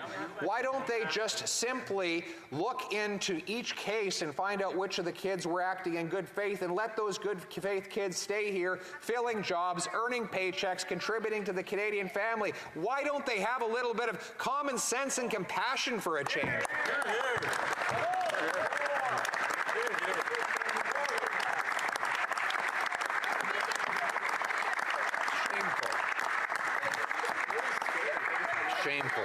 Shameful. They're screaming at me, why am I still speaking? I'm speaking for those kids who have no voice. That's why I keep speaking. Even as I'm losing my voice, I'll continue to be their voice. That's right. Yeah. That's right. I have repeatedly asked the honourable members, shall I start naming members? Do I need to start naming members? Please, I've asked the honourable members to keep order. The honourable member of the honourable leader of the opposition. We're going to go after the bad guys, not the good guys. Not the law-abiding hunter and farmer, not the honest student that got ripped off by a foreign shady consultant. We're going to go after the good and decent people. We're going to go after the multi-gazillionaires who stash their cash in faraway tax loopholes. We won't be going after small businesses that are trying to save up for their future. We're going to target the bad guys with punishment and reward good behavior by good, honest, decent people. Will be a government on the side of those who work hard, pay their taxes, and play by the rules. Wouldn't that be a change from what we have right now? And so, Madam Speaker, I think what you're seeing here are the contours of the hope that we're bringing for the Canadian people. Hope that is so desperately needed now more than ever, where the government is broke and everything feels broken, where the Prime Minister divides and distracts, where everything costs more, work doesn't pay, housing costs have doubled, crime, chaos, drugs and disorder become more and more common on our streets, and the Prime Minister tries to distract from it all, from dividing our people on the basis of race, gender, and other irrelevant distinctions. Madam Speaker, we have a hope for a better way to bring home lower prices, bring home powerful paychecks, bring homes people can afford, bring home safe streets, and bring home our freedom. This home, every home is built on a foundation. Every home is built on a foundation. In fact, the most important part of any home, as my finance critic, who was a home builder, would tell you, is the foundation. That's right. It's not the fancy decorations it's not the new shingles that you put out. It's not the color that you paint the front door. It's the foundation that supports the house and holds it up against the storms and the tempests of time. And our house, this house, was built on a solid foundation. If you look around this place, what do you see? Stones. It was built by stone. You look around, in some of the center block buildings, you can actually see limestone that have fossils in them. Fossils that were embedded in that stone millions of years earlier. You're literally looking back millions of years in time when you look at those stones and those incredible fossils that are etched and crystallized in them forever. Why do we build these places with stone? It is to represent the permanence of the principles on which the entire place rests. We are all just visitors in this place. We don't own these seats. We are lent these seats from the people to whom they belong. That's right. This is an 800-year tradition that we uphold in this place. 800 years from the time of the Magna Carta, the Great Charter, 1215. The commoners gathered in the fields of Runnymede and forced King John to reluctantly sign over onto this Great Charter.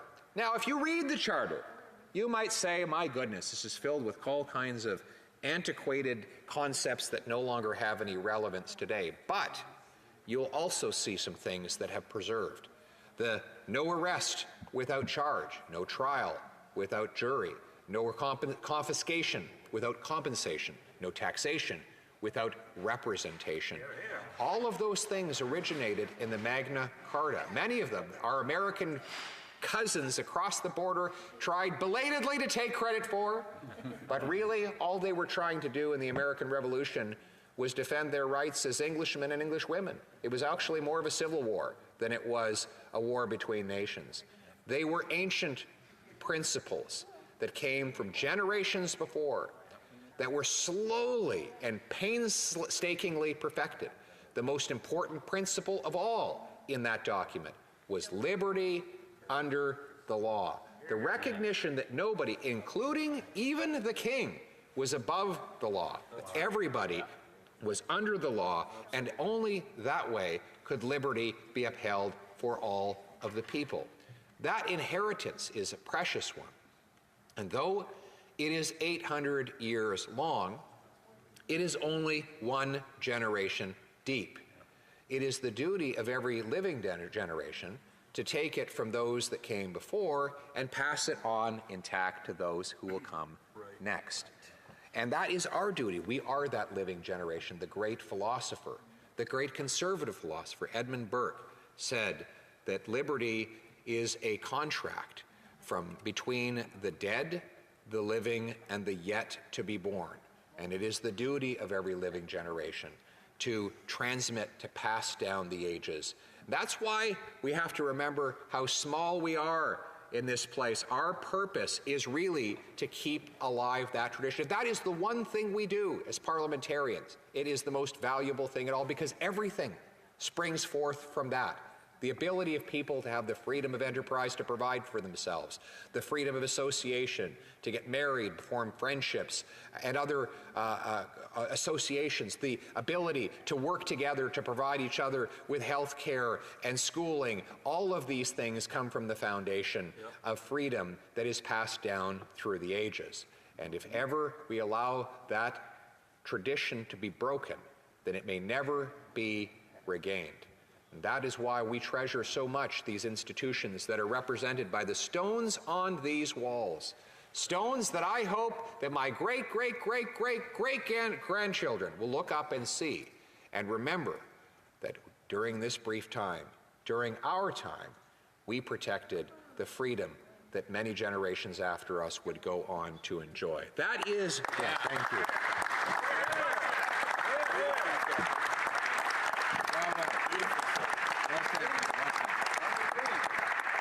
Yes, that's right. And often my honored colleague from Louis Saint Laurent, our shadow minister of the environment, it reminds me of the green floors in this place. You know, and we wonder, why is it green? Why is the other place red?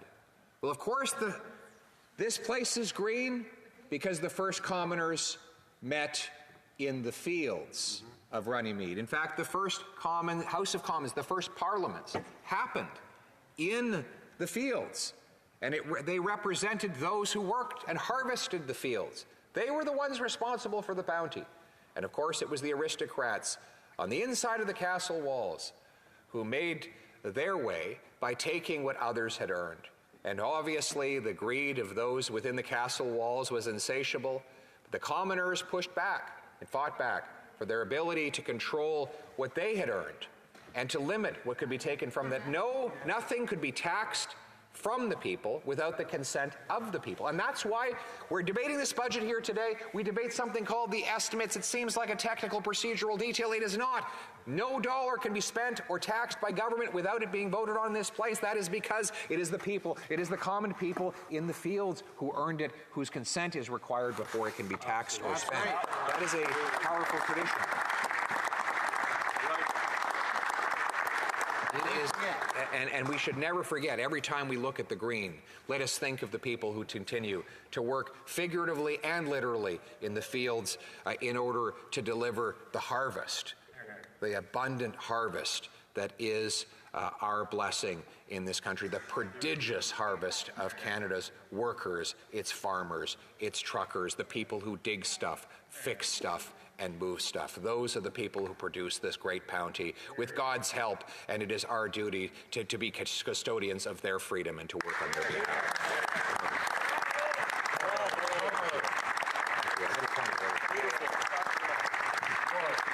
Thank you. So,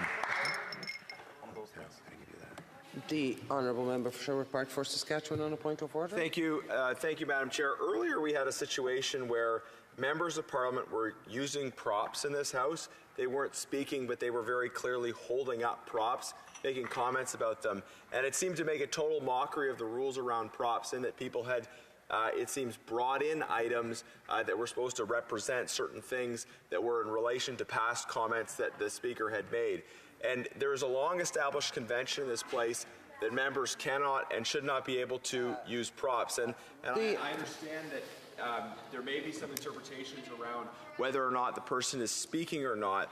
But I think the principle of not being able to use props and use them as a tool for heckling or prodding or in effect trying to disrupt another member should not be allowed. And I would ask you, call in particular the parliamentary secretary across the way, who was should be listening to this point, because in the midst of heckling this point, the parliamentary secretary was in fact one of the offenders in the course of these events. I think the members opposite should take seriously their obligations to follow the rules in this place. And instead of heckling, the members should listen to the point being made and should show more respect for the rules when we have rules that are well established in the House. The members should be following them and adhering to them rather than engage in this kind of. I am well aware of the rules, and I did call the members at the time on that. As the member may notice, there's no props in the House at the moment, and there have been rules enforced for that reason. The Honourable Leader of the Opposition. Merci, Madame la Présidente. Il nous faut remplacer. Thank you. We need to replace the sadness Canadians feel with the hope they need. That's one of the reasons why I rise in the House of Commons. It's not just to identify the suffering that this Prime Minister has caused by doubling national debt, causing inflation, causing unprecedented inflation over the last 40 years, and by increasing mortgage debt and government debt. Yes, we have to recognize that this pain exists. It's the responsibility of the official opposition to present a narrative that will replace that sadness and that pain with hope for the future. That's exactly what we're going to do. We also have to recognize that hope is possible. We can reverse the trend, reverse the negative trend before us, and give Canadians hope for a better future. It's by using and recognizing the common sense of the common people. What's the plan to do it? What's the plan for a government that works for those who work? First of all, we need to get prices down. We need to do it by eliminating deficits and inflationist taxes, which are responsible for the current problem. We know, because of historical proof, that deficits, that we have more money to buy the same products leads to higher prices. It's obvious. So how can we reverse that? It's by controlling expenditures, by setting up legislation that would force every government to find $1 of savings for every $1 of expenditures. It's a policy that was used in the United States in the 90s under Bill Clinton's presidency. It allowed the United States to balance their budget for the first time in half a century. We know that the United States government was able to pay back $400 billion of debt, which led to a significant increase in salaries and economic growth with extremely low inflation. It reinforced the government's finances. However, the second that law was repealed, governments in the United States went back to deficits. And that's where they've remained since then. It shows that politicians need legal discipline measures to control their expenditures, because every creature in nature has to live with limits. There's always more demand for every creature in nature. And that's up to politicians to avoid this problem by setting limits. They need to avoid causing inflation with debt and taxes. The only way to limit costs on the shoulders of the citizenry is with legislation that would force politicians to find those savings. That's exactly what a servant or someone who repairs your car do when they choose between one expenditure or another, or when they find a good price for both costs. That's the discipline that exists for Canadian families and for small and medium businesses. And that's the discipline I will impose on politicians. It's enough that Canadians have to cut their own costs, and it's time for politicians to show that same discipline.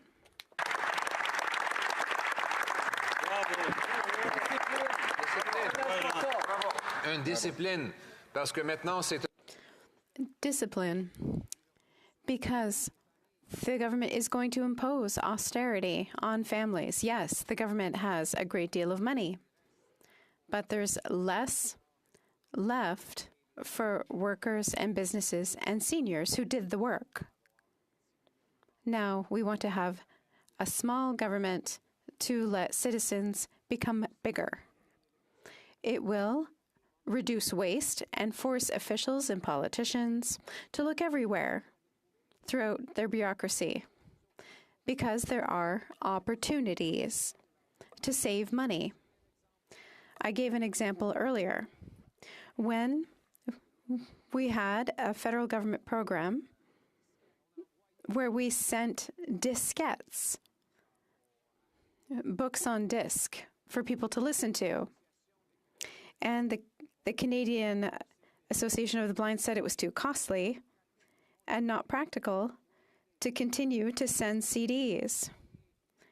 Why not send them books digitally through the internet? We're in the 20th century. That let us cut down costs and increase the number of books available to people experiencing blindness. That was a victory for everyone. So it's possible to cut down on costs and improve services. And that's the common sense we need in managing the government's affairs. And that's why we need a law of dollar for dollar to force politicians to always look for ways to deliver the goods in a less costly way. And that's exactly what Canadians do, and that's what this government will do too. We're going to stop. We're going to stop giving contracts to consultants. We're going to close the infrastructure bank that costs $35 billion and hasn't actually delivered on a single project. What is the point of having a program that does nothing and delivers nothing to taxpayers? I'm going to shut that down and put more money in the pockets of everyday Canadians and help reduce inflation and interest rates. Paychecks need to be bigger Right now, work doesn't count anymore. A single mother with 3 kids, when she earns another dollar, she loses 80 cents on that dollar because of deductions and taxes and charges. So the charges and the taxes and deductions cause that single mom to lose 80 cents on the dollar. It's a penalty. People are penalized for working when we have this labor shortage. So seniors, single moms, workers are being penalized in this country. There should be fines for people who speed. There should be fines for people who commit crimes and break the law. But no, what's happening in this country today is people who work, workers are being penalized. And this is weakening our economy.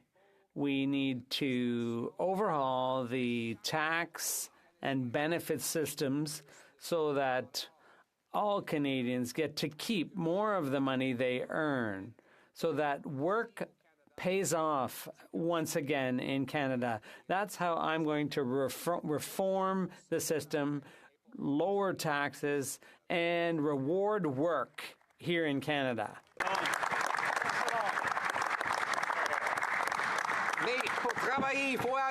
But in order to be able to work, you have to be able to get to work. You need to be able to commute.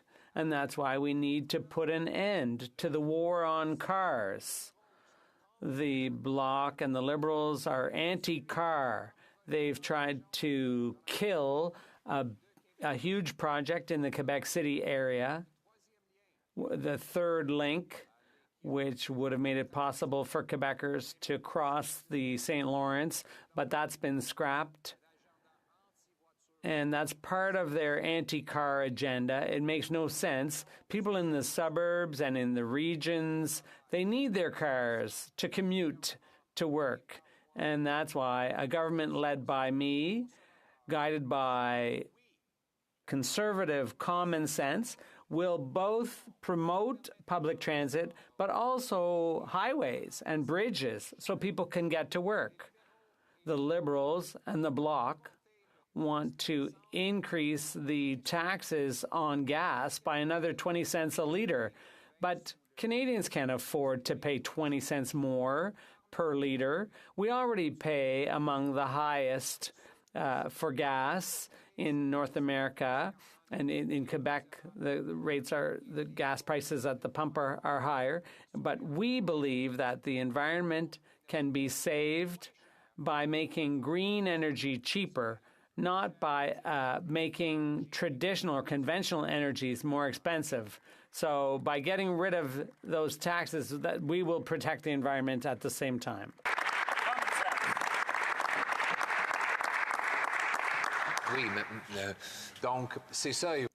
So there you have it. And as you can see, Madam Speaker, I say exactly the same things in English and in French because common sense has no language. It's common sense in whatever language I speak. So, Madam Speaker, we're going to bring home bigger paychecks. We're going to get rid of red tape and gatekeepers who inhibit energy projects.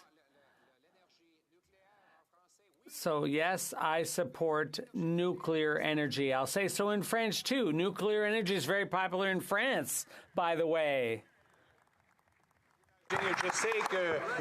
And I know the Minister of the Environment is an extremist. He's radical. He's against all sources of energy. He's even against nuclear. He's against nuclear. He wants to prevent Quebec from building hydroelectric dams. He says, I'll allow it, but it's going to take 6 or 7 years for a double environmental review, for an environmental assessment. I have confidence in the government of Quebec.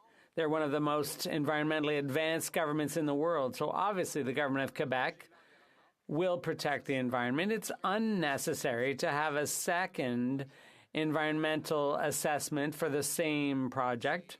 So we will accelerate these hydroelectric projects. If we want to fight climate change, we're going to have to produce more electricity. And how would our green friends charge their electric cars if we don't have any hydroelectric dams? What's their plan to double the amount of electricity available if they're unwilling to build dams? And in order to build dams, you need fast-track approvals. And I'll get rid of the obstacles that the federal government is putting in the way of Quebec so that Quebec can keep on building hydroelectric dams to generate more electricity. When Stephen Harper was Prime Minister, there was a global energy crisis, and we had to build projects quickly, without delay. And John Baird, who was the then minister, said, one project, one assessment. Not a municipal one, and then a provincial one, and then a federal one, because before there were 3 assessments, and often it was the same consultant hired 3 times to do the same assessment for the municipality, for the province, and then for the feds. So when projects need to be built quickly to deal with a global energy crisis, well, the other thing Baird said was to his officials was he said, I want a 1-page application form. It had gotten up to about 200 pages to apply for an assessment.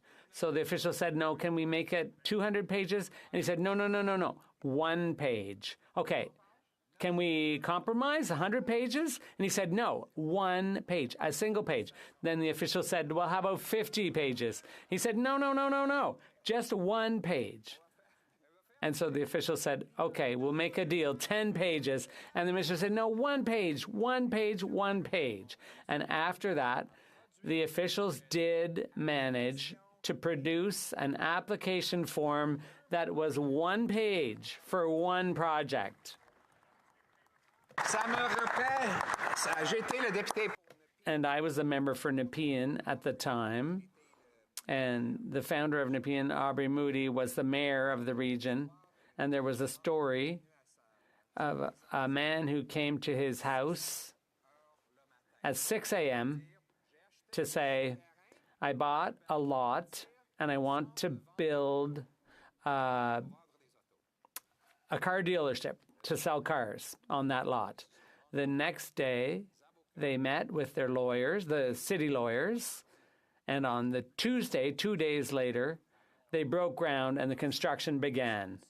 That's common sense. That's how you get things going. You get rid of the bureaucracy. You get rid of the red tape. And that same company is still there 80 years later. They're still selling cars and paying people's wages. That's common sense. By getting rid of the bureaucracy and the red tape, we are going to bring home bigger paychecks and build a stronger Canada. It's just common sense.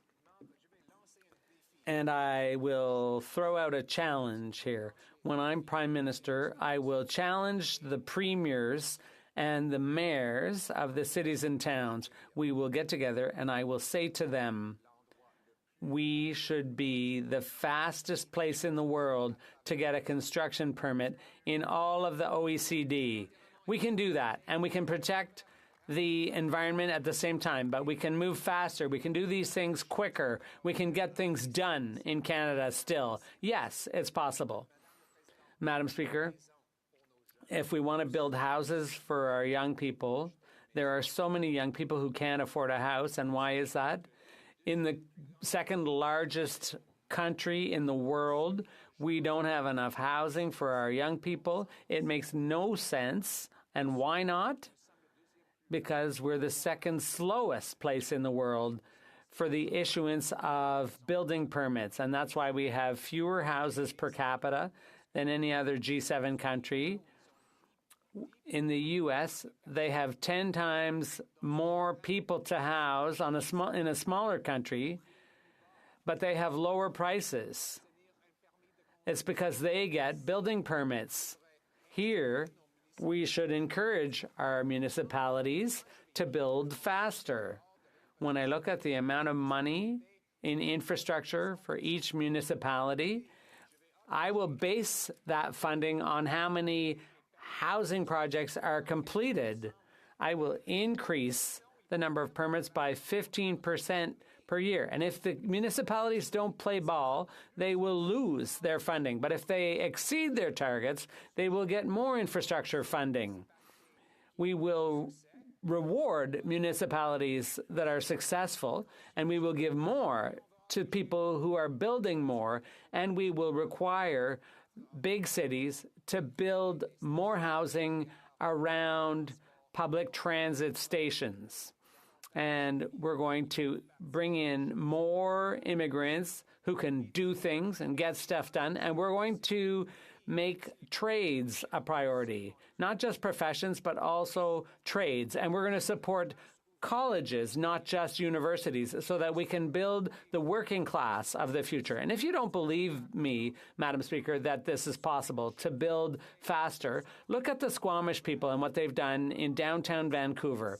In Vancouver, it costs $600,000 per house just for the permits, for the building permits, not for the materials, not for the workers, not even for the land. It's just the cost that government charges, the cost of the permit and the paperwork. But luckily, the Squamish people, who part of their land is within the city limits of Vancouver, they don't have to follow the rules or the city's red tape because it's a reserve. It's an Indigenous reserve. It's a First Nation. They have full control. And so they were able to build 6,000 apartments on 10 acres of land. 6,000 apartments on 10 acres.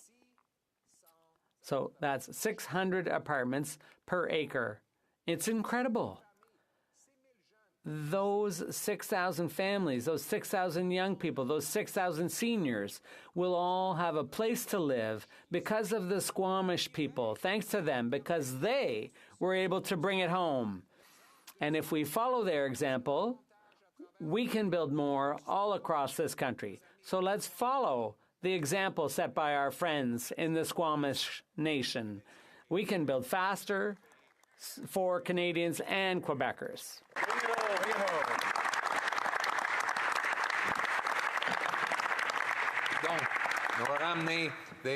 So we're going to bring home more affordable housing. We're going to bring home safety and security.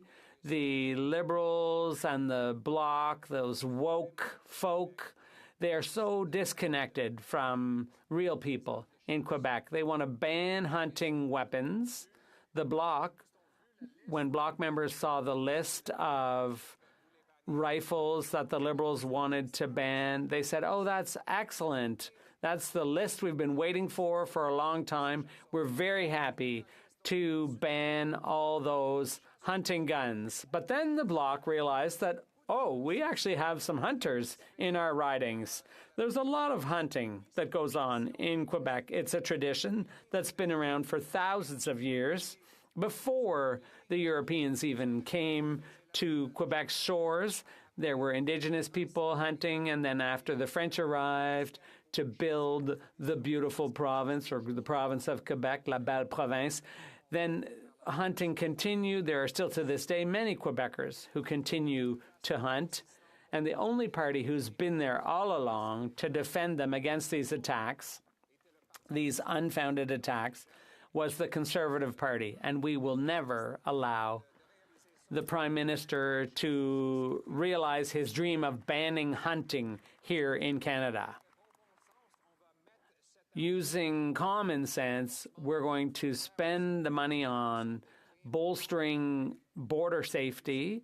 We know that most criminals who commit armed crimes, they use illegal weapons that were trafficked across the U.S. border. So why go after sports, people who use guns for sports, people who've been screened by the RCMP, when we could use that money to beef up security at the border and to better fund the police so that they can stop the real criminals and the street gangs and organized crime. That should be the priority all across this country. This is simply common sense, Madam Speaker. And finally, we will bring home liberty.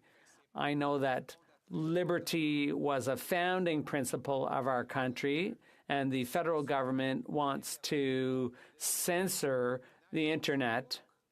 And the CRTC is a woke agency that wants to impose its values on Quebecers. And it's incredible to see the Bloc who claim to be pro-independence, they want to give the federal government more power, this federal agency or minister of the Government of Canada. I can't say his name, but the Minister of Canadian Heritage and other bureaucrats, woke bureaucrats here in Ottawa, the Bloc wants to see them controlling what Quebecers can see and say on the internet. The Bloc, the Conservative Party rather, is the only party that will defend the individual sovereignty of Quebecers to choose their own thoughts, their own words, their own identities. I will never allow the federal government to tell Quebecers what they need to, what they can or can't say or think on the internet. I will bring home freedom of expression.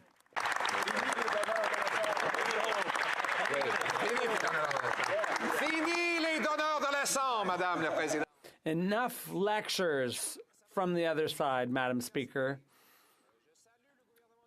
I commend the government of Quebec on its establishment of a policy around academic freedom, but unfortunately the Liberal government has tried to impose its wokeism on Quebec universities by tying federal funding for research and development to universities to the woke agenda. Universities need to be woke if they want to get any funds from this Liberal government. I will never allow that. I will apply a policy of freedom of expression, the same one the government of Quebec has used, so that all students and professors will have the ability to express themselves without censorship or woke limits on what they can say or think.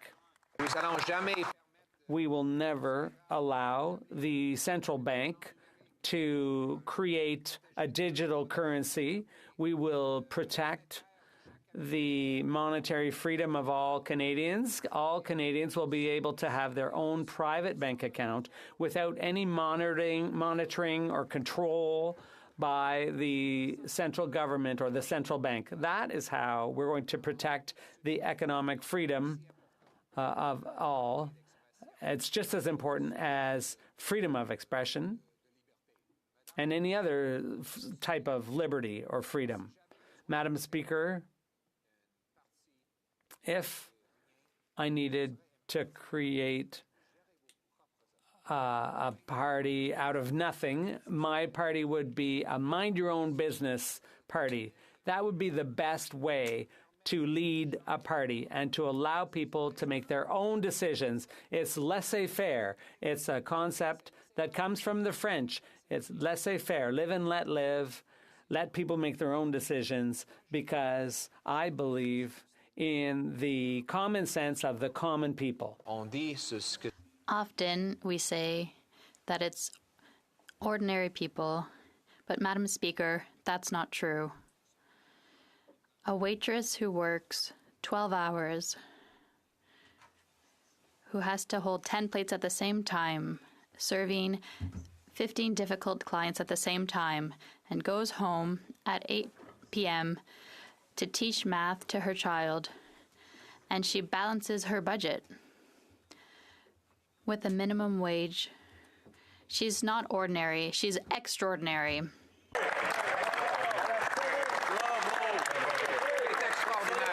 She's extraordinary. The farmer who knows the science of soil and weather to grow food from the field and bring it to your plate. He's not ordinary, he's extraordinary. The electrician who brings light to this chamber, Madam Speaker, he is not ordinary, he is extraordinary. These are extraordinary people for whom we all work. And we need to remember that they don't need lectures. Enough with the lessons. It's time to allow people to live their lives without excessive state interference from this government and from all governments. We need to remember that we are servants. Ministers, the word minister means servant. The Prime Minister is the first servant of the country, not the master of the people, Madam Speaker.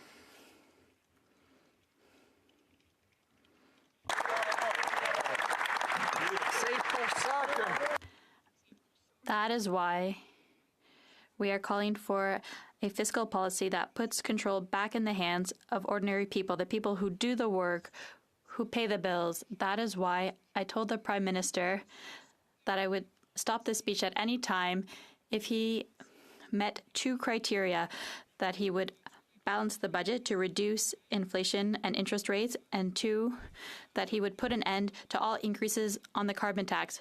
Two requests that would allow people to take back control of their money, to be paid for their hard work. Madam Speaker, these are our goals, to put people back in control of their lives. It's common sense. Let's get back to common sense. Let's bring back common sense. I could stop this speech on a moment's notice if the Prime Minister would walk in here now and just commit to me to make two commitments come true. One, that he will balance the budget to bring down inflation and interest rates, and two, that he will cancel all future interest for increases to the carbon tax.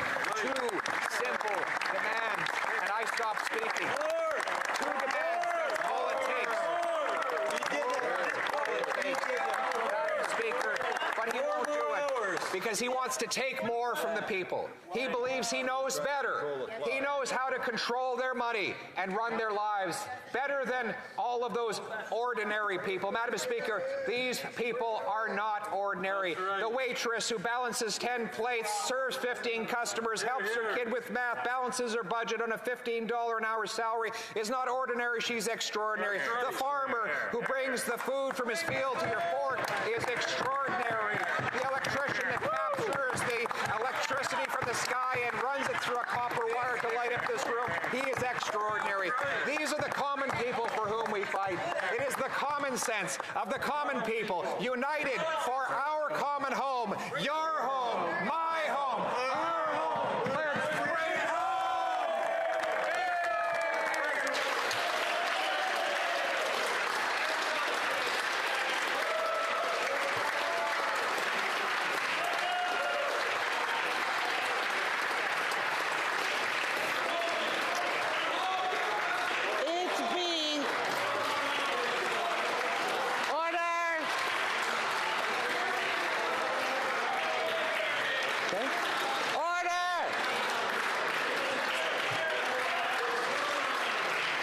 Yes or no?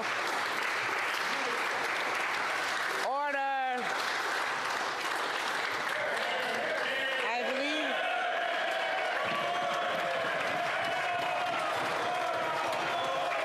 Order. I believe the Honorable. Order. I believe the Honorable House Leader for the official opposition is rising on a point of order. Yes, the Honourable. Thank you very much, Madam Speaker. I'm just wondering, given the late hour in the special order that we're operating under, we understand that at 11:45 you had to put the question, but I believe if you seek it, you might find unanimous consent to not see the clock and allow the Honourable Leader of the Opposition to continue, because I think there are still some Liberals that remain unconvinced, and I think he has some more. The question is as follows.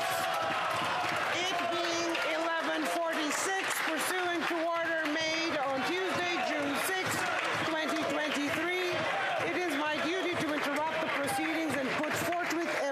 question necessary to dispose of the third reading stage of the bill now before the House. The question is as follows. Ms. Fridland, seconded by Ms. Jasek, move that Bill C-47, an act to implement certain provisions of the budget, tabled in Parliament on March 28, 2023, be now read a third time and do pass. If a member of a recognized party present in the House wishes that the motion be carried or carried on division, or wishes to request a recorded division, I would invite them to rise and indicate it to the chair. The Honourable Parliamentary Secretary to the Government House Leader. Request a recorded division, Madam Speaker. Pursuant to order made on Thursday, June 23rd, 2022, the division stands deferred until Tuesday, June 8th. 2023 at the expiry of the time provided for oral questions. The Honourable Minister of International Development is rising on a point of order. Madam Speaker, I move and seconded by the member of Winnipeg North that this House now do be adjourned. Okay. Do I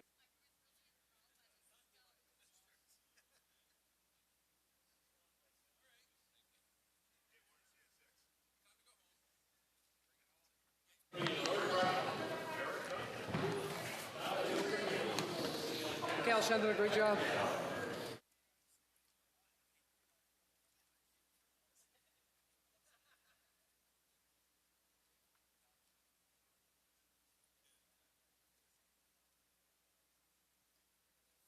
Seconded by Mr. Lamoureux, move that the House do now adjourn. Pursuant to order made on Tuesday, November 15, 2022, the motion is deemed adopted. Accordingly, this House stands adjourned until tomorrow, well, later today at 10 a.m., pursuant to Standing Order 24-1. Yeah, it is tomorrow. Yes, I'm sorry. It's not midnight yet. Okay, sorry. Yeah.